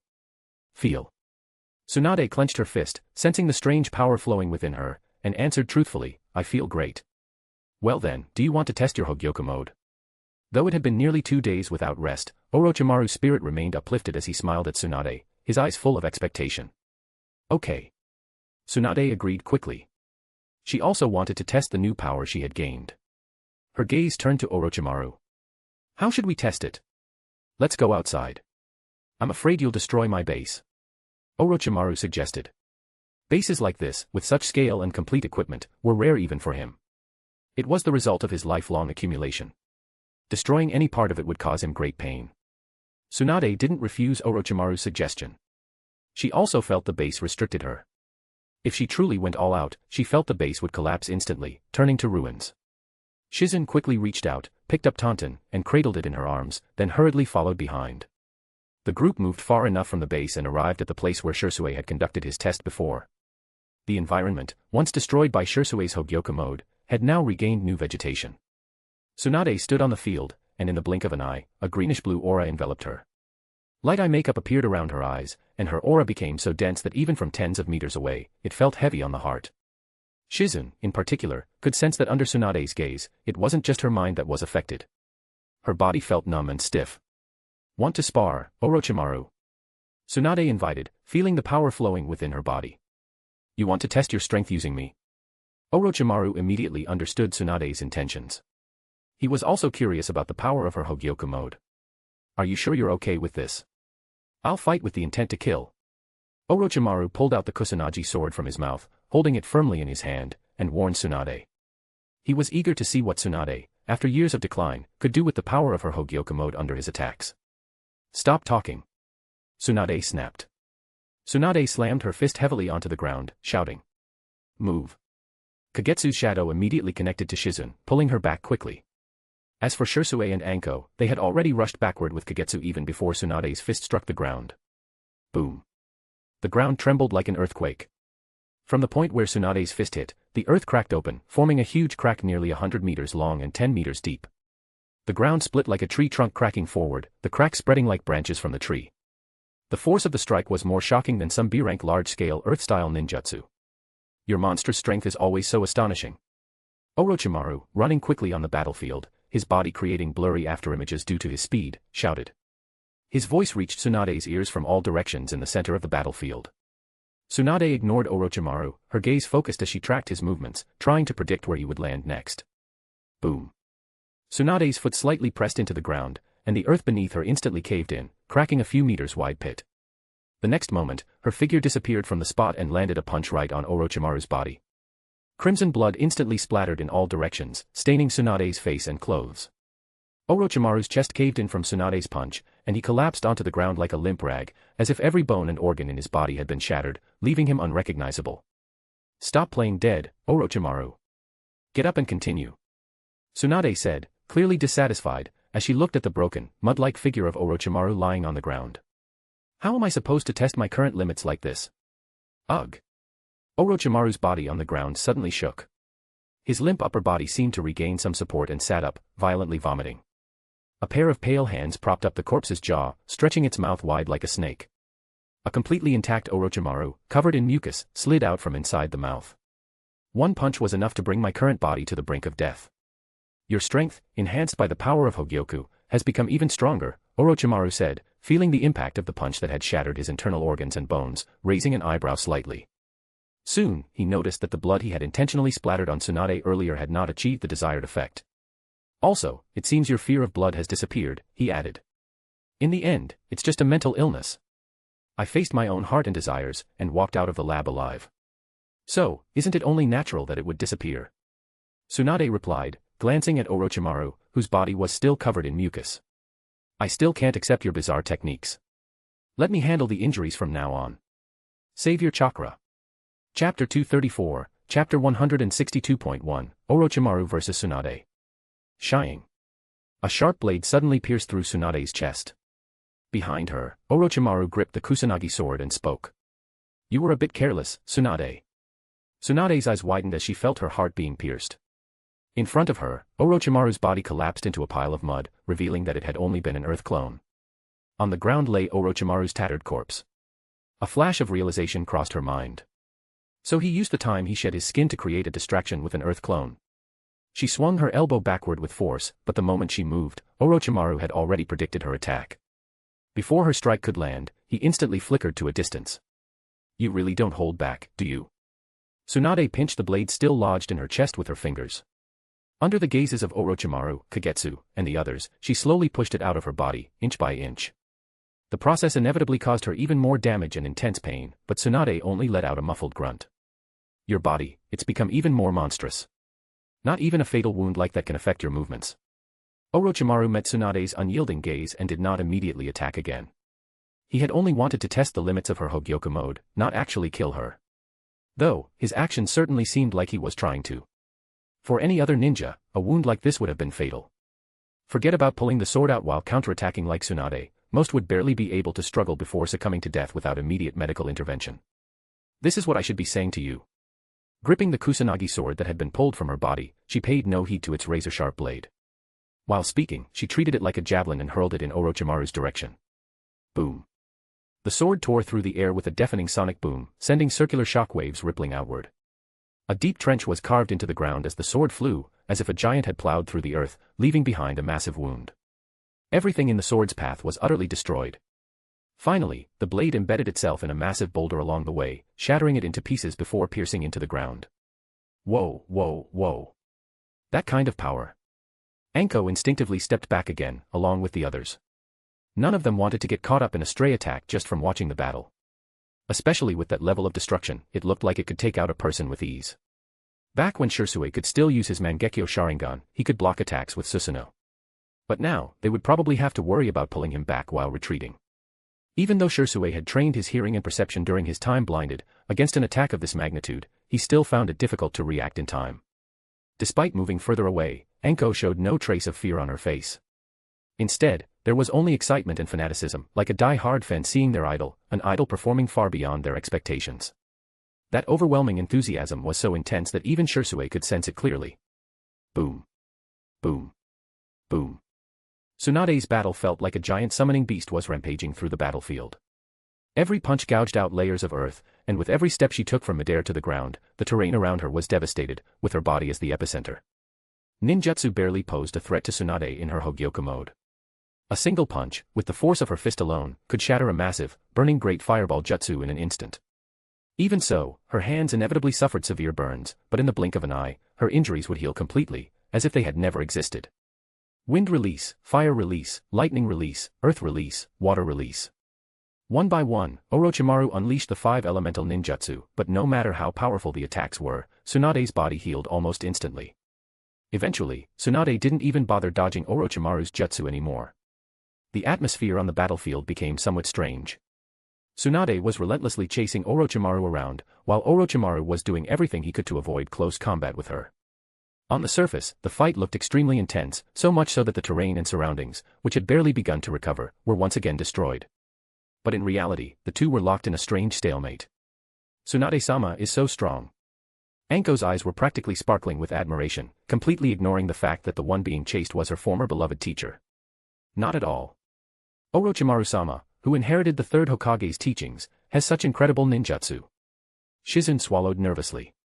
She tried her best to maintain a calm expression, but inside, her emotions were in complete turmoil. Were those two actually trying to kill each other? Was there some deep-seated grudge between the legendary Sannin? Tsunade-sama had never mentioned anything like that before. What should they do now? Should they try to stop them? But if they interfered, wouldn't they die instantly? How could Anko still be smiling at a time like this? Orochimaru-sama was about to be beaten to death by Tsunade-sama. If I ask Tsunade-sama to teach me her monstrous strength technique, do you think she would? Anko suddenly asked, a hint of wild curiosity in her voice. If possible, she could combine it with her Cursed Seal's endurance, enhance her attacks with Blaze Release, and use monstrous strength as her main offensive ability. Even if she couldn't match Tsunade-sama, at the very least, she could become a deadly close combat assassin, right? Well, maybe. Tsunade-sama is actually quite generous when it comes to teaching, Shizune said with an awkward laugh, tucking a strand of hair behind her ear. What do you think, Sherui? Ignoring Anko and Shizune's friendly conversation, Kagetsu leaned closer to Sherui and asked softly. Orochimaru-sama and Tsunade-sama's battle. Understanding the meaning behind Kagetsu's tone, Sherui immediately grasped what he was asking. After thinking for a moment, Sherui replied, from what I've heard and sensed, Tsunade-sama's destructive power is already on par with my Susanoo. Even if I activate the second stage of Susanoo, I might not be able to withstand Tsunade-sama's punches right now. Kagetsu nodded. This meant that, at least in terms of destructive output, Tsunade in Hogyoku mode could already rival a second stage Susanoo. As for the third stage, Sherui didn't mention it, but that also implied that, in his opinion, Tsunade's current destructive power was still slightly inferior to a third stage Susanoo. From this comparison, while Shersui's third stage Susanoo also required the support of the Hogyoku's power to be forcibly activated, it seemed to surpass Tsunade in raw combat strength. However, Kagetsu also understood that neither Tsunade nor Orochimaru had gone all out yet. At the very least, Tsunade hadn't used her strength of 100 technique or any of her forbidden medical jutsu, she was purely fighting in Hogyoku mode. Orochimaru, on the other hand, hadn't even tapped into the power of the Hogyoku. It was only natural that he was at a disadvantage. Chapter 235, Chapter 162.2, Perfect Adapter. I'm done. Suddenly, Tsunade shouted from the battlefield, voluntarily halting her attack. It's been long enough. You should have all the test data you wanted by now, right? Have you reached your limit? Orochimaru lowered his hands from forming seals and looked at Tsunade, who had crossed her arms and dispelled her Hogyoku mode. A battle of this level. I could keep fighting for 3 days and nights. Tsunade retorted bluntly. But since you refuse to go all out and test your full power against me, let's end this fight here. It's finally over. Seeing the intense battle finally come to a stop, with both fighters halting their attacks, Shizune let out a heavy sigh of relief. She felt a weight lift from her heart. That earlier attack, where Orochimaru's sword had pierced straight through Tsunade's chest, had terrified her. If not for Kagetsu's shadow holding her in place, she might have rushed forward to heal Lady Tsunade on the spot. Though she knew that Tsunade, after activating the forbidden technique, could likely heal such an injury on her own. Now that this intense and thrilling battle had come to an end, her tightly wounded nerves finally relaxed. Is the Hogyoku enhancing your regeneration? Orochimaru asked, gazing at Tsunade. Her body, which should have been covered in wounds, remained completely unharmed, aside from her torn clothes. She stood there calm and composed, without a single scratch. During the fight, he hadn't seen Tsunade use medical ninjutsu to heal herself. Each time she was injured, her wounds closed at a speed visible to the naked eye. Tsunade's expression turned thoughtful, as if considering how to respond. Seeing this, Orochimaru immediately questioned his own earlier assumption. It wasn't just regeneration at play here. I'm not entirely sure, Tsunade finally said, furrowing her brows as she looked at Orochimaru, who had walked up beside her. So, even you aren't certain about the Hogyoku's power, Orochimaru murmured, narrowing his eyes slightly. The Hogyoku's ability enhances a person based on their mind and skills. Logically, it should have strengthened Tsunade's physical abilities and medical expertise. But now, there seemed to be something more. My wounds heal as if it's my body's natural regeneration, Tsunade said, shaking her head. But I can't help feeling that's not the real answer. No one was more familiar with medical ninjutsu than her, and no one could more sensitively perceive the subtle changes in her own body. She instinctively felt that this wasn't the power of self-healing, but this power was hidden beneath the healing, veiled by a layer of darkness, making it difficult to be certain. It seems that the power you gain from the Hogyoku far exceeds what we could imagine. You are also an excellent and perfect adapter, Tsunade. Orochimaru's eyes brightened at Tsunade's confusion, and he spoke with a hint of meaning. A perfect adapter. Tsunade subconsciously glanced at Orochimaru. Orochimaru's gaze toward Tsunade was unusually gentle and filled with a sense of approval. A perfect adapter refers to someone who accepts Hogyoku. It's not just about amplifying one's own power, it also grants power beyond expectations. This power beyond expectations is something you need to slowly explore, awaken, master, and ultimately grow again. Your power has already reached its peak with your body, hasn't it, Tsunade? So what? Tsunade chewed on Orochimaru's words as she asked back. This means that your potential has been raised. You still have the ability to grow further and reach the next peak. This is a gift from Hogyoku to the perfect adapter. It's a reward only a few can obtain. Orochimaru licked his lips and shared his theory with Tsunade. Are you also a perfect adapter? Tsunade seemed to realize something. Of course, Hogyoku agrees with us. Orochimaru did not hide anything. His personality had changed a lot compared to before, though he was still very different, but when it came to handling many matters, he no longer liked using schemes like Danzo. Being surrounded by darkness for a long time, his personality underwent significant changes, but now he was a leader and, unless something unexpected happened, would likely become the future fourth Hokage. Orochimaru understood Tsunade and believed she would become an inseparable partner in the future. He knew that because of his previous leadership over the wood-style experiments under Root and past mission experiences, Tsunade harbored distrust and doubts about him on certain matters. Therefore, when possible, he was still willing to be honest with Tsunade. So, what kind of power did you gain? Tsunade asked, slightly curious. The Hogyoku combines a certain power mastered by the user with their desires, making it a force engraved in the flesh or soul. But because the Hogyoku itself lacks consciousness and the ability to think, its judgment is entirely based on your inner desires. So, sometimes, what it gives you may be slightly different from what you actually need. And a perfect adapter means this difference could be huge. So huge that the power the Hogyoku grants you might be something so unfamiliar, it's almost like a complete transformation. You'll understand later. This time, Orochimaru did not directly reveal the power he gained from the Hogyoku. This was his biggest secret. The Hogyoku combined his deepest desires with the forbidden technique he created for that purpose, becoming a power rooted in his soul. The living corpse reincarnation. He had once imagined cutting his soul into fragments as backups of his consciousness, and through cursed seals, selecting talented young ninjas who displayed great promise, finding those who could carry his soul and live without dying. They would become vessels for his reincarnation and revival. When he accepted the power of the Hogyoku, what he most desired was immortality and to master all the ninjutsu and powers of the ninja world. The imperfect Hogyoku couldn't fulfill his wish, but it combined with the forbidden living corpse reincarnation technique, elevating this flawed and highly dangerous technique to a level that left Orochimaru mesmerized. It was the ability to split his soul, not just as a backup, but with the power to seize and replicate. Chapter 236, Chapter 163.1, Slug Sage's Invitation. In the following days, Tsunade focused on exploring and familiarizing herself with her Hogyoku mode while also traveling to the Shikatsu forest for the initial stages of sage training. But outside of training, she spent her free time treating ninja patients with severe injuries and assisting Orochimaru and Kagetsu with their experiments. Although her days were busy, leaving her no time for drinking or gambling, she didn't particularly dislike this sense of fulfillment. Inside Orochimaru's laboratory, Tsunade frowned slightly as she watched a pair of Sharingan wither like a dying flower, shriveling up and losing all their power due to a failed experiment. Your idea is far too unrealistic. Transplanting a Kekkei Genkai into someone else is still within the realm of medical ninjutsu. But turning a Kekkei Genkai into a spiritual weapon, that's something no one in the history of the ninja world has ever accomplished. Precisely because no one has done it before, I'm so obsessed with it, Tsunade. Orochimaru spoke up, breaking the silence left by Kagetsu. This is about paving a new path. We need patience. The stock of Sharingan is being consumed too quickly. Out of the 10 pairs of 3 Tomo Sharingan that the Uchiha provided, only 2 pairs remain. Should we have Sherui inform clan leader Fugaku to send the next batch? Anko, who was assisting, raised her hand to report. Notify him. Once an experiment begins, it cannot be stopped, Orochimaru answered without hesitation. He didn't care where the Sharingan came from, but he certainly couldn't accept halting the experiment due to a lack of materials. Besides, according to Fugaku, the Uchiha had accumulated enough Sharingan to sustain their experiments for a long time.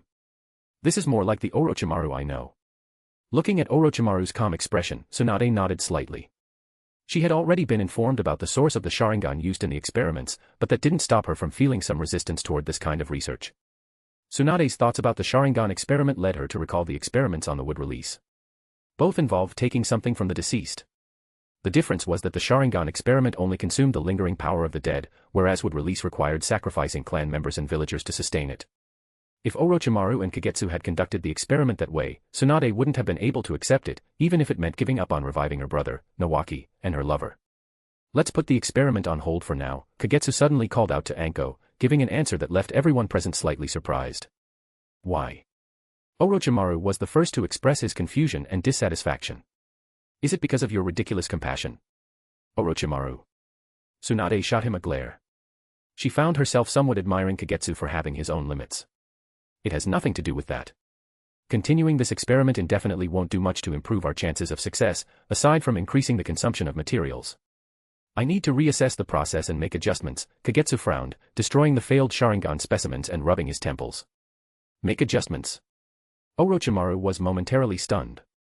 I got a little too greedy, Kagetsu murmured as he reflected on his recent experiments. The success of the Hogyoku made us overly optimistic.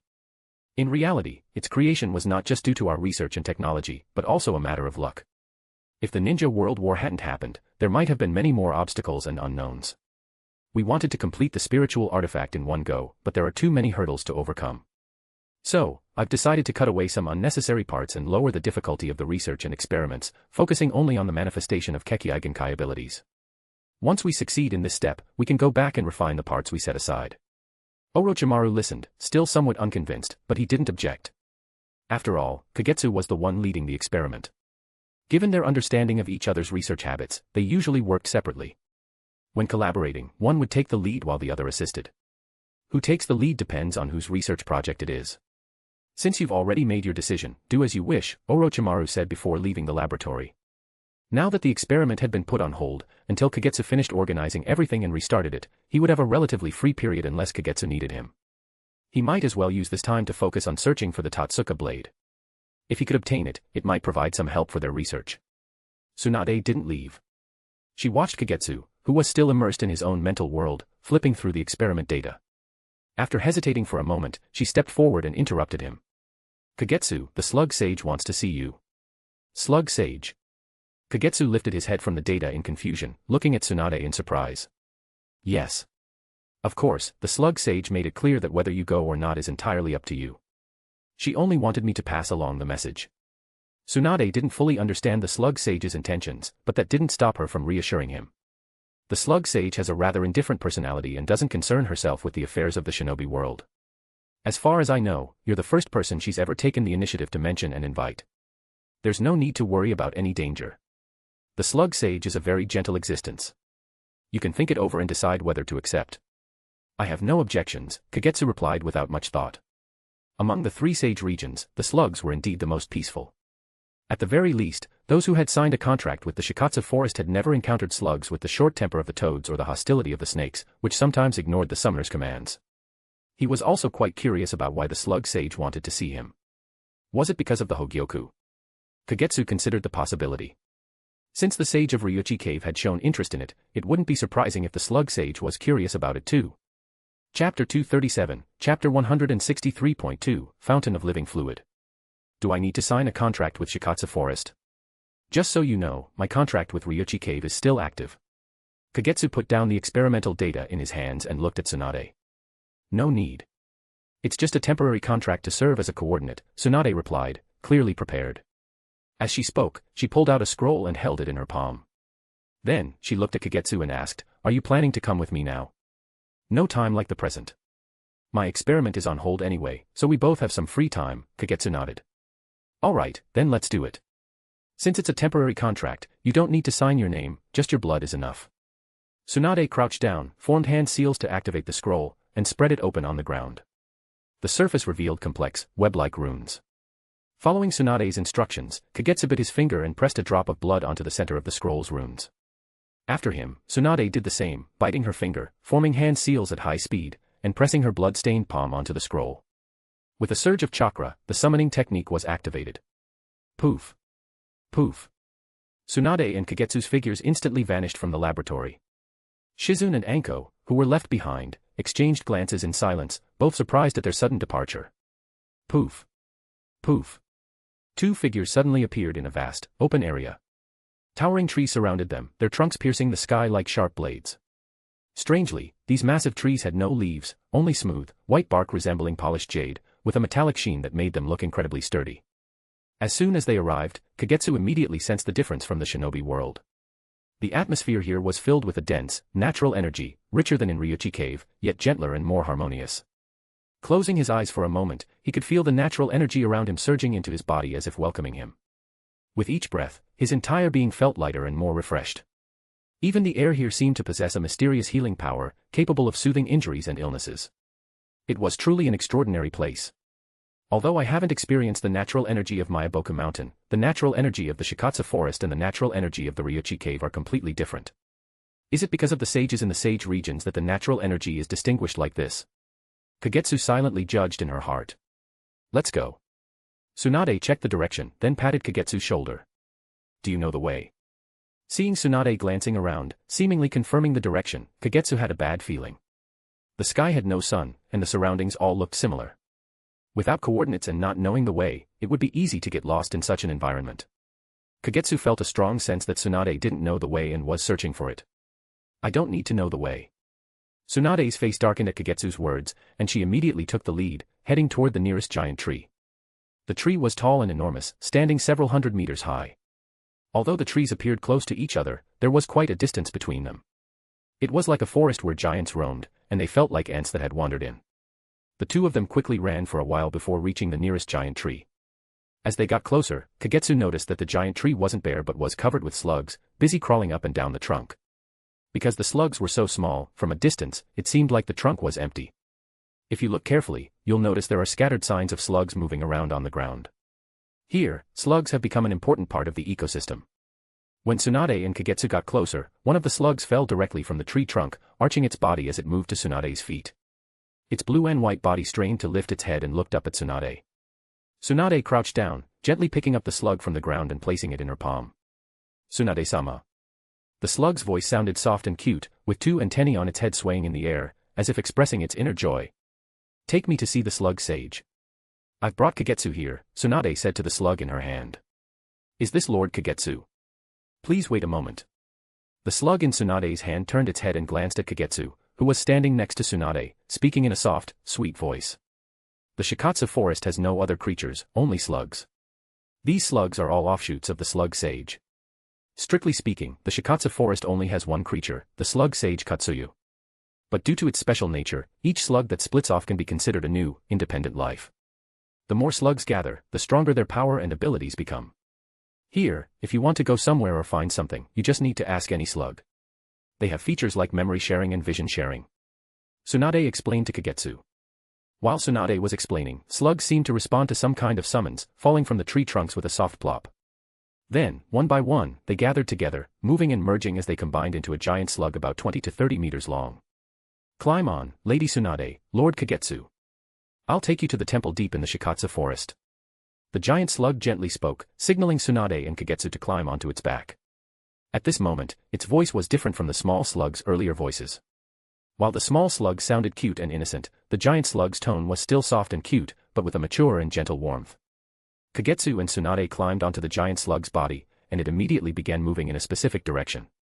Along the way, several other slugs joined in, making the giant slug even larger. In the end, it looked like a giant blue and white mound of flesh moving through a forest of white bones. The sounds of the massive creature moving through the dead and silent environment created a strange scene filled with vitality. Although the slug didn't look like it was moving quickly, its speed was surprisingly fast.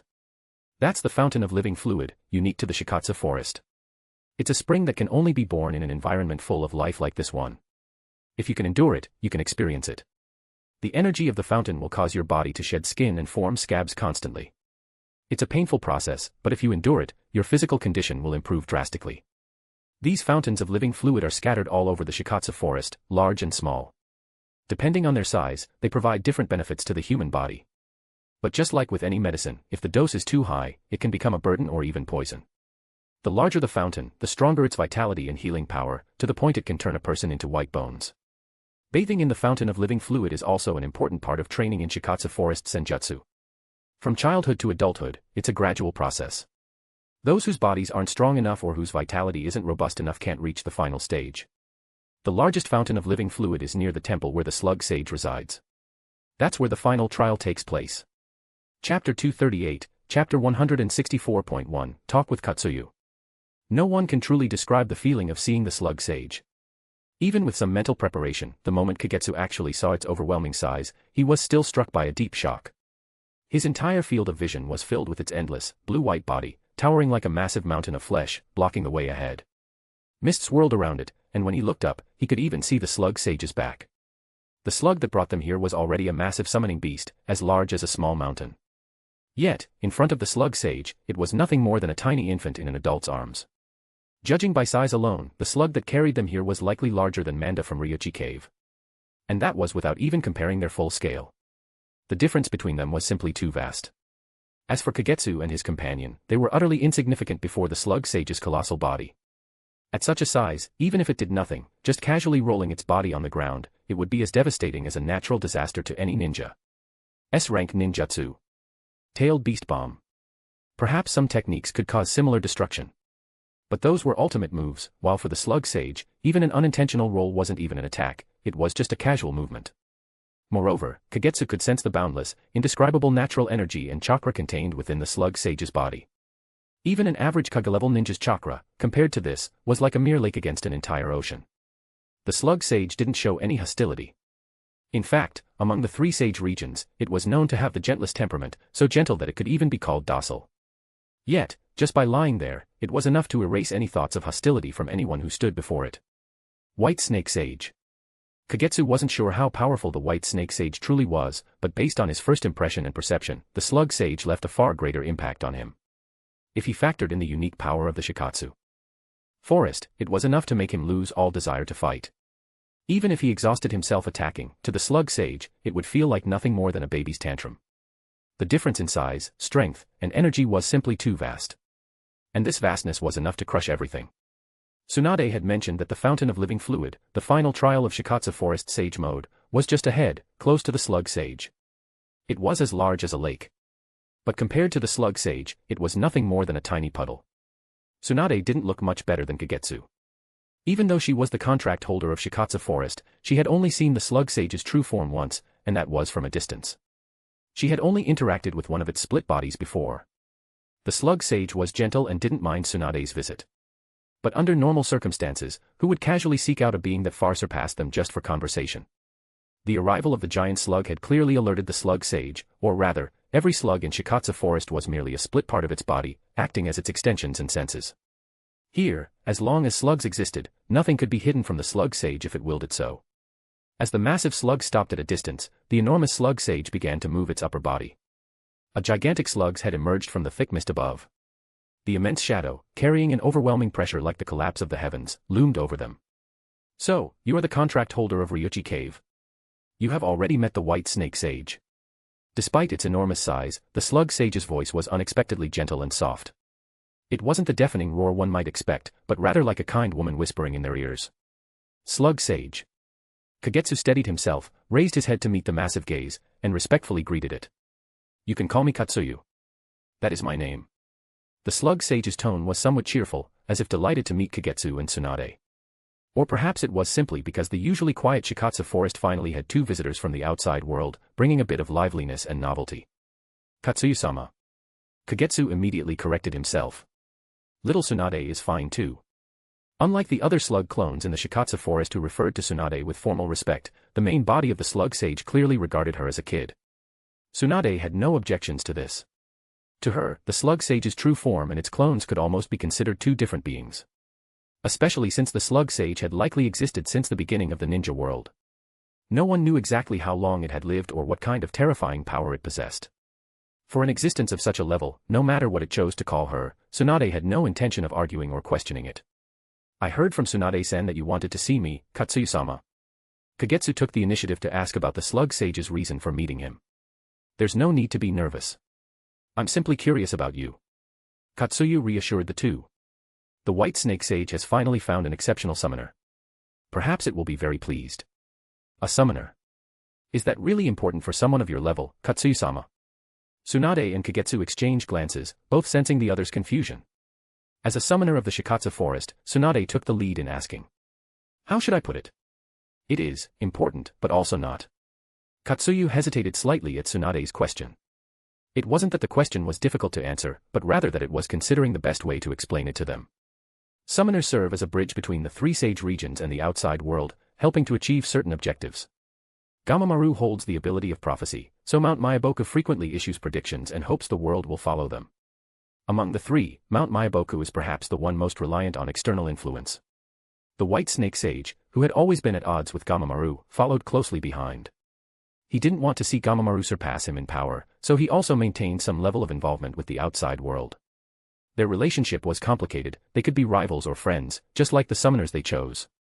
Gamamaru, possessing the power of prophecy, could always use his ability to select outstanding individuals, make predictions for them, and guide the course of the world. The White Snake Sage, on the other hand, had the ability to observe the past.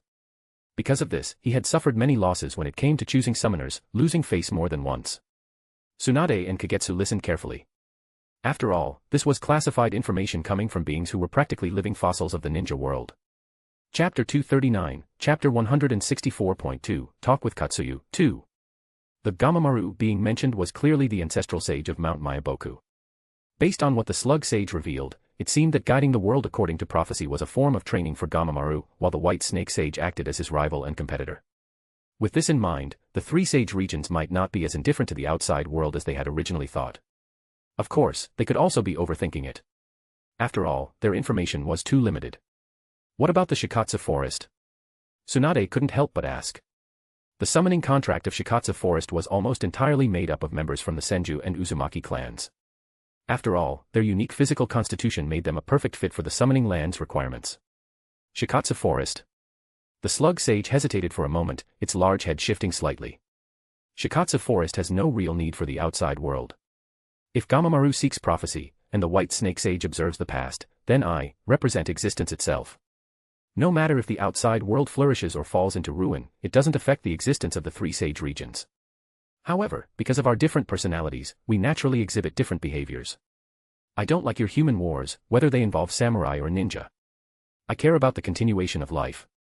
The slug sage's tone remained gentle, yet it strangely influenced both Kagetsu and Tsunade, making them almost feel the deep, compassionate emotions hidden within its words.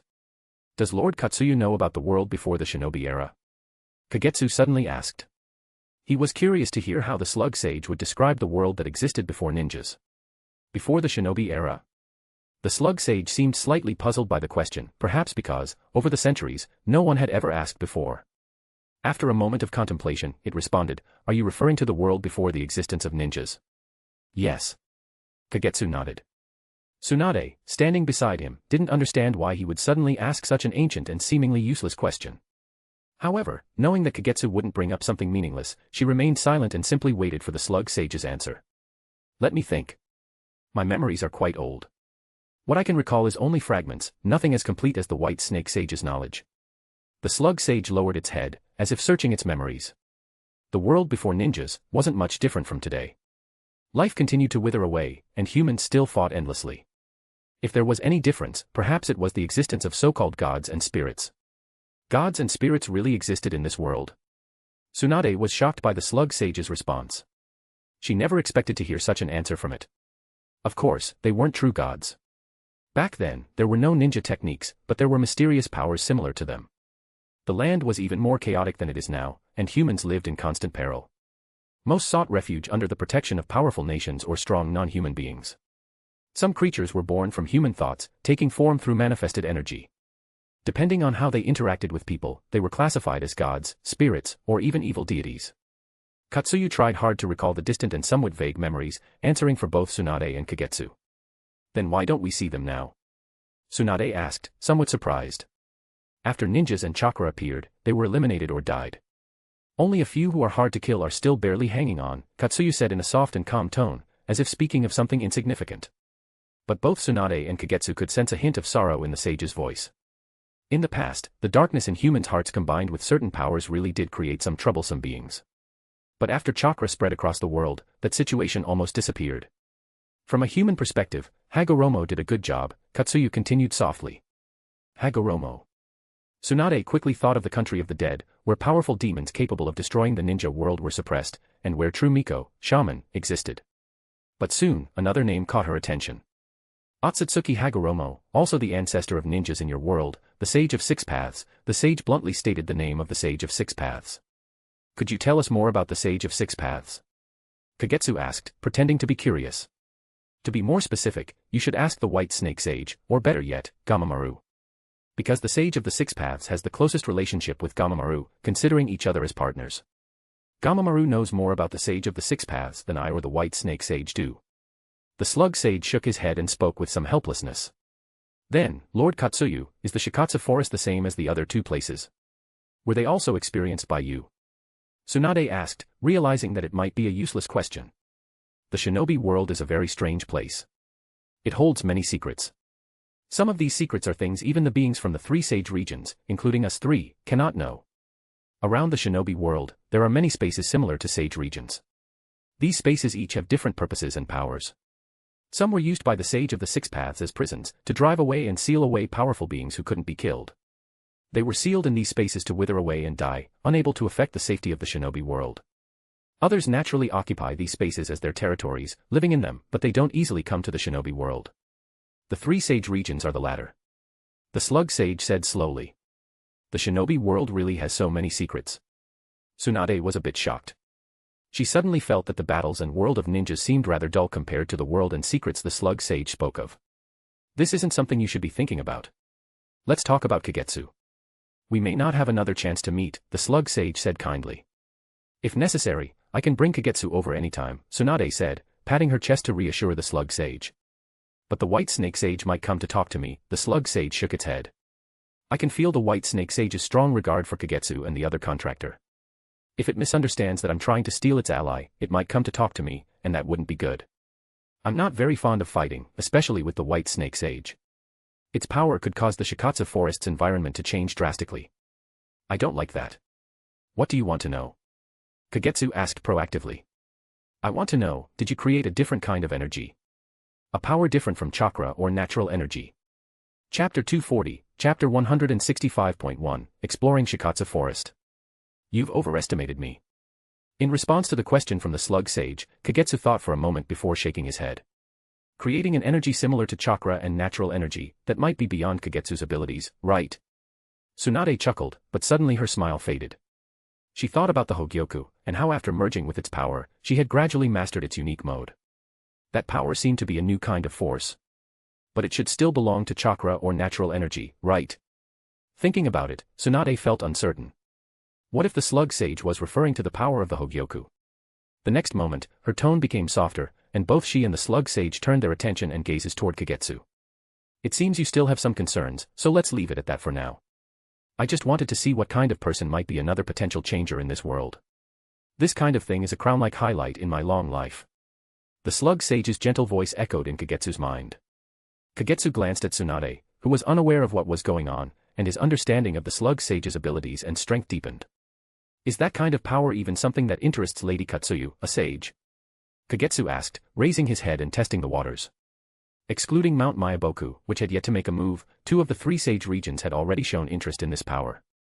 While Shikatsu Forest is unique, your human world still remains the main world. We are very sensitive to changes in energy. If we don't keep up with changes, we'll be eliminated. This is a fact that was proven 1,000 years ago.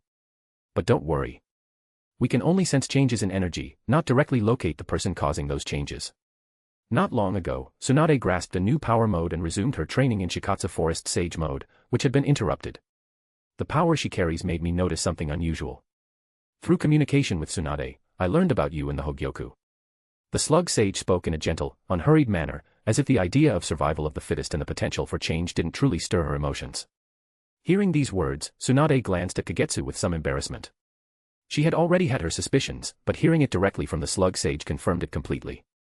Does the Hogyoku work for Lady Katsuyu too? Kagetsu wasn't bothered by Tsunade's apology. When she went to the Shikatsu forest to train in sage mode, he had prepared himself for the possibility of being exposed under the slug sage's watch. He just hadn't expected the slug sage to ask Tsunade to bring him to Shikatsu forest. I don't know. The slug sage shook his head under Kagetsu's and Tsunade's surprised gazes. I'm not good at prophecies, and I don't like interfering in outside matters. I simply wanted to meet you. Now that I have, I am satisfied. At least in the long future, you will be imprinted in my memory. The slug sage's tone seemed genuinely content. Its large head bobbed adorably, but despite how cute it looked, its massive size still carried an intimidating presence. You can let Tsunade show you around Shikatsu forest. Although the scenery here is dull and boring, I think there are things you'll still need. The slug sage moved its head back into the mist, and its voice spread and contracted like breathing, rippling through the fog. Watching as the mist concealed the massive form of the slug sage, both Kagetsu and Tsunade knew the meeting was coming to an end. Tsunade-sama, Kagetsu-sama, please follow me. The giant slug beneath their feet spoke gently. Although it said, please follow me, it was already leading them in a specific direction after they agreed. Where are we going? Tsunade squatted down, placing her hand on the slug's back, curiously asking. Deeper into the temple. There may be something Kagetsu-sama needs there. Please, don't be shy. Although Kagetsu-sama is not a contract holder of Shikatsu Forest will still be Kagetsu-sama's ally. The giant slug continued its journey while speaking. Kagetsu immediately became interested in what the slug had mentioned. Clearly, it was something the slug sage had instructed it to say. After all, the slugs had a connection with each other, much like a shared network, with countless separate entities exchanging information and intelligence. Only when communicating with a contract partner or external humans would they use sound and language. Kagetsu wasn't sure if this form of communication could be interrupted, or if it had any distance limitations.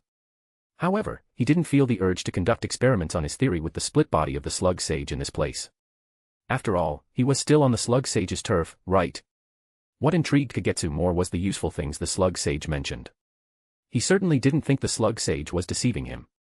Clearly, through Tsunade, the slug sage had learned something about him.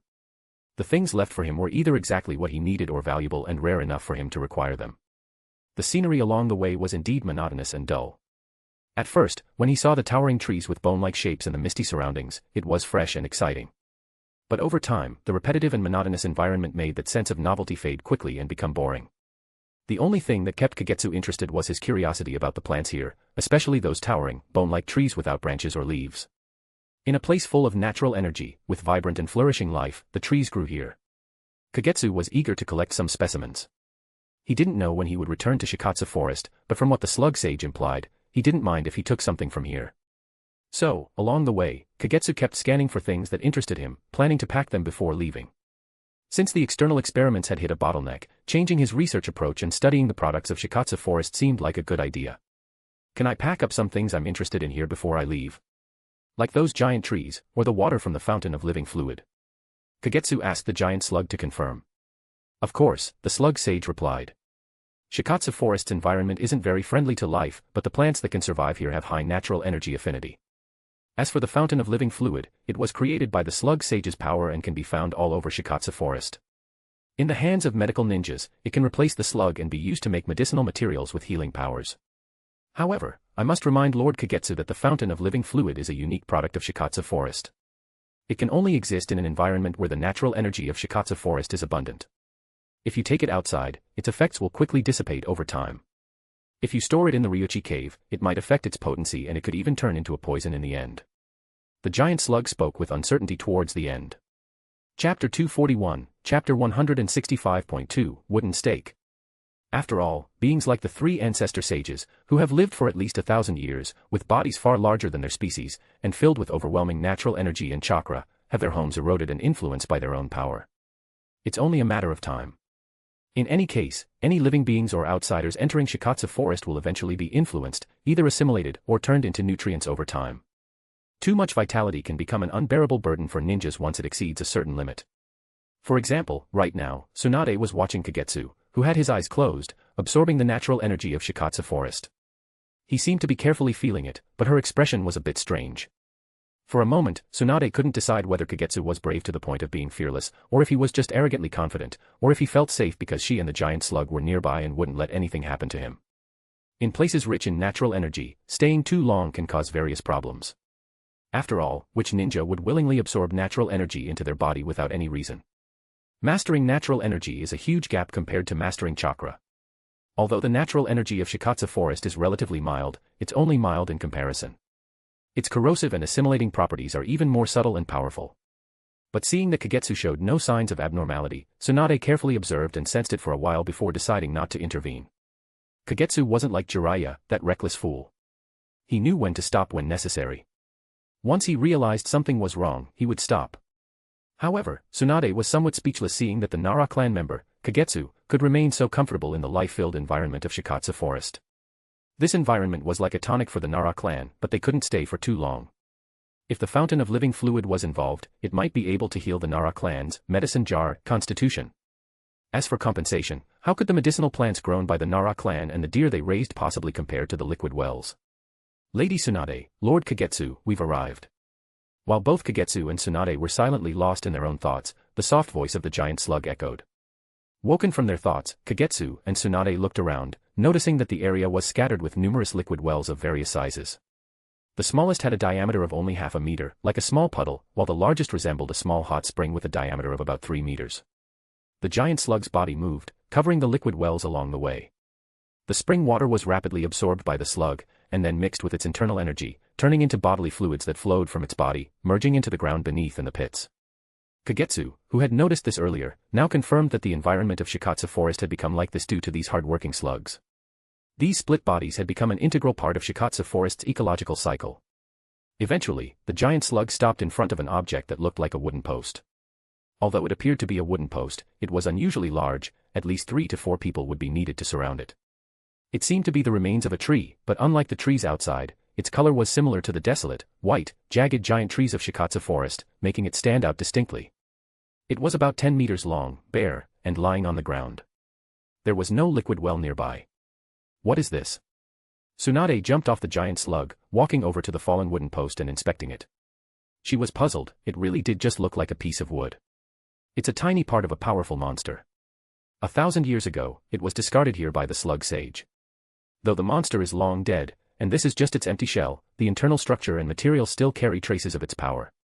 The giant slug softly explained to both Tsunade and Kagetsu. If Lord Kagetsu wants to use it to forge ninja tools, then using it as material would be enough to create powerful ninja tools that would satisfy you.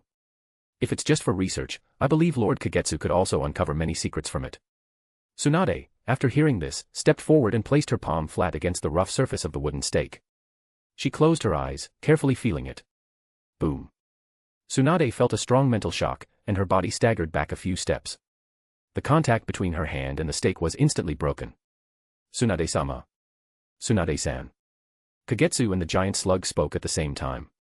2 slug arms, as thick as baby arms, fell from the giant slug's body, plopping onto Tsunade's shoulders and head. They puffed up their cheeks, their bodies glowing as they checked and adjusted Tsunade's condition. I'm fine. Tsunade waved her hand, not stopping the 2 slugs from using their power to expel the foreign force in her body and stabilize her energy. It's absorbing my chakra. Also, the feeling it gave me, it's full of vitality, but also has a violent, mental energy. Tsunade frowned, describing her experience to Kagetsu. It's like a plant, but also like a living creature. What Tsunade didn't continue to say was that, from her perception, she even felt a power similar to her grandfather's would release. This discovery, along with the earlier introduction of the wooden stake by the giant slug, left her mind feeling a bit chaotic. Could it be that Grandpa's would release power was inherited from this wooden stake? Or maybe from some monster from 1,000 years ago? That's absurd. Tsunade felt that something must be wrong. Lord Kagetsu, you can take it, but be careful. It might still hold some other unknown danger. The giant slug turned its head and quietly warned Kagetsu, who had moved in front of the wooden stake. Of course, thank you for this gift. I really like it. Kagetsu placed his hand on the wooden stake, feeling his chakra being consumed eagerly. There was no panic on his face, only a look of someone who had found a treasure. Chapter 242, Chapter 166.1, Goodbye. This is. Orochimaru walked around the wooden stake twice, observing the busy Tsunade and Kagetsu with a puzzled expression. He was sure there was nothing like this in his lab. It's a gift from the slug sage. Also, do you have any other business? Tsunade asked impatiently, hands on her hips as she looked at the uninvited Orochimaru. The mission orders you requested have arrived. Until the war ends, Kagetsu's squad will act as assistance and protection, staying under your command to help with the modification and improvement of the healing tags. Orochimaru took out the Hokage's mission scroll. As long as this order was in place, Kagetsu would have to stay obediently by Tsunade's side. Does it have any special properties? Orochimaru didn't recklessly touch the wooden stake to test it. Instead, he cautiously asked Kagetsu and Tsunade. He had always been careful about unknown things appearing in his lab. Something given as a gift by a sage could have unknown properties, or hidden dangers. Tsunade-san can explain that to you. Kagetsu continued sorting through his belongings without even looking up. As Orochimaru shifted his gaze to her, Tsunade didn't hold anything back. She explained everything she had learned from the Shikatsu forest, including the wooden stake's origins. When she finished, she noticed the same gleam in Orochimaru's eyes that she had previously seen on Kagetsu's face back in the Shikatsu forest, a look of excitement. So this world still holds so many mysteries. This is wonderful. Orochimaru licked his lips excitedly, his gaze filled with fervor as he stared at the wooden stake, eager to join Kagetsu in researching it. However, while Kagetsu could stay by Tsunade's side, Orochimaru couldn't stay. If he did, Konoha's currently tense but relatively stable war situation would be thrown into complete chaos. Especially in the war against Iwagakure, Konoha was already at a disadvantage due to a shortage of ninja forces. If no one could stop Inoki and Iwagakure's Jinchuriki, the already fragile battlefield between the Land of Fire and the Land of Earth would immediately collapse. In fact, the only reason Konoha was still holding on was because of Namikaze Minato, who was running everywhere like a firefighter, putting out flames. He was so good at it that Iwagakure had gone beyond simply abandoning missions when they encountered the Yellow Flash. Now, just hearing reports of his presence in an area was enough for them to avoid it entirely. Because they had no way to deal with the Yellow Flash. Encirclements, ambushes, and even Iwagakure's barrier techniques were useless against Namikaze Minato. With the Flying Thunder God, he could move freely through any trap, retreat from battle at any time, and re-enter the battlefield whenever he wanted. Under the Flying Thunder God, it didn't matter whether you were a Chunin or a Jonin, Minato treated them all the same. At most, powerful Jonin might struggle and resist a little, but that was it. Iwagakure's fear and hatred of the Yellow Flash had already surpassed that of the actual commander of the Konoha Iwagakure battlefield, Orochimaru, who was the one holding back the Tsuchikage, the Jinchuriki, and Iwagakure's main forces. Orochimaru glanced at a wooden stake with some regret. Until the war ended, he wouldn't have the time to get involved. At best, he could take some time to check on Kagetsu's experiment progress and data. What is this? Natural energy. Suddenly, Orochimaru sensed a strong surge of natural energy spreading around him. This energy was rapidly merging with the surrounding space, dissipating as it spread. Following the source, Orochimaru saw a sealed jar appear on a storage scroll. Even after all the preparation, you still can't stop it from leaking. Kagetsu watched as the liquid inside the jar, known as the Spring of Vitality, quickly turned into ordinary water. He seemed deep in thought. The speed at which the energy dissipated was beyond his expectations. He had assumed that, with this storage method, the energy loss would be slow enough for him to conduct experiments and tests. If it were possible, I would have taken it out long ago. Seeing Kagetsu lost in thought, Tsunade grinned. She was quite pleased to see him struggle a little. After all, Kagetsu had been growing at an astonishing rate in recent years, and with the Slug Sage backing him, even she couldn't help but feel a tinge of jealousy. Of course, this kind of jealousy was rather mild. It was more like the unwillingness of being surpassed by a young one in a certain aspect, mixed with a competitive spirit. But she wasn't just joking. After learning about the existence of the Fountain of Living Fluid and experiencing its power firsthand, she had once considered using it to contribute an important piece to Konoha's medical ninjutsu system. However, as a unique product of Shikatsu Forest, the properties of the Fountain of Living Fluid seemed to only remain stable and effective within that environment. Once removed from Shikatsu Forest, it would undergo a violent energy dissipation reaction with the external environment. This dissipation would rapidly weaken its properties, to the point of complete disappearance in a very short time. After several attempts, Tsunade eventually gave up on the idea. When she saw that Kagetsu had the same thought upon arriving at Shikatsu Forest, she had been looking forward to this moment. She wanted to see whether Kagetsu would also be helpless or if he could find another way to accomplish what she couldn't. In any case, the Fountain of Living Fluid was abundant in Shikatsu Forest. If not infinite, at least the Slug Sage didn't mind the consumption. Then just leave it for now. If the medicinal properties in the scroll also dissipate, then when the time comes, I'll trouble you, Tsunade-san, to bring out another batch from Shikatsu Forest. Even after trying several methods, Kagetsu still couldn't prevent the Fountain of Living Fluid from turning into ordinary water with only a weak ability to improve physical constitution. Instead of persisting, he chose to set it aside for now. Suit yourself. I thought you would keep at it. Seeing how easily Kagetsu abandoned the fountain of living fluid, Tsunade felt a bit disappointed. Back then, she had stubbornly persisted for quite some time before finally giving up. Because I have higher priority research at hand. In terms of importance, this will have to wait. Kagetsu shifted his gaze toward the wooden stake. This was his greatest gain from this trip to Shikatsu Forest. However, before he could begin his research, Kagetsu felt he needed to obtain an important tool first. Chapter 243, Chapter 166.2, Visiting Omegakure. Land of Rain. Omegakure. Hanzo's death was a great disaster for this country, but for Yhiko and his companions, who had defeated Hanzo and returned to Omegakure with his corpse, it was a show of dominance. Under immense pressure and the collapse of their faith, Omegakure barely put up any real resistance. They quickly switched allegiance and accepted Yhiko and his companions as their new rulers. Through unanimous approval, Yhiko, originally one of the 3 leaders of Akatsuki, was officially recognized as the Kage of Omegakure. Konan and Nagato became his advisors and personal guards. As for Kakuzu, he was appointed as Amagekyu's financial manager. Since Hanzo had taken more than half of Amagekyu's elite forces with him, only for them to perish alongside Kirigakyu's forces at Anchorvanshan, the village was left in a severely weakened state. Fortunately, Yhiko and his group had no intention of conducting a large-scale purge.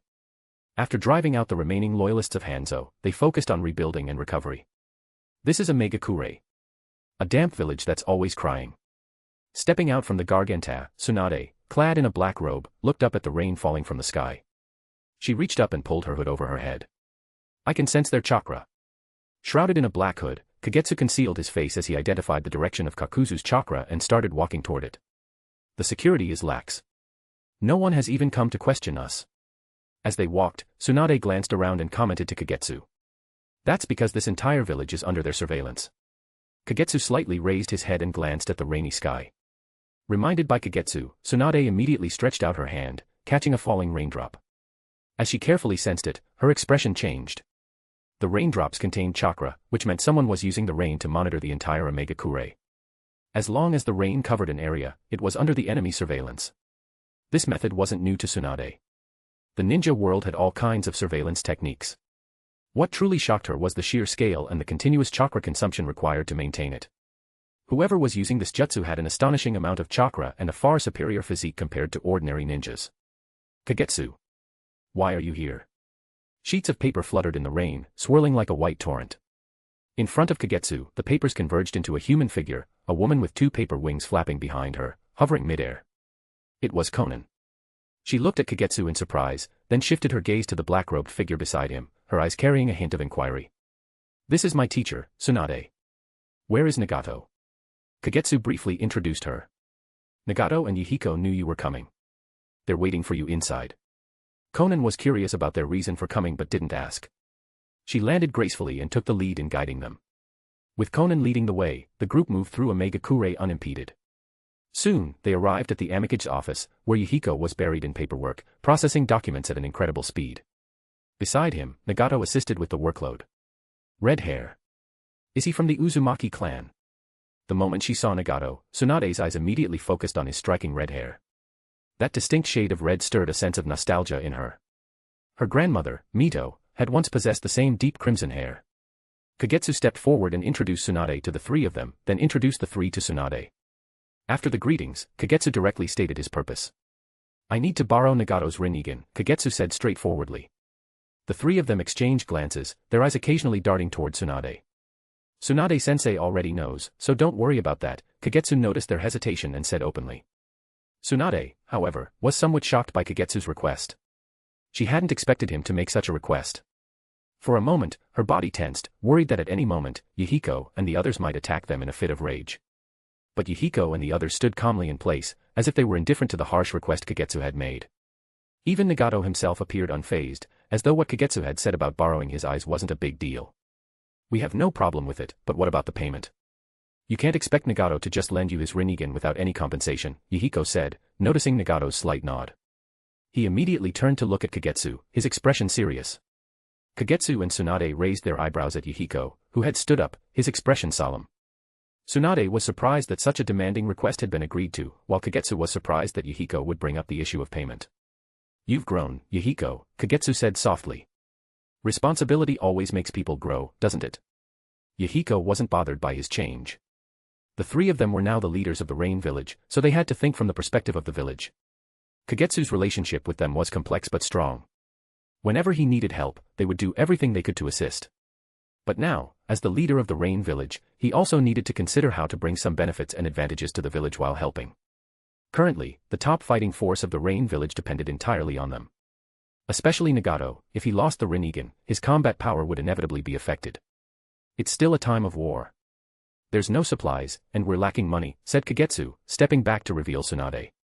How about this? Let Tsunade-sensei teach Konan. Perhaps the hidden Rain Village could become the second ninja village with a complete medical system. You brat.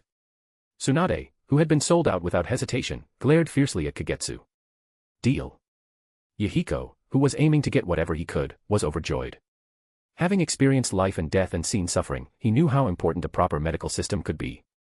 It meant reducing the death rate of the population, the death rate of ninjas, and even increasing the production of healing tags, as well as cooperating with other villages. As long as their military strength was strong enough, they could protect all of it. So even though it was a money-eating beast, with no short-term profits and the risk of failure, Yhiko was still willing to seize this opportunity. He even feared that Tsunade might refuse, and before she could say another word, he quickly agreed. Don't worry. During the period I use the Rinnegan, I'll prepare another set of eyes for you.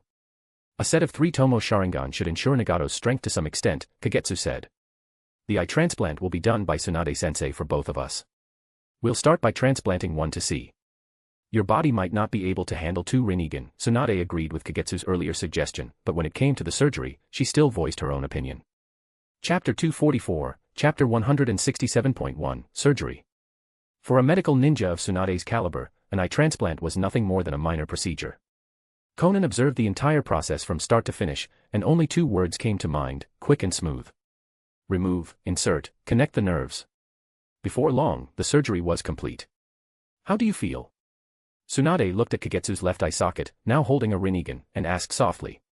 Transplanting a Rinnegan into a Nara clan member as frail as a medicine jar, it was practically slow suicide. I'm fine. After sensing his body's condition, Kagetsu answered seriously. The burden was heavy, but not unbearable. Since he had no intention of using the Rinnegan for combat, as long as he didn't overuse its dojutsu, the strain and chakra consumption could be significantly reduced. Of course, when it came to compatibility, Kagetsu was nowhere near Nagato. In other words, without additional means, simply relying on his natural talent to accommodate and wield the Rinnegan's powers, he was far behind Nagato in both speed and proficiency. However, for Kagetsu, it was enough to use it as a research tool. If you can handle it, do you want to transplant the other one as well? In Nagato's left eye socket, a blood-red 3 Tomo Sharingan spun slowly, as if curious about its new abilities. He was still getting used to the power of his new eye. Even though he had lent out one of his Rinnegan, possessing a 3 Tomo Sharingan didn't cause a drastic drop in his combat strength. No, this is just right. Kagetsu thought for a moment before shaking his head. Having both Rinnegan would be too much of a burden. But after assessing his body post-surgery, he determined that handling the long-term strain of a single Rinnegan was manageable.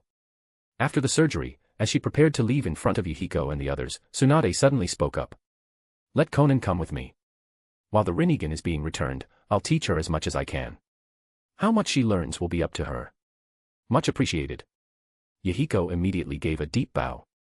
Even if a Megakure couldn't establish a proper medical ninja system in the future, having the chance to learn medical ninjutsu from the famous Tsunade was a huge opportunity for Konan. It was just like when they had met Jiraiya back then, after 3 years of his guidance, they had become who they were today. You don't need to say that to me. I was forced into this, understand? Tsunade still held resentment toward Kagetsu for selling her out so decisively. She even cursed Orochimaru in her heart, the one who had dragged her out of her days of drinking and wasting away. Watching Konan pack her things and reluctantly bid farewell to Yhiko, Nagato, and their bodyguard Kakuzu, Tsunade suddenly felt a bit moved. Looking at the 3 of them, she seemed to see a reflection of herself, Jiraiya, and Orochimaru in their younger days. You get along with them pretty well, enough that they're even willing to lend you the Rinnegan without hesitation. Tsunade adjusted her emotions, turned to Kagetsu beside her, and snorted. As an experienced ninja, she knew very well that Yhiko and Nagato agreeing to lend out one, or even both, Rinnegan eyes had little to do with Amegekure's so-called medical ninja system. The manpower, resources, and wealth needed to establish such a system were far beyond what a small village like Amegakure could afford. Even if they invested everything, success wasn't guaranteed. More likely than not, they would just end up benefiting the larger villages instead. Yhiko and Nagato agreed to lend the Rinnegan because it was Kagetsu who asked. The new Amicage and his comrades had an unexpected level of trust in him. If it had been someone else, even their supposed master, Jiraiya, it would have been nearly impossible. Kagetsu did not respond to Tsunade's words. Tsunade didn't ask any further questions. After Konan packed her belongings and bid farewell to Yhiko and Nagato, she followed Kagetsu through Garganta, arriving at one of Orochimaru's underground research bases. Kagetsu handed Konan over to Tsunade before immediately diving into his research on the wooden stake. With the Rinnegan in his possession, Kagetsu could unmistakably sense a hidden connection between his eyes and the wooden stake. The stake was a part of the god tree. Confirmed. Through this hidden connection and the immense ocular power of the Rinnegan, his eyes acted like the most precise detection instrument, slowly unraveling the secrets of the wooden stake, layer by layer. For a fragment of the god tree, the Rinnegan might be the best tool for analysis. It allowed Kagetsu to see what no other instruments could reveal, perceiving things beyond ordinary means. At the very least, this enabled him to quickly understand everything about the stake and accelerate the analysis process. The only drawback was the immense chakra consumption. It was both exhausting and mentally draining. But these were obstacles he could overcome. Feeling dizzy and overwhelmed, Kagetsu took out a vial of green liquid and drank it. Closing his eyes, he waited for the medicine to ease his fatigue and the throbbing pain in his head. While Kagetsu remained inside the underground base, completely absorbed in his research, Tsunade frequently took Shizune and Konan to the battlefield. There, she not only fulfilled her duties as a medical ninja but also taught Konan and Shizune medical ninjutsu. Shizune had been by her side since she was a child. Even though she hadn't received much meticulous guidance, her foundation as a medical ninja was solid. She had mastered and applied even advanced medical jutsu with proficiency. Under her command, Shizune could even handle complex surgeries and execute them flawlessly. Although Konan was slightly behind Shizune, her foundation was still strong enough that Tsunade didn't need to waste time reteaching the basics. In fact, when observing Konan's surgical techniques, Tsunade could even see traces of Shinoe's influence. However, what Konan was more interested in was the knowledge of medical ninjutsu and tag making. Becoming an excellent medical ninja was certainly valuable, but Konan understood that what the Land of Rain needed right now wasn't just a skilled healer. Instead, it needed a system capable of mass-producing healing tags. Once Tsunade confirmed Konan's determination, she not only guided her in medical ninjutsu training and real-world practice but also involved her in the healing tag improvement project that Kagetsu had handed over. Konan became Tsunade's assistant in the research. During the war, there was never a shortage of injured soldiers. Tsunade, with her vast experience, personally and thoroughly taught Shizune and Konan various methods of treating different kinds of wounds. Tsunade didn't personally lead any surgeries. Instead, she left them entirely in the hands of Shizune and Konan, only stepping in to provide guidance when needed. It was as if she still hadn't fully recovered from her hemophobia, something that had been a requirement set by Orochimaru. Chapter 245, Chapter 167.2, Discovery. Recently, Iwagakure's army had launched another assault on the borders of the Land of Fire, leading to the fall of several more defensive outposts. At this stage of the war, the borders of the Land of Fire could no longer effectively resist Iwagakure's relentless infiltration and invasions. If not for the risk of being attacked from multiple sides, which required Iwagakure to first eliminate all Konoha forces along the border, the Tsuchikage, Anoki, would have already led his army straight toward Konoha village in a full-scale assault. After yet another battle where they managed to repel Iwagakure's main forces, Konoha's frontline shinobi finally had a brief moment to catch their breath. While tending to the wounded, they quickly consumed military rations pills to restore their stamina and prepare for the next wave of attacks.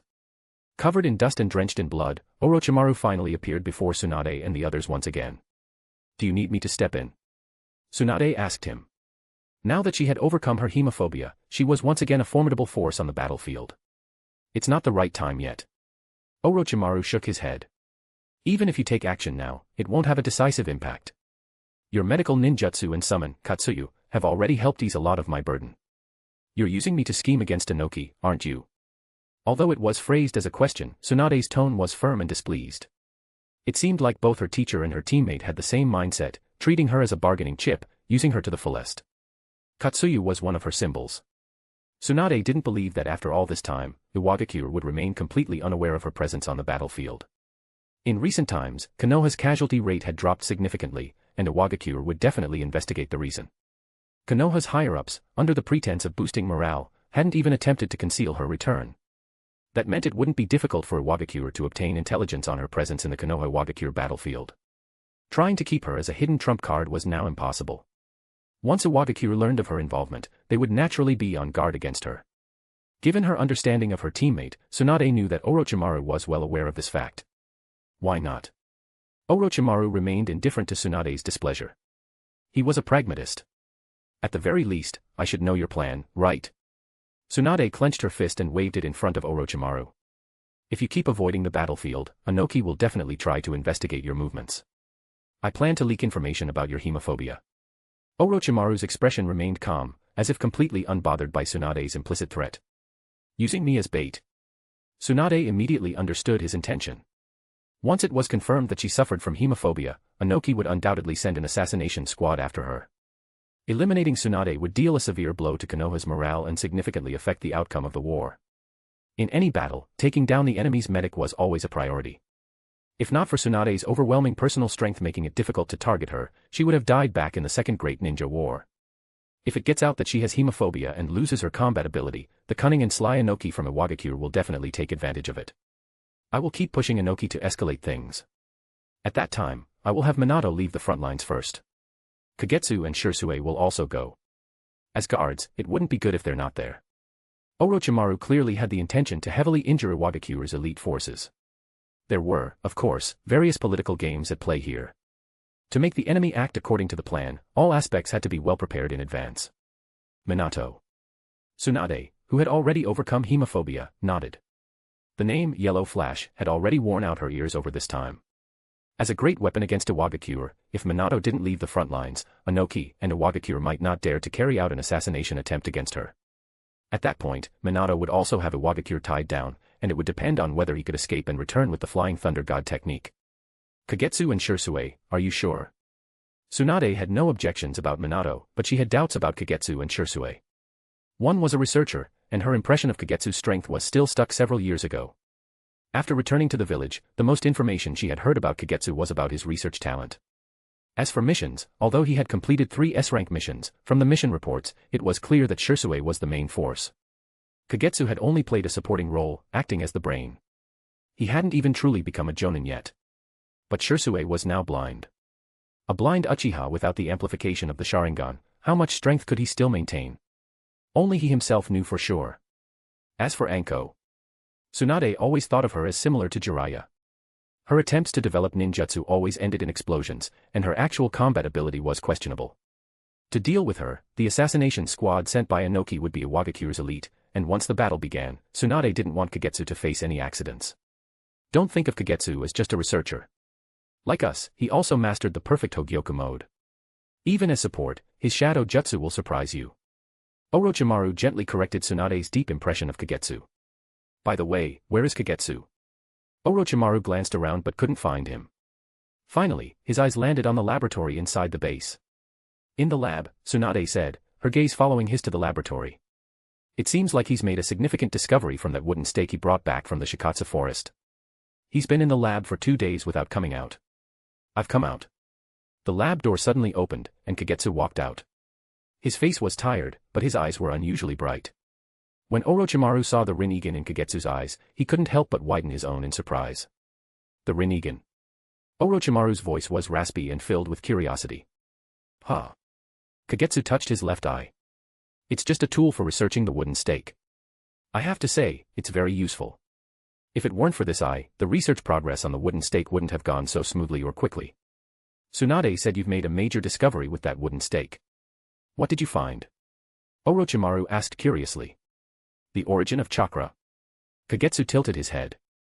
Orochimaru's expression suddenly became serious, and the smile on his face disappeared. However, his golden, snake-like eyes, just like Kagetsu's, brightened up. The origin of chakra. This was truly so tantalizing and intriguing.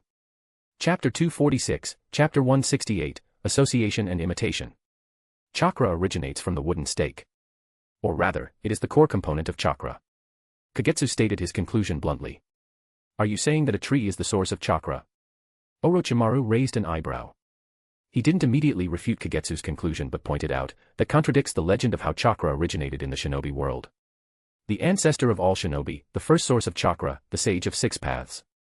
Compared to that legend, this conclusion is indeed hard to believe. Kagetsu understood what Orochimaru was implying. It was the sage of 6 paths who defeated the demon and established ninchu, spreading chakra, right? Tsunade interjected. We can discuss such speculations later, or perhaps ask the White Snake Sage when we visit Ryuchi Cave in the future. For now, I want to see Kagetsu's research records and data on the wooden stake. Orochimaru had no interest in debating the origins of chakra with Tsunade. Whether it came from the Sage of Six Paths or some ancient demon 1,000 years ago, it wasn't a priority at the moment. Right now, he was eager to know what Kagetsu had discovered about the wooden stake, specific, detailed information that could help answer his questions. Of course, but only those with the Rinnegan can perceive more. As Kagetsu led Orochimaru and Tsunade back to the lab, he continued explaining. The Rinnegan has a deep and intricate connection with the wooden stake. In a way, these eyes hold a certain degree of control over it. Similarly, the Rinnegan grants an unparalleled authority over chakra. If someone were to fully harness its power, then under the influence of its ocular abilities, all ninjutsu would become meaningless. Meaningless. Like a more advanced form of dark release, Kagetsu compared. Dark release. Orochimaru and Tsunade both pondered the term. Ninjutsu that didn't fall under the 7 chakra nature transformations, fire, water, wind, earth, lightning, yin, and yang, was usually a Keki-Igenkai. Techniques like ice release, storm release, transparency release, scorch release, and wood release were all examples. Dark release was a unique ability that could absorb ninjutsu and either reflect it back or devour the opponent's jutsu, breaking it down into chakra to replenish itself. It sounded powerful, but it had its limits. It was a relatively rare Keki-Igenkai. Speaking of which, that wooden stake also had the power to absorb chakra. It felt like it was feeding on chakra. Tsunade recalled how her chakra had been drained when she touched the wooden stake in the Shikatsu forest, linking the two together. It might also have something to do with the tailed beasts, Kagetsu said, dropping a bombshell. Tailed beasts. Orochimaru and Tsunade, both surprised, turned their eyes to Kagetsu, waiting for his explanation. The history of the tailed beasts spanned the entire history of the ninja world.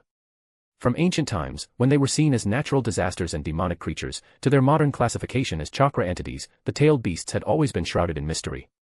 At least, that was the case a few decades ago. Before the establishment of ninja villages, when shinobi still operated in clans and mercenary groups, no one cared to understand the tailed beasts. To most shinobi, the tailed beasts were nothing but monsters of destruction, sources of calamity wielding immense power. Killing a tailed beast never truly solved the problem.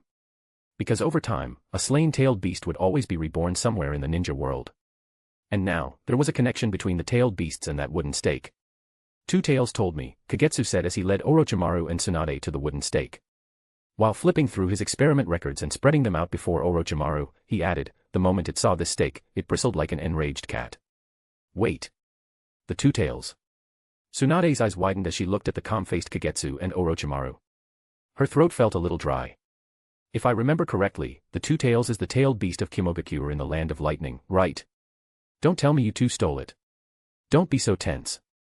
The Two Tails is still staying in Kimogaku just fine. Orochimaru patted Tsunade's shoulder. Just as she breathed a sigh of relief, he added another blow. But considering Kagetsu as the Two Tails Jinchuriki, well, that wouldn't be wrong either. Tsunade felt like her head was about to explode. She knew exactly what tailed beasts meant to the 5 great shinobi villages. If nothing else, just losing the 9 tails would be enough to throw Konoha into complete chaos. The brutes in the Land of Lightning wouldn't hold back. Right now, they might be too busy dealing with the loss of their raikage due to the war, but strictly speaking, Kimogaku's elite forces hadn't suffered a major decline thanks to the 3rd raikage sacrifice. If they lost the Two Tails on top of that, once they selected a new raikage and stabilized internally, they would definitely come knocking, no matter what. It's just a split fragment. Less than 1/10 of the Two Tails' original form. Kagetsu explained, back then, I kept it for research purposes. Of course, after multiple modifications, it has now evolved into a completely independent entity separate from the Two Tails, one with its own thoughts and true consciousness. According to its own words, the original body of this wooden stake is the common mortal enemy of all tailed beasts. How did you get the Two Tails to listen to you? From Kagetsu's words, Tsunade picked up on a sense of mutual understanding between the two, which surprised her. In her memory, tailed beasts were intelligent, but they were also extremely temperamental and violent, making normal communication with them nearly impossible. Even her great-grandmother, Uzumaki Mido, the previous 9 Tails Jinchuriki, had never truly bonded with the 9 Tails. It was more about using her own strength to forcibly subdue and control its power. Honest communication is important, Kagetsu replied. As long as you don't demand their power, but instead allow them freedom, enjoyment, and growth in strength under agreed conditions, the relationship naturally won't be too conflicted. Perhaps less than 1/10 of Madatabi understood that, with its power, whether it's for bristled or not wouldn't affect Kagetsu. Is this a ninja tool you forged? Orochimaru didn't check Kagetsu's experiment records and data first. Instead, he picked up a human-sized, gourd-like wooden fan from the corner. That is. Tsunade, seeing the fan exposed under the light in Orochimaru's hand, felt it looked familiar. Gunbai, a weapon passed down through generations of the Uchiha clan. According to Uchiha clan history, this fan can use wind release to control fire release and reflect other ninjutsu. The last known wielder was Uchiha Madara. After the Battle of the Valley of the End, the fan suddenly disappeared. I recreated it based on the Uchiha's records of the Gunbai and made a few modifications. Kagetsu wasn't entirely satisfied with this replica, his first attempt at forging the legendary weapon. Chapter 247, Chapter 169, Anko's Request. Tsunade was a bit confused. She looked at Orochimaru, then at Kagetsu. Although she had no interest in understanding the grudges of the older generation, as the princess of the Senju clan, she still knew more about the Uchiha than other ninja clans did. At the very least, the Senju had detailed records of the Uchiha's ninjutsu, forbidden techniques, their mastery of dojutsu, and even the clan's inherited ninja tools. Likewise, as rivals for over 1,000 years, the Uchiha had an unparalleled understanding of the Senju. After all, the one who knows you best is always your enemy. If not for the existence of two monstrous figures, Hashirama Senju and Madara Uchiha, whose overwhelming strength silenced all opposition within their clans, the conflict between the two clans might have continued indefinitely. The Uchiha's Gunbai, a powerful ninja tool possessed only by the clan leader, was something Tsunade had heard about since childhood. For 1,000 years, the Senju and many other clans had suffered losses because of this fan. And now, you're telling me that you managed to replicate it just by relying on the Uchiha's records of the Gunbai. For a moment, Tsunade found Kagetsu's words absurd. As the eldest princess of the Senju clan, she knew very well how exaggerated the clan's records were, written in a way that made everything seem grander and more mysterious than reality. In truth, very few ninja tools and artifacts from either clan could truly live up to what was described in those records. The Uchiha's Gunbai, however, was one of the rare exceptions. Are you sure? Tsunade looked at the gourd-shaped fan in Orochimaru's hand, feeling her fists itch. How will we know unless we try? Orochimaru, sensing the fan's unusual aura, was also full of anticipation. If this fan really had the power of a Gunbai, then when he faced Inoki again, he wouldn't have to worry so much about his dust release. In an instant, Tsunade and Orochimaru's figures vanished from their original positions. I've already found a way to help restore your vision. Kagetsu didn't pay attention to Orochimaru and Tsunade leaving, instead focusing on Sherui and speaking to him. It's fine, Sherui shook his head. Although he had lost his Mangekyo Sharingan and his sight, causing a drastic drop in his strength, his talent and experience were still intact. Now, with the help of frequent sparring with Anko, he had begun developing a fighting style of his own. In terms of strength, he still posed a threat to most jonin. If needed in an emergency, he could even have a pair of 3 Tomo Sharingan transplanted into him. Once the power of the 3 Tomo eyes was drained, he could push the transplanted Sharingan beyond the limits of other Uchiha. Other Uchiha might twist or become extreme after losing their power, doing reckless things under pressure. But Sherui wouldn't. His emotions were stable, far from the usual Uchiha temperament. Whether because of his elders' teachings or other reasons, his thinking was just as the third Hokage had praised, he had a broad perspective. Although this broad perspective seemed to Kagetsu to still be a form of limited, obsessive thinking. But no matter how you looked at it, whether as a bodyguard, an assistant, or in research cooperation, Sherui was flawless and perfect. The trial with the Gunbai was just an experiment, and the appearance of the wooden stake was an unexpected stroke of luck that turned the situation around. After all, one of the biggest challenges many research institutions face is the materials and resources. As part of the God Tree and one of the sources of chakra, its remains clearly had extraordinary potential in Kagetsu's hands. Kagetsu, could you make me a ninja tool too? Anko's face suddenly appeared right in front of Kagetsu's, her nose almost touching Kagetsu's. Her eyes, full of expectation and longing, showed a pleading expression. She couldn't match Kagetsu or Sherui in terms of talent and strength, and even the bloodline transformation she had undergone hadn't progressed for a long time. But if she could have a tool created by Kagetsu, it could still improve her strength. After all, it was made by Kagetsu. Though not everything he makes is a masterpiece, anything he cares about enough to invest his time and energy into has to have something special about it. The Hogyoku mode wasn't on her list for now, but a ninja tool should be possible, right? The 7 blades of the Mist Village became famous because those tools had special powers. Anko believed that even if the tools Kagetsu made couldn't compare to those 7 blades, they shouldn't be much worse. She wasn't greedy and didn't expect a tool like the Uchiha Gunbai, but based on the 7 blades of the Mist Village or other tools, it should be easy for Kagetsu to modify or recreate something that suited her abilities. Anko had already prepared to work off her debt again. Anyway, when it came to debt, the more you owe, the less it affects you over time. What do you want? Kagetsu's hand pressed against Anko's face, calmly pushing her away. He asked first, then added, forget it. No. Anko's face twisted as Kagetsu's hand pushed her, but that didn't stop her from speaking. I want a glove-like tool that resonates with my Kekkei Genkai and amplifies its power. Okay.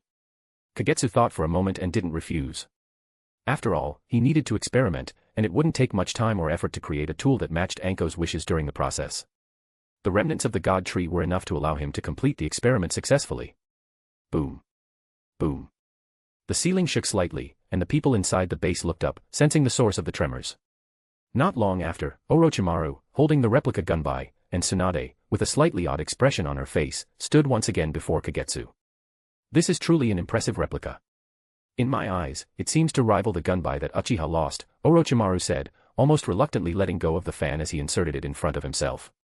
The edge of the fan's blade easily pierced the ground like a knife. Perhaps the original gunbai was made from the remains of the god tree. In that case, my replica is only different from Uchiha's gunbai in craftsmanship. Kagetsu could tell that they had finished testing the replica gunbai and were very pleased with its functionality. He felt no emotional reaction to it. After all, under the same material, the function might vary slightly due to different forging techniques, but the difference wouldn't be significant. Even if it was a replica, withstanding the full force of the Nine-Tails gathered tailed beast bomb and bouncing it back out wasn't something difficult for the replica to achieve. Chapter 248, Chapter 170.1, Iwagakure Meeting. What did you say? At the Iwagakure army camp, the short-statured Tsuchikage, a Noki of both scales, with his large nose and a face weathered by time, floated in midair, leaning forward in shock as he looked at the Umbu in front of him. One of the three legendary Sannin, Tsunade, is suspected of having hemophobia. The reporting Umbu repeated his words. Hemophobia. What a joke. Does Konoha think they can fool us with such a ridiculous claim? Anoki found it hard to believe. Tsunade was the most famous medical ninja in the shinobi world. Could she really have an illness? Even if she couldn't heal herself, Konoha had plenty of skilled medical ninjas. Were they unable to cure her? Hemophobia. Just from the name alone, Anoki understood what this meant for a ninja. If this was true, Tsunade could no longer function as a shinobi. She wouldn't even be able to serve as a medical ninja. After all, whether it was a regular shinobi or a medical ninja, both had to deal with battles and blood. Although it's not confirmed yet, the credibility of this intelligence is very high. According to the report, Tsunade's hemophobia is severe, to the point where she becomes fearful and retreats at the mere sight of blood, completely unable to resist. The Umbu respectfully presented a scroll containing the spy's report. Utter nonsense. This must be a trick by Konoha. Anoki floated closer, snatched the scroll, and unrolled it while muttering to himself. However, as he read through the records and analysis, his resistance to believing the information gradually weakened. Eventually, he fell silent. Standing beside him, Kitsuchi watched his father's ever-changing expression with curiosity. He rarely saw Anoki looking so conflicted. This meant that deep inside, Anoki was struggling with a serious internal dilemma. Tsuchikage-sama.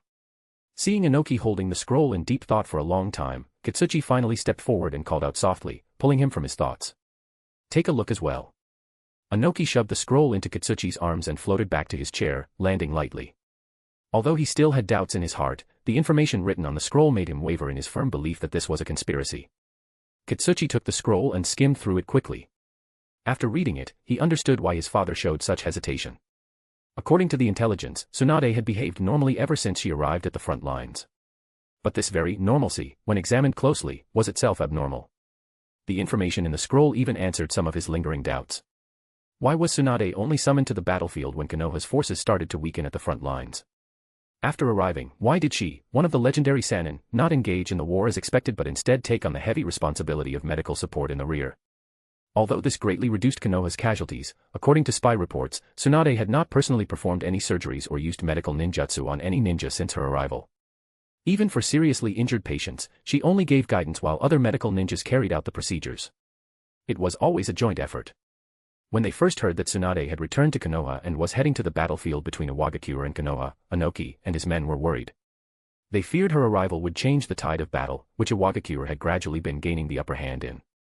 Because of this, under Anoki's orders, Iwagakure had even prepared for the possibility of facing two of the Sannin at once. But contrary to their expectations, Tsunade did not participate in the battle at all and remained in the rear. For this reason, Iwagakure's spies had been constantly gathering information about Tsunade, trying to figure out what she, or rather, Konoha, was really planning. After all, a Sannin-level fighter who remains hidden cannot be ignored.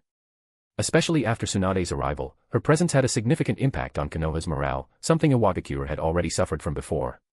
Lord Tsuchikage. Kitsuchi handed the scroll to the others in the room. Everyone present was a trusted high-ranking member of Iwagakure, so Inoki and Kitsuchi had no concerns about information leaking. If even the people here could betray them, then Iwagakure's entire strategy and plans would have already been exposed to Konoha and Orochimaru, allowing them to counteract accordingly.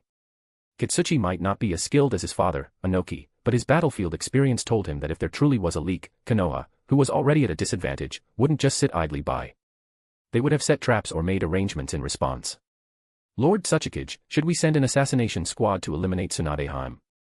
A veteran Iwagakure Jonin, Hoko, took the initiative to suggest after reading the information on the scroll. That's right. If we can kill Tsunade, it would be a huge blow to both Konohagakure and the Konoha forces on the front lines. Another Jonin, Toshinin, also recommended. Lately, the survival rate of Konoha's shinobi had increased significantly. Even though Tsunade hadn't personally stepped onto the battlefield, her use of Katsuyu and her medical expertise alone had dramatically improved the survival rate of Konoha's shinobi, especially the Jonin. This was something Iwagakure, which primarily relied on healing tags as their main medical technique, simply couldn't match. After all, healing tags could only provide basic treatment for external wounds, closing cuts and offering mild detoxification effects. But when it came to fatal injuries or complex poisons, they were far less effective than having an actual medical nin treating the patient directly. Because of this, Iwagakure, and even the other major villages, deeply envied Konoha's medical system and the fact that they had a medical nin of Tsunade's caliber. In the past, they could tolerate it, but this was now the era of the Shinobi World War. The two nations were fighting with everything they had. When Tsunade was absent, things were still manageable, but now that she was here, her presence had become a serious obstacle. What if this is a trap? Inoki was not lacking in decisiveness, but he also understood that the location of the wounded would undoubtedly be in the heavily guarded core area of Konoha's forces. Infiltrating such a place to carry out an assassination of this level would require several highly skilled Jonin, each with their own specialties, to ensure even a minimal chance of success. If they succeeded, it would be beneficial. However, if they failed, not only would the entire assassination squad likely be wiped out, but it would also boost the morale of Konoha's ninjas, making them fight even harder. Although Iwagakure currently held the upper hand in the war against Konoha, that was only because Konoha was fighting against 2 or even 3 opponents at once. First, they had clashed with the Land of Lightning in localized conflicts. Then, they had to face a full-scale invasion from Iwagakure, which had rallied several smaller hidden villages and hired mercenaries. At the same time, they were contending with the nearly all-out assault from Kirigakure's elite forces. Under the combined pressure of 3 major hidden villages, Konoha was undoubtedly stretched thin, teetering on the brink like a collapsing building. Chapter 249, Chapter 170.2, New Info. But that didn't mean Kirigakure and Iwagakure were faring any better. At the very least, by this stage of the war, both in terms of resource consumption and ninja casualties, Inoki could feel the heavy burden. It had to be said, the Third Reikage had dealt Iwagakure a devastating blow. Failing to eliminate Kimogakure's army and allowing them to retain some of their strength to return to the Land of Lightning was something Inoki still regretted to this day. The image of the Third Reikage standing firm, his towering figure as immovable as a mountain, remained a nightmare for many Iwa nin. If it weren't for both of Iwagakure's Jinchuriki suffering severe injuries at the hands of the Third Reikage and being forced to retreat for recovery, Iwagakure's forces might have been able to expand their victories against Konoha, securing even greater advantages. The mysterious power that the Third Reikage unleashed had inflicted such grievous wounds that even the Jinchuriki, despite their incredible regenerative abilities, struggled to recover. Both Rashi and Han had spent a long time recuperating in the rear, only managing to regain some of their strength bit by bit. Even now, they had yet to return to their peak condition. Besides, even if this intel is true, and I manage to hold off Orochimaru and his guards along with Kitsuchi, what about the Yellow Flash? How do you plan to deal with him? Inoki asked his question hypothetically. The room fell into complete silence. The title Yellow Flash seemed to have a power that commanded quiet. Just like the White Fang, who had once crushed Tsunade in the Second Great Ninja War, making the higher-ups of the village seethe with hatred while being completely helpless against him, now, in the ongoing Third Great Ninja War, the Yellow Flash, Namikaze Minato, had the same effect on Iwagakure. No one dared to make a sound. Iwagakure feared Namikaze Minato even more than Orochimaru. Orochimaru was merely difficult to deal with, but Namikaze Minato. He left them completely powerless, drowning them in despair. Just as Tsunade had learned a painful lesson and secretly decided that encountering the White Fang meant reassessing missions on the spot, Iwagakure's higher-ups had issued an order: if you see the Yellow Flash, you are allowed to abandon the mission without any punishment. There was no other choice, too many Iwagakure shinobi had died at Namikaze Minato's hands. Every trap they had set for him was useless. The battlefield was even worse. With his mastery of spacetime jutsu, he could attack whenever he wanted and retreat whenever he pleased. No matter how many people they had, as long as they couldn't match Namikaze Minato's speed, it didn't matter whether they were Jonin or Genin, one strike was all it took. Jonin were slaughtered like weeds. That was the despair Namikaze Minato brought to Iwagakure. His presence alone had repeatedly thwarted Iwagakure's offensives, even after they had successfully held off Orochimaru. If they couldn't find a way to deal with the yellow flash, infiltrating the enemy lines seemed impossible. After all, with Namikaze Minato's speed, he could return to the rear camp in an instant. And if the assassination failed, the assassination squad's Jonin would have to face the fastest shinobi in the ninja world. No one wanted to face the yellow flash. Especially not Iwagakure's shinobi. If the information is true, we can find a way to divert him. After a brief silence, the Jonin in charge of leading an Iwagakure ninja squad, Higashi Shibito, suggested. Or we could leak some information to Konoha, making them divert him. With Higashi Shibito speaking, other Iwagakure Jonin also chimed in. No one thought about setting a trap to kill Minato Namikaze, as their painful past experiences had taught them that under the Flying Thunder God technique, trying to kill the Yellow Flash was futile. What do you want to do? Inoki, the Tsuchikage, asked Higashi Shibito. Due to his speed, Konoha has always assigned him to act as a firefighting role. Wherever there is trouble on the battlefield, he is likely to show up there. We can use this to devise a plan to draw the Yellow Flash away before the assassination team moves. Higashi Shibito explained. As old rivals, though the Yellow Flash's movements were unpredictable, he mostly appeared where Konoha's defensive forces were in trouble. The commander of Konoha's first defense force is Miyamura Yagiri. His defense team has repelled many of our attacks. If something happens here, whether it's Orochimaru or Minato Namikaze, they will surely come to help. If Lord Tsuchikage can hold off Orochimaru, the Yellow Flash, as the firefighter, will definitely rush over to assist. Can you make sure the Yellow Flash shows up here? Inoki, the Tsuchikage, asked as he looked at the coordinates Higashi Shibito pointed to on the map, nodding slightly. From the map, he could also see that this Konoha outpost was not something that could be easily abandoned. If pressure could be applied or the Konoha defense broken, it was highly likely that the Yellow Flash would appear. I can do it. Higashi Shibito nodded with confidence. This battlefield was his responsibility, and he knew both his enemies and his own forces well. He already had a plan to deal with the situation completely, it was just a matter of pushing the timeline forward and accepting some casualties.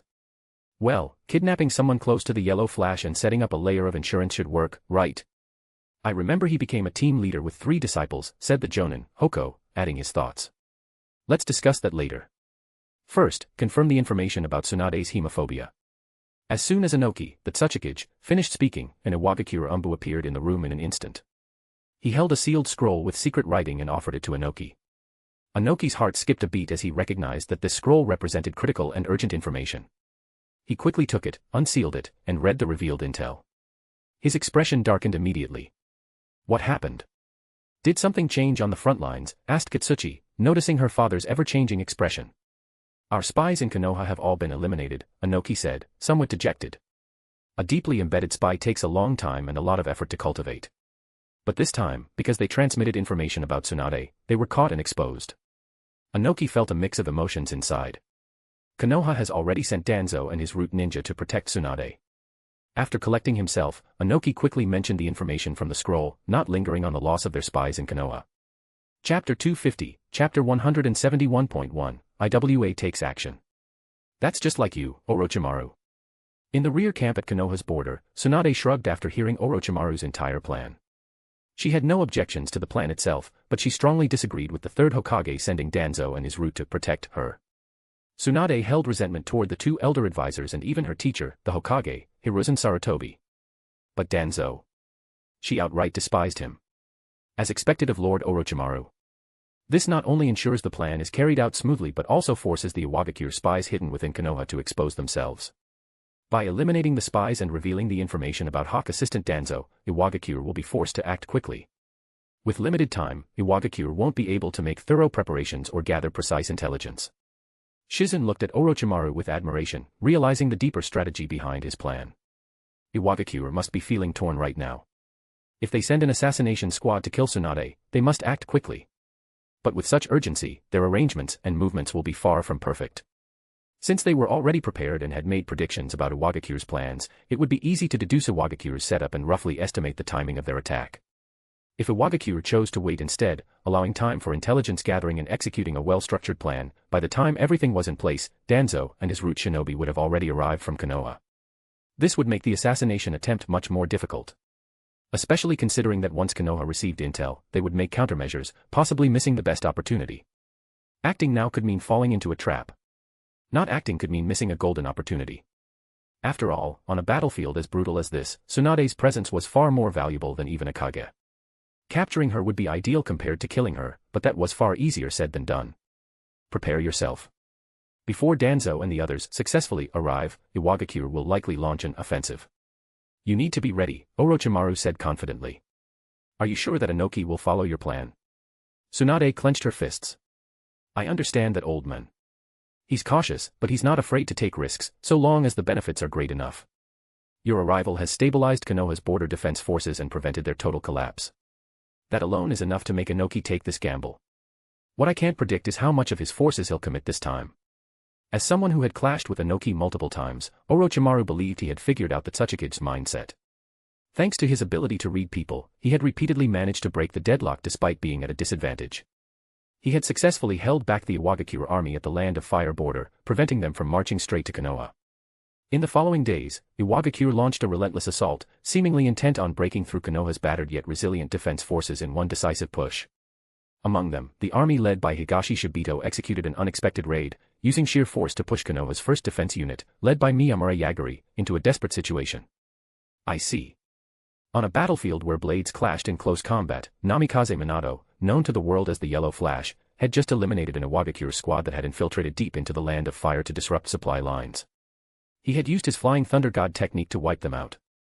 Now, he quickly scanned the intelligence scroll delivered by a communication toad. Another mission, Minato-sensei. A masked, silver-haired youth carrying a short blade spoke upon noticing the familiar communication toad and the scroll in Minato's hands. After surviving countless battles, Kakashi's aura had become even sharper, like a finely honed blade. In the past 2 years, under Minato's deliberate guidance, his strength and battle experience had improved by leaps and bounds. According to Minato, Kakashi's current skills and experience were already enough to qualify him as a jonin. Another mission. A young boy wearing goggles, with the Uchiha clan emblem on his clothes, reluctantly turned his gaze away from Nohara Rin and looked at Namikaze Minato, groaning. Don't be like that, Obito. The situation on the battlefield isn't in our favor. As a mobile squad, it's our duty to provide support wherever needed, Rin said with a smile, trying to comfort him. Through the trials of war, Rin had changed from the gentle girl she once was into someone with a more resolute presence. Her strength had also improved on the battlefield. Though she couldn't compare to the genius Kakashi, she was already a qualified medical nin who had mastered multiple medical ninjutsu. I'm not complaining, Obito quickly reined in his grumbling, scratching the back of his head. His tone instantly returned to normal, even carrying a hint of warmth. I need to go support Miyamura Yagiri. Minato had already read the mission scroll. Orochimaru had detailed everything without omission, so Minato fully understood what he needed to do, arrive at the defense unit where Miyamura Yagiri was stationed as soon as possible and make an appearance in front of the Iwagakure forces. Are we leaving right away? Kakashi, after organizing his waist pouch and checking his ninja tools, ration pills, and healing tags, stood up and asked. Yes. Since the situation is urgent, I have to head there immediately. While I'm gone, as usual, Kakashi, you'll be in charge of the team. Minato stepped forward and patted Kakashi on the shoulder. This wasn't the first time he had temporarily entrusted the squad to Kakashi, and Kakashi had always fulfilled his responsibilities as a team leader well. The impact of Tsukumo's death and the extreme beliefs it had instilled in him had gradually been reshaped over the years. At the very least, Kakashi now cherished his 2 teammates.